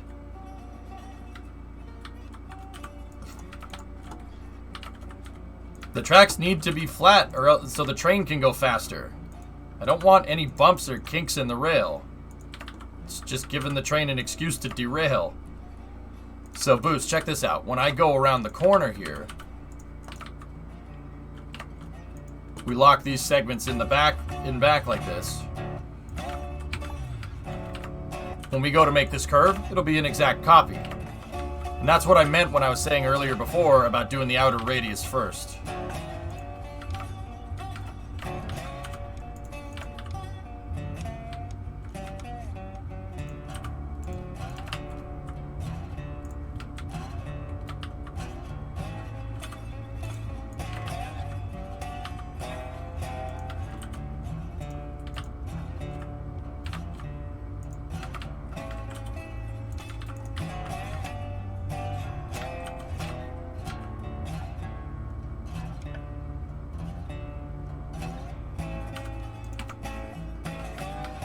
Like, this way takes a second boost, but it ensures precision. Precision. See, we can keep going with it. Snap to the back segments, right?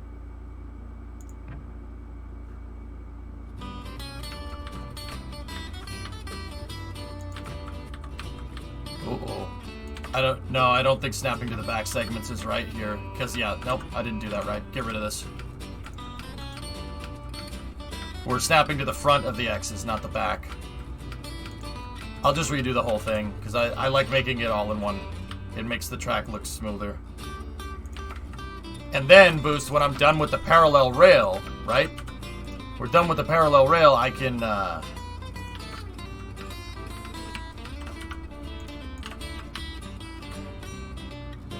just make the bridge underneath it. I don't need a second guide track.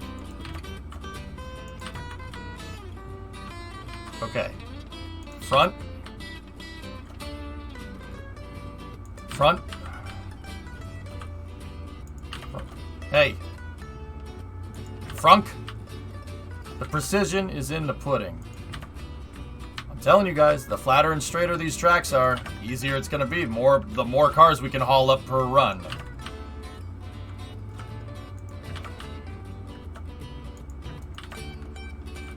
And now, check this out. Get rid of that. Get rid of that. Get rid of that. Get rid of that. Yeah.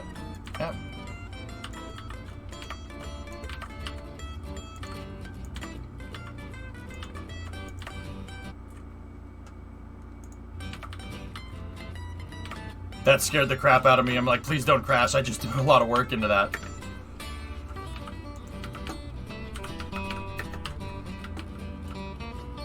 Save. That's a good idea. That's a good idea. Save it again, just to be sure.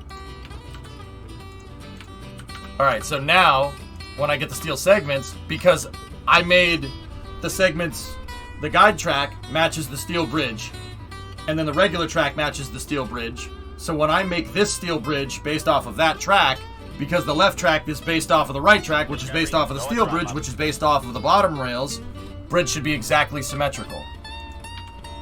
So, let's go in here like this. Lock in, and click.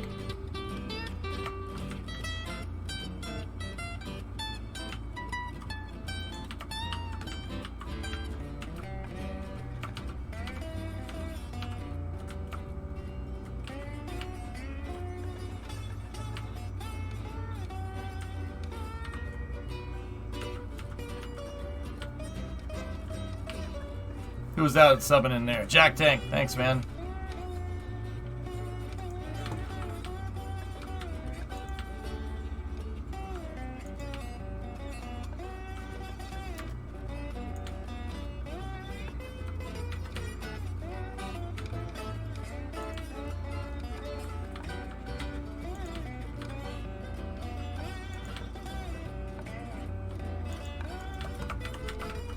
See?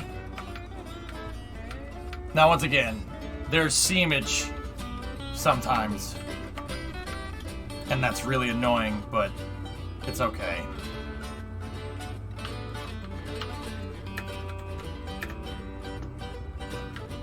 Like, sometimes the tracks like to go up here for a second at the seams, and it's really annoying, but it's okay. Save again. Thank you. And the other thing that I like to do is I like to make sure that my trestles aren't too incredibly long. So, you know, I saved. So maybe, like, let's go in here like this, right? Get rid of that. Let's get rid of the guide rails because we don't need them anymore. We have the real rails up there as our guide now. Say, you know, okay, this part of the bridge gets shallow. It gets pretty dang shallow. So, let's go up there, right? The developers showed me this trick right here. You can put groundwork here and it makes a little bit of a ramp, right? Alright, where does that guide rail stop? Right here. So we know there's a bridge seam here. So now, we just start getting rid of bridge seams, and we know more or less... Oh, that's off by a little bit. That's okay. It's not a problem.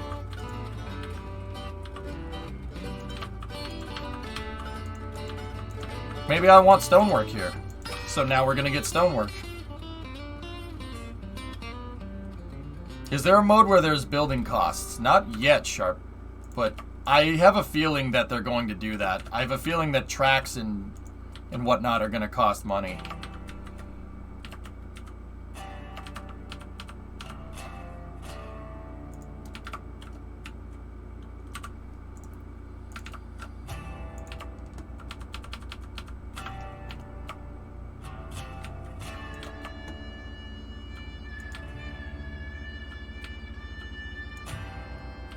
Now, like, the thing is, dudes, is like I could make this over right now. We could do it over, and I'd probably be way more precise in my implementation, but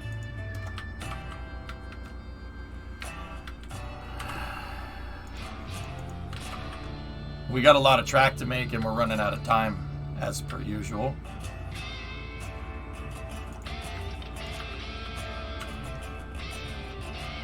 I'm gonna have to do something about that bridge piece. That looks terrible.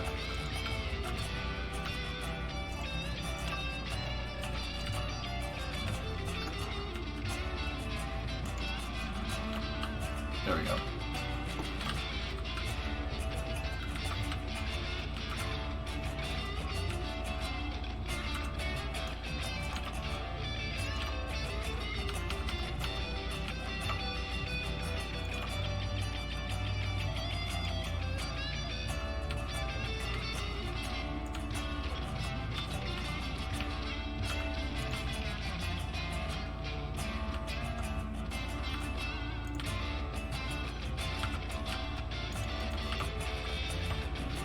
So now we'll go again, and we'll build stone on the outer track.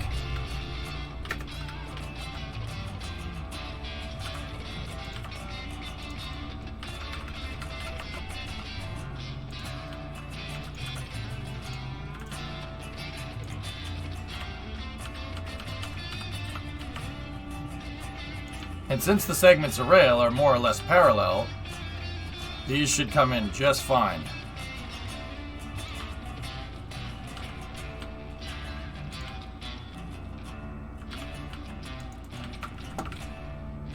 Check that out. Pretty good, huh? I would like it if you had to bring like a logging car up here, and if you chop down trees, it put logs on the cars. I think that would be cool.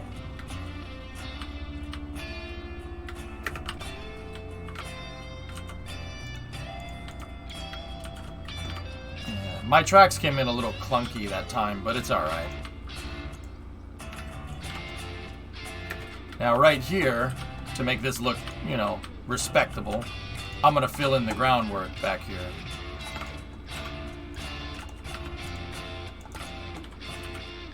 Can you tab looking at the line?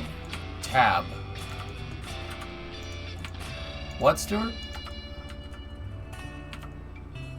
I think you have a space between the trestle and the stonework on the outside track. Yeah, we can fix that by doing this. As bad as this is gonna look.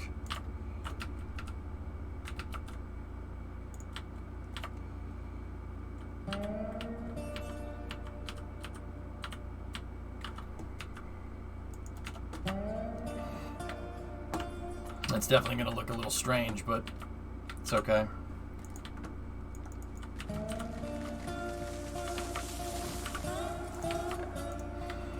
Is Steam down for anybody else? Yeah, my Steam friends just went down. Noobzori! Hey, thanks, man.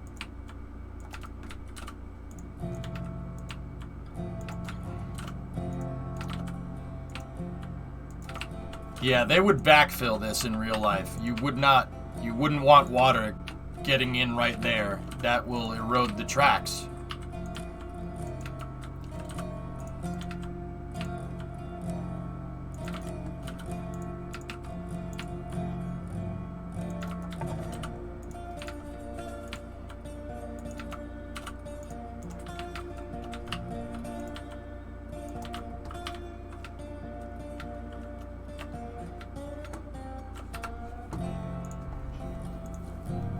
Yeah, in reality, you'd backfill this and you'd get the water to drain around the stone.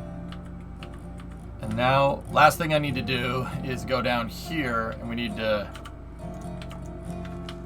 do some work down here because, yeah, see? Stone's a little too tall.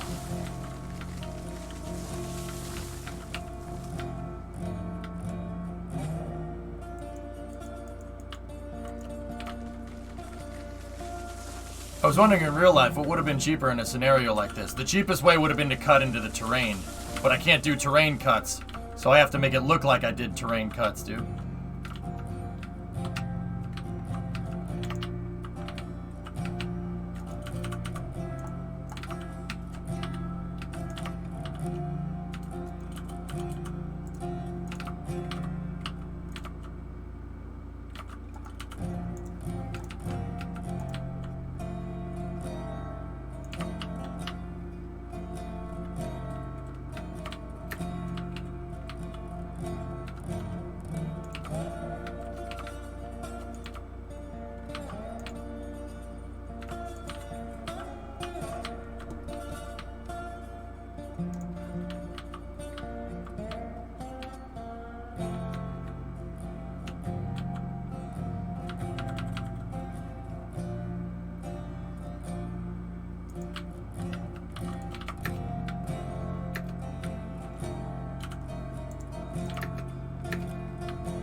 Alright, we don't need the guide rail down here anymore.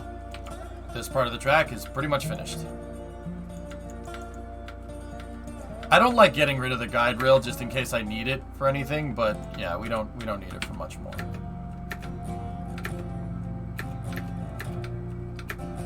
Come on, you. Come on, get up there.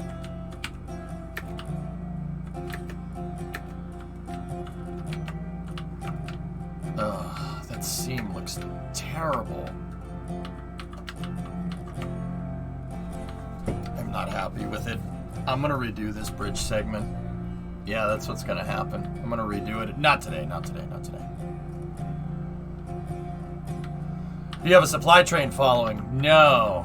No, I don't. Oh, how did I miss that? That's horrible. Alright, I'm gonna save before I do this, just in case. Ugh, so bad.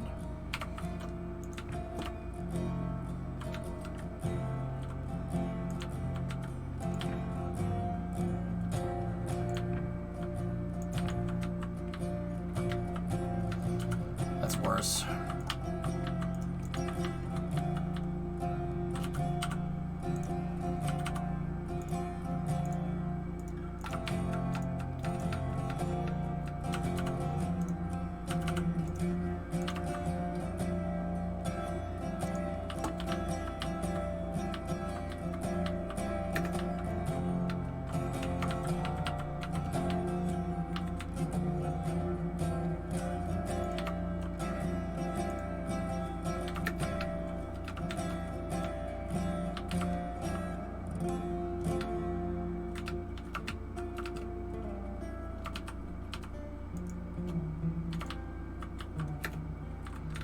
Trust me.